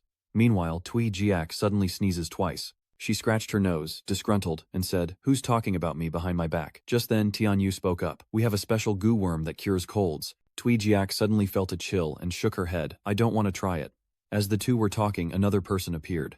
Tianchu asked suspiciously, Sister Yu, why didn't you come to see the mistress with Zuiwa Tianzun? Tianyu replied calmly, Princess Your Highness is visiting Myriad Antiquity Pavilion for the first time. Li Ju nodded in agreement. 10,000 Ancient Pavilion, you guys are impressive. I met shopkeeper Li, and he told me. But before she could finish, her eyes caught sight of something else, the demon lord Ziwei in the form of Ya beside Tianchu. She turned to the saintess, a question in her eyes. Who is this child? Meanwhile, Tianchu sat down, patting Ziwei demon lord on the shoulder, asking, Ya, do you remember this older sister? Hearing that name, Sui Jiao fell into thought. This child was clearly killed by the national master. Yet the violet demon lord remained silent. Tuijiak pondered for a moment, then approached him, asking gently, Nirvana, do you remember me? You once gave me a protective charm. It's so good to see you. Why are you here? The demonic venerable of Ziwei didn't answer, but the system chimed in. The 9th princess of the court seems to have a connection with Li Ziwei. Hearing this, he changed his expression and said with a cute smile, 9th sister, of course I remember you. 2nd sister was led out of the village by the white-haired woman, and then brought here by sister Qianchu. Zui Jiao immediately fell into thought, having been rescued by Hong Shu. Don't they find this suspicious? Still, she says nothing, taking Ziwei's hand and slowly saying, I'm glad you're okay. It seems you've lost the bracelet I gave you. I'll get you another one later. The violet demon lord found Zui Jiao's words suspicious. What bracelet? She suspects him. Shouldn't he be happy that this damned girl is still alive? As for that string, the demon lord of Ziwei only remembered it after the system reminded him he'd thrown it at Hong Shu, but quickly dismissed it. What could mere precautions do? After all, these ants wouldn't be around for much longer. The demon lord of Ziwei had already merged with this body by 92%. Meanwhile, in the emperor's study, after hearing Shafu's words, he exclaimed in shock, You're saying that demon lord can freely change his appearance? But the emperor coldly replied, The moon festival must proceed, or how will we face the people? Hafu Huang looked at him in alarm, anxiously saying, If the violet demon lord and his followers cause disaster during the moon festival, how will we answer to the people? The emperor shook his head, sighing, We've held the moon festival for 5 years. If we don't hold it now, the people will become suspicious, and the demon sect will have an easier time causing trouble. We might as well hold a grand one, which may force the demon lord to show his face. The more Xiaofu heard, the more uncomfortable he became, questioning him with dissatisfaction. Your Majesty, listen to yourself. What good will forcing him out do when we can't defeat him? The emperor remained silent, then sighed after a long pause. You know I've never been fit to be emperor. Startled, Xiaofu quickly reassured him. Your Majesty, don't put yourself down like that. The emperor shook his head, saying somberly, Li Ziwei was wronged and Xiaoju is angry. If the people knew, they would surely blame me. Xiaofu disagreed quickly, retorting, That child is young and doesn't understand how complicated this is. But the emperor wouldn't listen, continuing, If only we could kill the demon lord, there wouldn't be so many problems. While he was still bewildered, the emperor handed him something, saying calmly, Here, I will keep it safe. Hafu immediately felt like he was holding a hot potato. He exclaimed in a panic, You're in your prime. Why are you writing a will? The emperor chuckled softly. As the son of heaven, how can I be unprepared? I have a plan that might kill the violet demon lord. Meanwhile, at Myriad Antiquity Pavilion, Yu Jin was lazing around, constantly complaining of boredom. Just then, the door swung open, and Tam Bu entered, announcing the moon offering ceremony is coming up, and the old emperor sent an invitation. Want to go to the capital with us? Hearing this, Wu Jin scoffed, Go to hell, I have important responsibilities. Sanbiao pouted, saying indifferently, About that, the emperor already knows you're a fake, words that terrified Wu Jin. Knowing what he was thinking, Tam Bu quickly reassured him. It's okay, he doesn't intend to pursue it anyway. The 3 great sects will probably receive related information right. You don't need to pretend anymore. But as soon as he finished speaking, he felt something rush past him like the wind. In an instant, Wu Jin lunged towards the door, tore off his mask, and exclaimed joyfully that he could finally see the light of day. In a mountainous region, an old man sits in front of his house drinking tea when he senses someone approaching. He looked over and saw a grim face hidden beneath a cloak, scaring him to a sweat, but thankfully, The man only asked for directions. The old man breathed a sigh of relief. He was just asking for directions. The kid's outfit was a bit scary, almost like a runaway bandit. The figure sat down beside the bewildered old man as a Piao jumped out disgruntled and scolded. "You're at an age where you need to eat, how dare you rest?" That person was indeed Zai Wei, who angrily retorted, "Do you think I'm ascending? The dried rations are gone. Shouldn't you replenish them?" A Piao retorted, still unconvinced. "Everything has its cause. Have you been diligently training instead of just starving yourself for so long? A young man doesn't strive, an old man grieves. I say these words for your own good." Ziwei found his nagging tiresome. This guy is so annoying. It's the Moon Festival, a grand celebration held once a year, and the streets are bustling with dazzling lights. The celebration is held in the capital, where the emperor leads the people in praying for peace, prosperity, and security. What the old man is making is called a firework rack. He'll hide gunpowder-filled containers in the firework stands. Once lit, they'll trigger the mechanism, causing the dragon paper on the stands to flutter as the fireworks explode in a magnificent display. Hearing this, a Piao muttered, "The Moon Festival. I wonder if these people will even be around to celebrate next year." Shuwei, busy eating, was too lazy to listen to his nonsense and coldly demanded, "Stop beating around the bush." "Ah," Piao said indifferently, "no one understands him better than I do. He definitely wants to find an opportunity to make a grand reappearance. With everyone gathered for the Moon Festival, he certainly won't miss this chance." Hearing this, Ziwei spat out his food. The thought of the demon lord making a grand entrance, but only he could see the special effects of the demonic energy, made him want to laugh. He looked at the old man and said, "Old man, I won't eat this meal for nothing. I'll help you. My hometown has many new types of fireworks that you don't have here. Fireworks that form images in the sky, even combining into words. That would be quite a sight." The old man was skeptical, but Ziwei insisted. "The demon lord wants a grand entrance, but he'll make sure he can't look down on him. He'll give him a shock." With that thought, Ziwei smiled maliciously. Time flies and half a month passes as factions gather in the capital for the celebration ceremony, including the Myriad Antiquity Pavilion. Yujin arrives as well, and Tianchu even brings the demonic Lord Ziwei disguised as Ya. Meanwhile, Piao Liang and Xiao Shuai from Peach Blossom Village were also heading to the capital. Seeing her unease, the Demon Slayer sister reassured her, "Don't worry, we're almost there." Before the city gates, a large crowd had gathered. To prevent any incidents, the soldiers were conducting strict inspections, and Shu Wei was immediately asked to show his token. Luckily, the old man spoke up, "This kid's with me." Then he showed his badge to the soldiers. Seeing the token, the soldiers let them pass, even enthusiastically calling for assistance. Shu Wei followed the old man inside, pondering what he'd said, that purple represented martial artists below martial kings and saints. He doesn't seem to care about the setting. He seems to be a mid-level martial artist, and you didn't notice it before because you were too hasty. No wonder this is the capital. Everyone here practices martial arts, and they all have tokens like that. Just then, the old man in front spoke up. "Young man, thanks to you escorting me all the way to the capital, I'll show you around." But when he turned around, there was no one behind him. Shu Wei suddenly dashed to the rooftops of the capital. A Piao asked suspiciously, "Why did you come up here?" Zixiao calmly replied, "Ever since leaving Longbao Tian's small house, I felt like someone's been following me." He then looked over the source of his gaze, seemingly over there. Sure enough, Ziwei spotted a figure in a black cloak standing in the middle of the street, a figure that looked somewhat familiar. Meanwhile, Piao Liang and the others entered the bustling capital. The Demon Slayer sister whispered in Piao Liang's ear, "Let's go shopping for some new toys to make that guy regret it." At the same time, the people from the Myriad Antiquity Pavilion had arrived. Tianwu sighed, "Bringing kids along is such a pain. I'm about to die on this carriage." Hearing that, Tianyu sighed in relief. That's right, unlike those poor kids who can't practice martial arts, just sitting in a carriage is turning their butts into iron. Tianchu glared at her, then looked at Ziwei Mazun and asked Urya, "We have to go out and do some things. Do you want to come with us?" The adorable Grand Violet Demoness shook her head. "You all go, I'll be fine on my own." But before she could finish, Tuijiak volunteered. "I'll stay and watch the child," but Tianyu wouldn't allow it, dragging her away like a chicken. No, the mistress said she had to personally deliver her to His Majesty. Her protests were useless. Tang Bu then spoke up. "You guys go on, I'll watch over them." Wu Jin looked at him in surprise and asked, "You'll watch the kids?" Tang Bu happily said, "I love kids the most, so it's settled. You guys go take care of your business." Wu Jin was a bit doubtful but still nodded and said, "Then I'll leave it to you.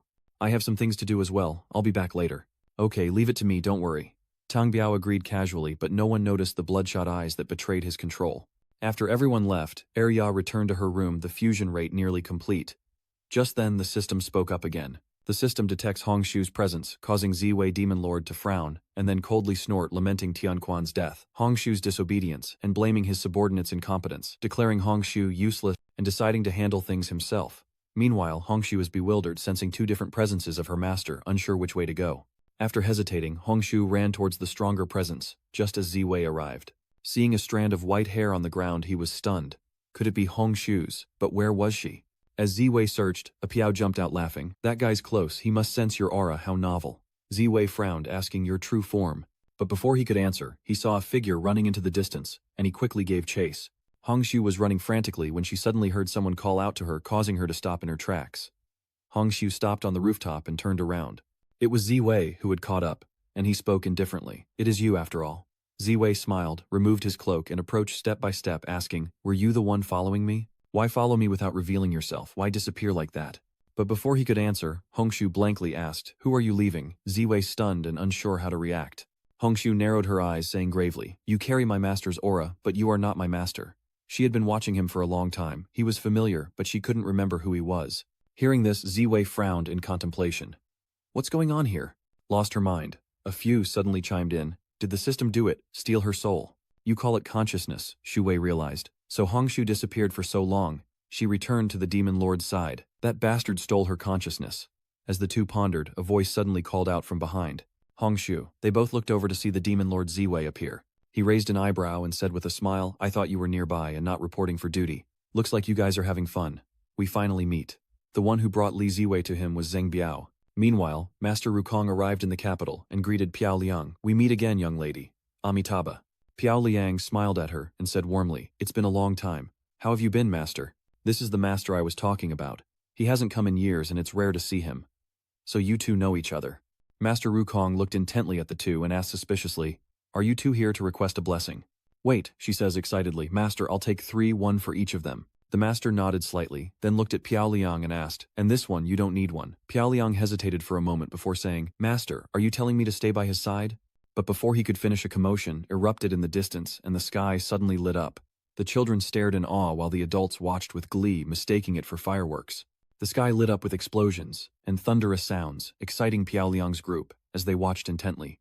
Meanwhile, on the rooftop, the violet demon lord still perched on Zheng Biao's hand, narrowed his eyes at Hongshu, and coldly scoffed. Hongshu, what are you waiting for? Kill the one who obstructs us and perhaps I'll forgive you this time. Hongshu hesitated upon hearing this, remaining unresponsive for a long while. This action enrages the violet demon lord, who grits his teeth and mutters, an ungrateful cur. With the moon festival so lively, how can I simply watch from afar? Below, Da Kang stood beside Yi, cheerfully suggesting Yi, after the patrol, let's go see the lantern festival. But Yi was staring intently at the sky, a look of doubt in her eyes. Meanwhile, those around them noticed the figure amidst the fireworks and began to whisper, who is that? Is that some kind of performance? Ziwei said, from the rooftop, eyes narrowed, voice cold. The violet demon sovereign. The violet demon sovereign simply smiled faintly at him, then began to summon demonic energy. In his hand, a demonic sect token appears, one that Yi recognizes from afar. She urgently shouted, it's the demonic sect token. Everyone listen to the order to inform the sect leader and evacuate.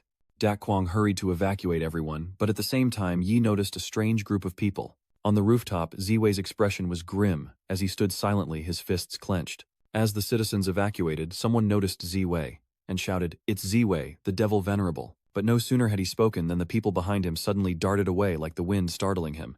In an instant, the rooftop was surrounded by a group of people. Behind Ziwei, more people appeared. He didn't realize so many members of the demonic sect were hiding in the capital. At the same time, 2 demonic sect followers were confused, unsure of what was happening. They sensed the aura of the demonic sect, and came, but one is Ziwei, who has a warrant out for his arrest, and the other is holding a child. Yet their aura is closer to their demonic lord. They stood there in silence, unsure of which side to follow. Unable to distinguish between the two, they turned their attention to Hongzhu, who was standing next to Ziwei, as a Piao appeared and said, I can't bear to look at the body I've chosen this time. This frail, withered body. Does she intend to fight the enemy while weak silence? Hearing this, Ziwei cursed, then gritted his teeth and said, that dog actually chose those kids. At that moment, Tong Biao, following Ziwei's orders, raised the demonic sect's token high. The demon lord Shu Wei waved his hand slightly coldly, ordering Hongshu get over here. Hongshu trembled as she looked at him, finally nodding in agreement without resistance.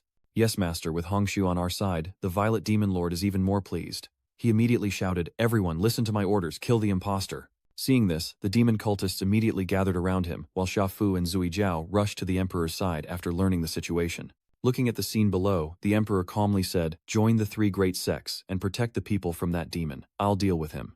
Hearing this, Zui Jiao anxiously replied, Father, don't joke around.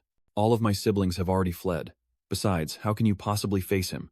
The Emperor stroked her head, sighing, sacrificing myself to save the world. I'm destined to be known as a wise ruler. Tweejiak asked in surprise, you want to use the secret art? It's still a royal secret art after all. With my strength I may not be able to kill him, but I can severely injure him. There are many powerful fighters there, he won't escape. Tweejiak, still worried, advised, please stop pretending to be profound. Before she could finish, the Emperor shook his head. Say no more, my mind is made up. I will detonate myself with the Demon Lord. But as soon as he said that, something hit him on the head. Looking closer, the Emperor was pinned to the ground. Xiafu and Zui Zhao were instantly horrified. Above, the streets were quickly evacuated, as the demon sect began their assault on Ziwei, who calmly faced them one by one. They were numerous, and as soon as one fell, another attacked. Ziwei didn't dare let his guard down, striking each one, slamming one's head into a rooftop, knocking him unconscious. Another one saw this and gritted his teeth, charging forward, but he was met with a swift punch. But it wasn't over yet. Ziwei grabbed his ankle and hurled him away. He fell like a kite with a broken string. Ziwei fought as he wondered, that's not right, don't I have a demonic sect token too? A Piao shrugged indifferently. No choice, that guy's aura is much stronger than yours, plus everyone knows, Hongshu only listens to that demonic master. Below the streets, people were running and screaming for help as Wukong stood in front of the two beautiful sisters, reassuring them, don't be afraid, stay behind me. Seeing the situation worsen, Xiafu quickly suggested, I'll go help. Ninth Princess, watch over His Majesty. As he finished speaking, he quickly rushed down below, unleashing the ninefold heart protection formation, and Nu Kong unleashed his ultimate move. Not only that, but the drunken toad celestial also had no intention of standing by. He took a swig of wine and his body instantly transformed, becoming stronger. He threw his head back and roared, Kid, I'm coming to help you. He vowed to kill every last member of the remaining Moon Demon sect. Meanwhile, Tianyu attacked the Yue demonic sect, with dark energy grumbling with dissatisfaction. What's going on? Why did that kid suddenly become a demon lord?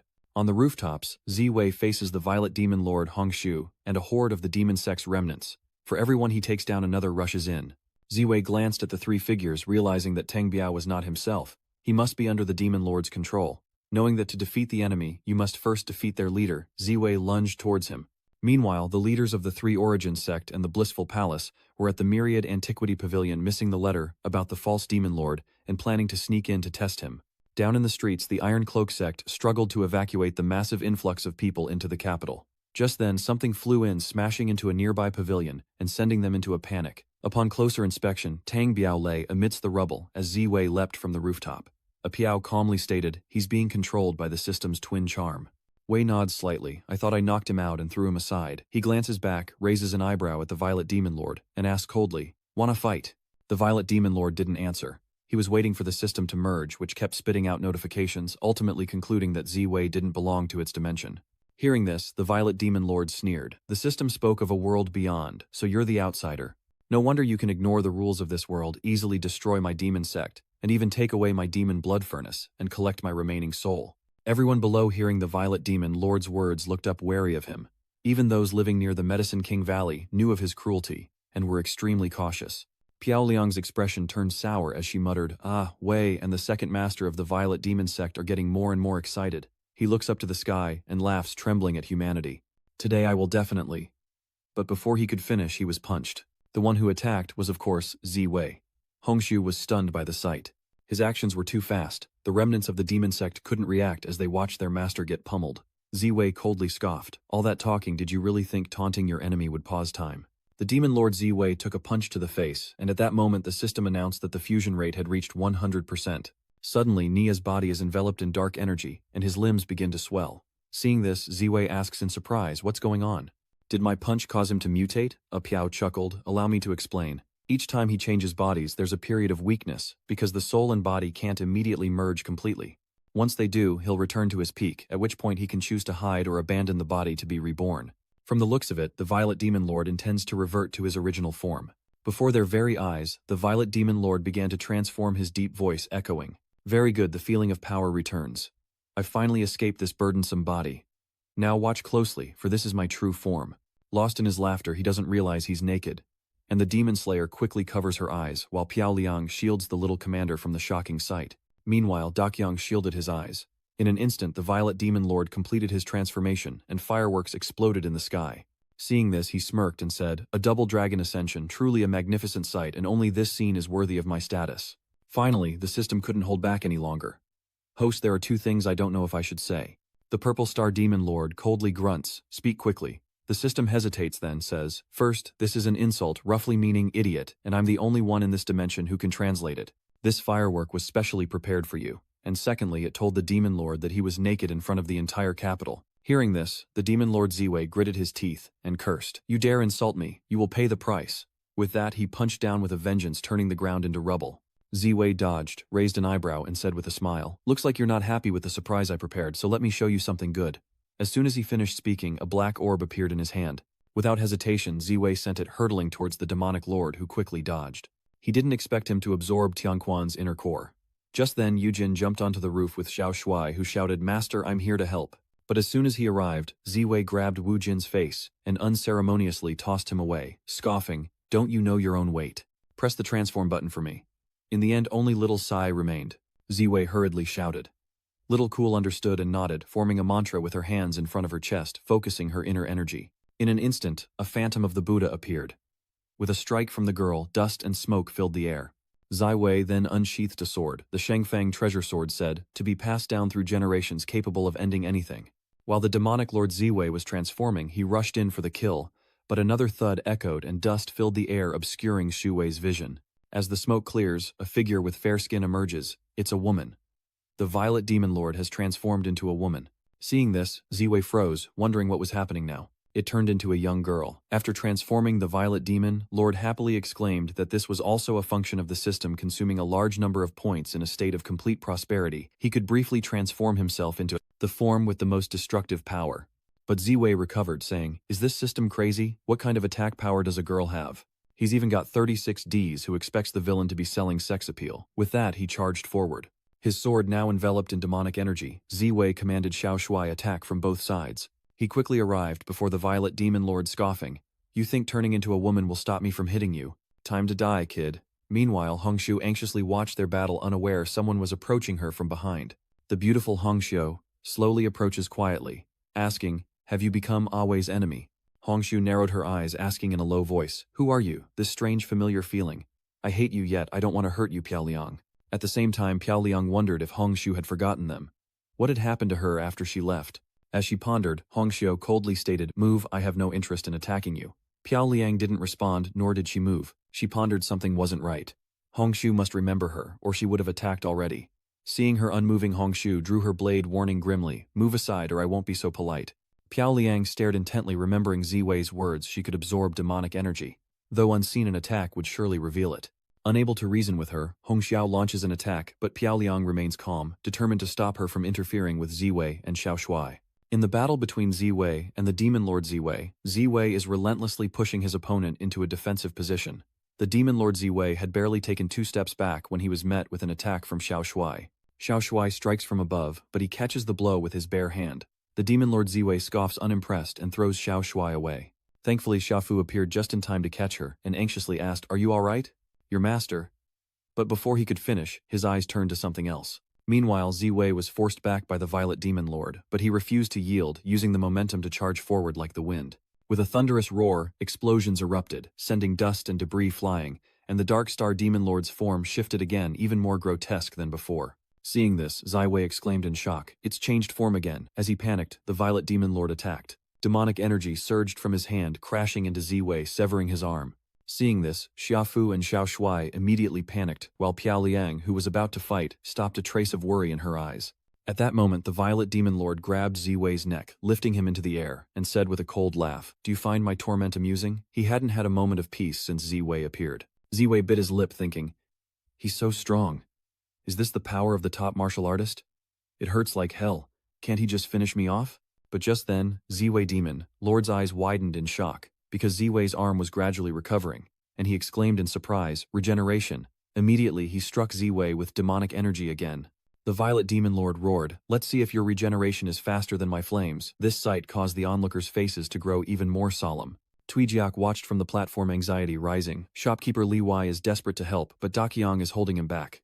Within the smoky haze, the demonic Lord Ziwei still clutches Ziwei's neck. He only stopped when his figure had dissipated into smoke, and a demonic command medallion fell to the ground. At that moment, the system chimed in once again. Host? The Violet Demon Lord asked, displeased. What is it now? I haven't forgotten. You turned me into a girl earlier. The system coughed twice and said calmly, that was an accident. After all, it hasn't been updated in a while, and that's not the point. Host, I want to remind you of something. The Violet Demon Sovereign listened silently as the system slowly explained. According to the current information, Li Ziwei's regenerative ability comes from the perfect Great Bodhi Pill, which can revive the dead and strengthen damaged bodies. And his demonic energy comes from the golden core within Tianquan's body, which amplifies the user's desires and corrupts their mind. This means that Grand Lord of the Purple Forbidden Stars attacks not only fail to kill Ziwei, but also make him stronger, and even change his personality. Hearing this, the Grand Lord of the Purple Forbidden Stars' expression immediately turned ugly.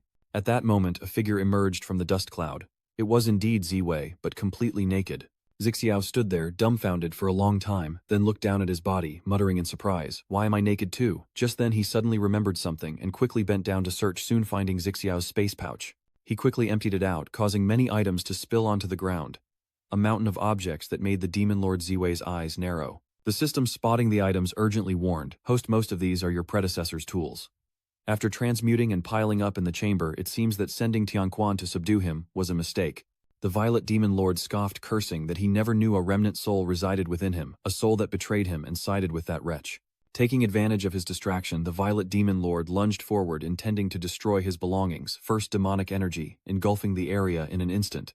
With a resounding boom, a burst of demonic energy erupts. Its power is immense. It spread outward, heading straight for Hongshu and the two beauties. Seeing this, Ziwei rushed over instantly, appearing beside them, and hoisted them both onto his shoulders. This caused Hongshu to cry out in protest, "Let me go," but Ziwei ignored her, striking her neck, knocking her unconscious, and then carried them both towards a distant pavilion. He entrusted Hongshu to Tuijiak's care, and with those instructions given, 2V vanished in an instant. He leaped below, blending into the demonic energy, and the demonic Lord Ziwei charged at him. He roared, "I will never be defeated," but before he could finish, a hand grabbed his face. Ziwei ruthlessly pinned the demonic lord. Ziwei to the ground, who glared and gritted his teeth. "I am the strongest in this world." Ziwei should have been a stepping stone on his path to godhood, yet he stole the very title that was meant to be his. Ziwei Demon Lord demands to know why he's interfering. Ziwei retorts, "You might not believe it, but it's all a misunderstanding. Since it involves me, I can't pretend it's not happening." The Violet Demon Lord's eyes widened in disbelief. "Hu Lam A. What nonsense are you spouting?" he shouted in disbelief. "You've schemed all this just to stop me from becoming a god," Ziwei sighed, seeing his reaction. "See, I told you, but you didn't believe me." Furthermore, he told Ziwei Demon Lord to forget about becoming a god, that the system was just deceiving him. Ziwei Demon Lord didn't believe it and shouted, "You say the system is deceiving me, how could that be? Don't even think about using offensive magic to sway me." As soon as he finished speaking, he threw a punch, sending Ziwei's body crashing into the wall behind him. But he quickly recovered, causing the Demon Lord to click his tongue in dissatisfaction. Annoyed, he asked System, "How do I kill him without damaging the body?" The system immediately replied, "There are tools to hypnotize him, and tools to make him hallucinate, but the Demon Lord Ziwei has already used up all his points." The Violet Demon Lord was stunned by this, and seeing him motionless, Ziwei wondered, why isn't he attacking anymore? With his current strength, he's not strong enough to kill the leader of the Jianghu, but whether this dimension can exist or not depends on this. No matter what, he must kill this man today. If the demonic venerable doesn't act, then he will. With that thought, he summoned his demonic energy once more. In an instant, Ziwei's aura became terrifying. The system quickly warned, "Host, stop. Attacking him now will only make him stronger." The Demon Lord gritted his teeth. "Do you think I need reminding? I have no intention of attacking him further." But regardless of Ziwei's demonic transformation, Qianchu was horrified by what he saw. Supreme Celestial also cried out, "Oh heavens, this formation is too grand, and Ziwei's aura is growing stronger." Ha Fu observed for a moment and then said, "An immortal body, could this be the technique that Vai is practicing?" Just then, Bathian suddenly appeared, lamenting, "Azo, is Li Tu Vai really treating me this badly?" Xia Fu and Xiao Shui were stunned, but Xia Fu quickly recognized Batian and exclaimed in surprise, "The great martial god, Batian is telling you to be quiet, so don't panic. Okay, pick me up quickly. What if I roll away later?" Xia Fu was slightly startled and asked suspiciously, "Pick it up, pick what up?" He quickly turned to look around, spotting the ball, and picking it up. After a moment's thought, Xia Fu exclaimed, "This is the martial god's divine sense." After a moment he asked suspiciously, "Martial god, do you know Aoi Bachion?" Replied nonchalantly, "Yes, he is my junior." Feeling a kinship, Xia Fu grew more excited, exclaiming, "To be able to call the martial god brother, my life has been worth it." Batian was speechless, frowning as he asked, "What are you getting so worked up about now?" Realizing his blunder, Xia Fu cleared his throat and said, "I almost forgot the main point. Your divine sense has been sealed for so long, you may not know that the current Demon Lord is no ordinary person, and the techniques he has learned are even more bizarre. He says that even with divine protection, Ziwei may not be able to handle the demon lord's demonic arts, but Batian calmly replies, that's Li Ziwei, using self-immolating demonic arts, and this demonic energy probably belongs to the system. Ziwei is using his injuries and recovery to strengthen himself. Killing the demon lord is inevitable, but he can only use his powers by channeling demonic energy. He's heard that using demonic arts can lead to madness, especially with Ziwei's constant suffering. There's a different problem to worry about now. Like who will be responsible for subduing Ziwei's madness after the demon lord is dead?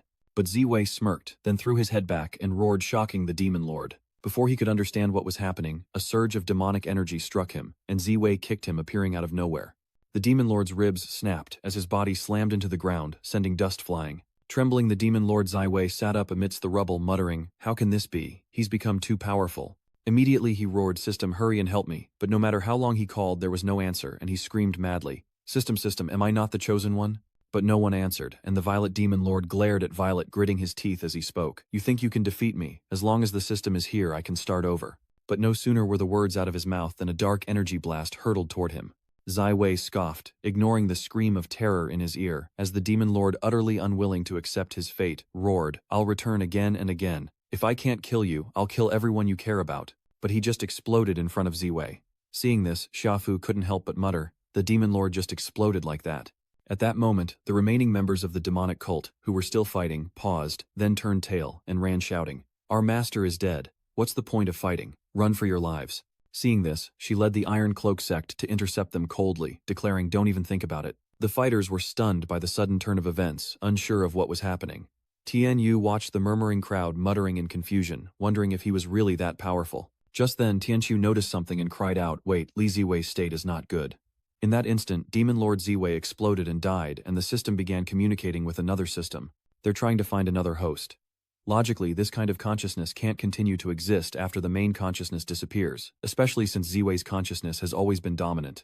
Could he have done this on purpose? As they spoke, Ziwei's body laughed with excitement. Finally, I get to experience having a body again. Inside Ziwei's subconscious, he looked at the window before him and asked suspiciously, are you the legendary heavenly ranking system? Before the heavenly ranking could answer, Ziwei exclaimed excitedly, so that's what a system looks like.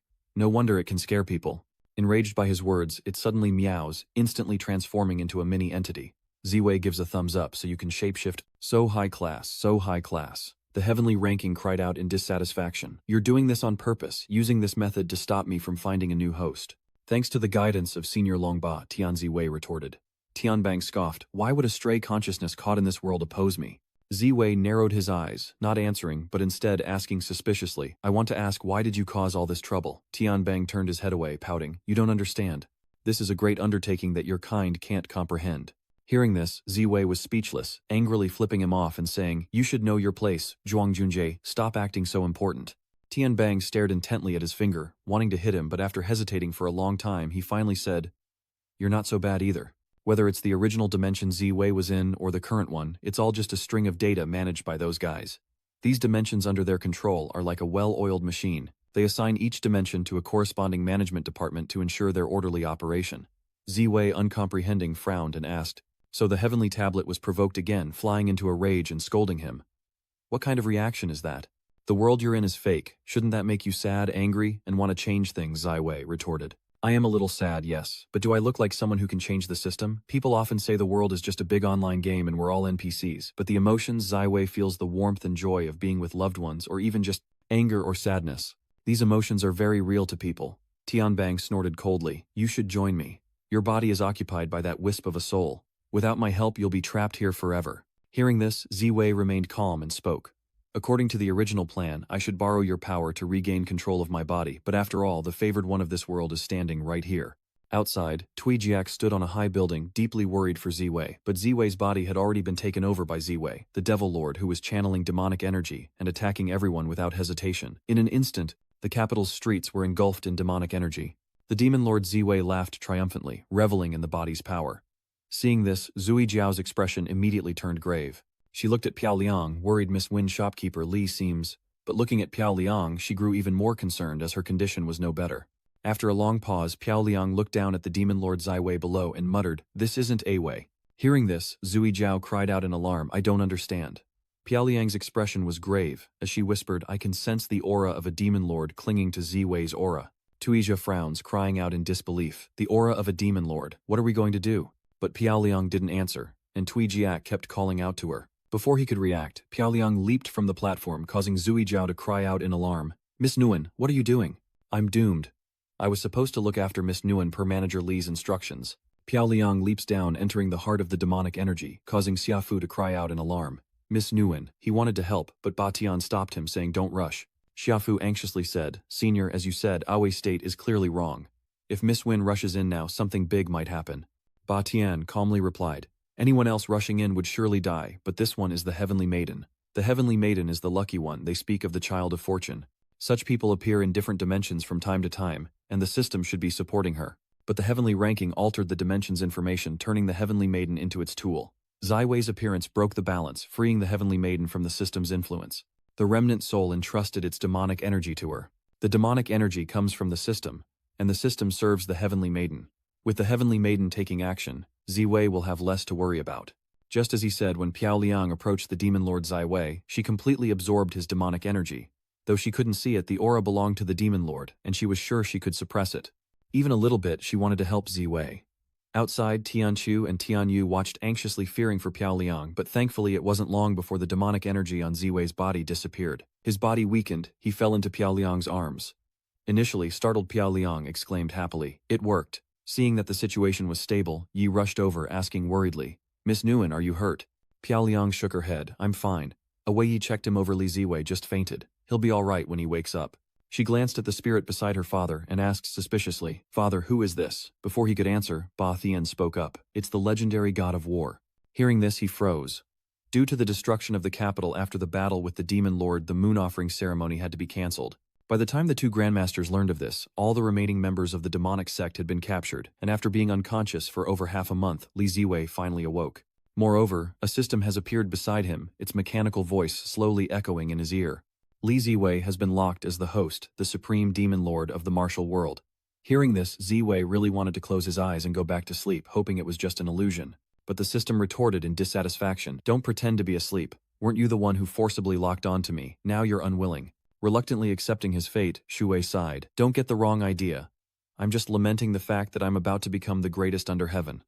Just then he noticed someone nearby. It was Piaoliang, still asleep.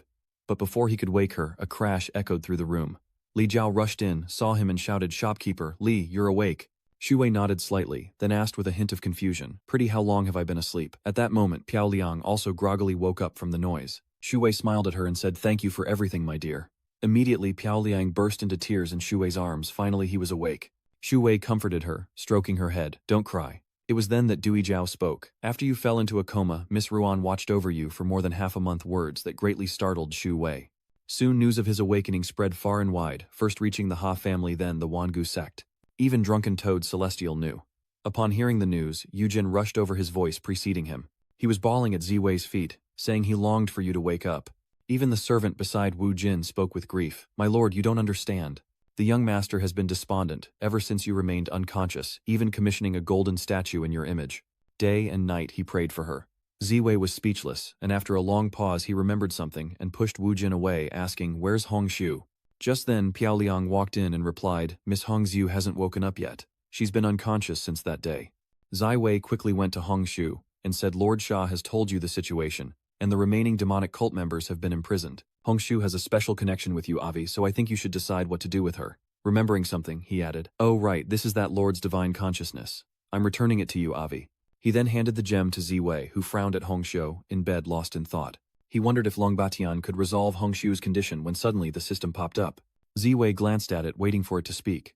Sure enough, the system's mechanical voice soon echoed. Do you want to wake Hong Shu? Seeing this, Shu Wei ignored it completely. He needed to discuss with Xia Fu's group how to explain the system to them. As he pondered, the system continued to speak. After the update, the host must reset the task and cooperate. Refusal will result in electric shock punishment. Ignoring the system, Ziwei turned to Xia Fu and said, Brother Xia, there's something I need to discuss. Before he could finish, a jolt of electricity coursed through him, leaving him stunned and sending Xia Fu into a panic as Ziwei convulsed on the ground. He rushed to help Ziwei up, asking worriedly, What's wrong? Then Xia Fu called for Tianru to examine him. After a moment, she frowned and muttered, The village chief's pulse is stable. Logically speaking, there shouldn't be any problems. She says that there might be a worm at work inside Ziwei's body.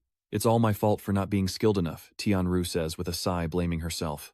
I can't even figure out where the worm is, let alone stop it. This revelation leaves Ziwei in shock. Are you serious? There really is a goo worm inside me. But then he suddenly remembered something. Ziwei shakily stood up and said, biting his lip, that's right, I suffered terribly from that stupid goo worm. You thought you had a goo worm and asked Tianru to check it out, but in reality you didn't have any goo worms in your body at all. Moments later, Ziwei summoned Batian to speak on his behalf. Appearing before them, he smiled and said, indeed, I was once afflicted by this type of goo worm. It follows the host's will and disobedience brings heart-wrenching pain. He then looked at everyone and asked, do you all understand? Seeing him, everyone's eyes lit up, forgetting to even nod. Only Piao Liang calmly spoke. Sir, how can we get rid of this goo worm? Batian shook his head, saying, there's no way unless you seek death, but 1, Li Ziwei doesn't want to die, and 2, he can't die anyway. Before he could finish, Ziwei interjected, we need special measures. After hearing this, Tianchu cautiously raised his hand to speak. I have a question. Why are we discussing important matters in the toilet? That's right, they're actually discussing things in the restroom.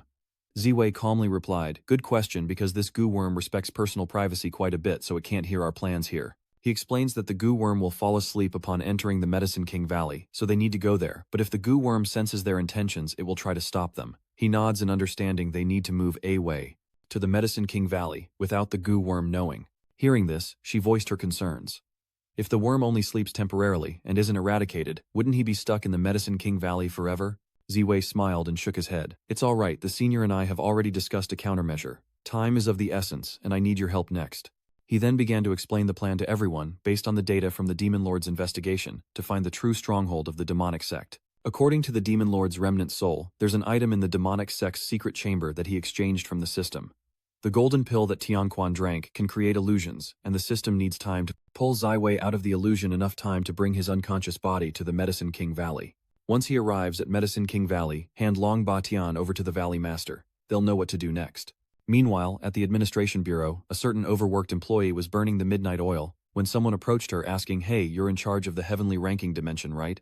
This caused the girl to panic, crying out, I know there's a problem with that dimension, and I'm trying to figure it out. Seeing her reaction, the man was speechless and slowly said, don't worry, I'm not here to blame you. It's just that a consciousness claiming to be from that dimension, this person is none other than Ziwei. Seeing him, the employee froze, nearly cursing. But then Ziwei told the staff member everything, who frowned and muttered, so now the system is locked on you. I have to send feedback, locate it first and then retrieve the system. As she spoke, she finished the operation and breathed a sigh of relief, saying, all done, thanks for saving my job. Ziwei declined to comment, shaking his head. No need to be polite. The employee then continued, saying that after the higher-ups approved it, they would uniformly process the consciousnesses collected by the system and compensate them. Don't worry, I'll take care of her. Shu Wei hesitated and asked, you guys have a unified management system, right? Like good people being reborn into good families and bad people as livestock. The employee nodded slightly, saying it was similar but generally quite complicated. He frowned at her, continuing, so are conscious entities like us, including those systems, essentially just manipulated data. The employee hesitated for a moment, then replied, who knows, maybe even I am just data, but even as data, the experience of being a beast of burden is real to me. She said you helped her big time, and asked if you wanted to draw a new identity to experience another dimension, or wait until you're done with the heavenly tablet dimension to return to this one. Without hesitation, Ziwei spoke. I want to return to the heavenly ranking dimension, no matter the identity. The staff member asked with doubt, don't you want to experience another dimension, like becoming the world's richest man?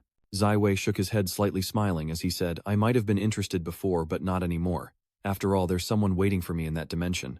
5 years later, at the Peace Inn in Yuhang Town without Ziwei Piao, Liang still ran the inn. Wai often came to visit, and seeing Piao Liang embroidering, she cheerfully asked Miss Nguyen is embroidering again. Piao Liang nodded. Yes, it's almost done. I'll have Tianchu bring it to the Medicine King Valley. She took her time, unhurried. Wai laughs awkwardly, knowing that Piao Liang embroiders a talisman for Ziwei every few days he's about to be buried in them. Just then a commotion erupts outside, startling them both. They look out to see a rude man climbing onto a table, shouting, where's the owner of this shop? Get out here. Wu Jin's servant, alarmed, tried to dissuade him. Esteemed guest, please take your feet off the table. But he just scoffed. I won't.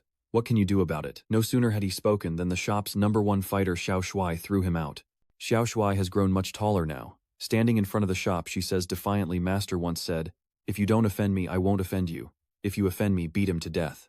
Just then Yujin arrived, and without hesitation applauded. Senior apprentice sister is right, beat him to death. At that moment Tui Jiak approached from afar and said, is there anyone else blind enough to cause trouble? The last time I bought wine, Master was almost out, and since we were passing by during training, I brought him to buy some more.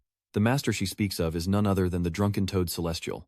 Atop someone's back, he leisurely drank, lamenting that if he'd known disciples were so comfortable to serve, he would have taken on 100 million of them decades ago. Ignoring him, Tui Jiak went straight to Fiolong, handed her something and spoke. Oh, and before we came we stopped by the Myriad Antiquity Pavilion. The mistress of the pavilion asked me to give this to you. Piao Liang took the letter, opened it, and exclaimed in surprise, Hongshu, has the young lady awakened? Hearing this, he came to see clicking his tongue and saying, that she-devil is finally awake, I must restrain her. Yujin asked in confusion, if she's awake, why didn't she come directly instead of sending a letter? Piao Liang slowly explained. The letter says that after Hongshu woke up, she insisted on seeing A Wei. They went together, so it will take about 4 or 5 days to return. Just as she finished speaking, a figure appeared at the door along with a deep voice. Why take so long? It's much faster to use Qinggong to bring them back than to ride in a carriage. It's Ziwei, he's back. Chunfeng said smugly. After all, he's the best at Qinggong. Are you surprised? Piao Liang stared at him, then rushed out of the inn, leading to a very happy reunion scene right there at the entrance.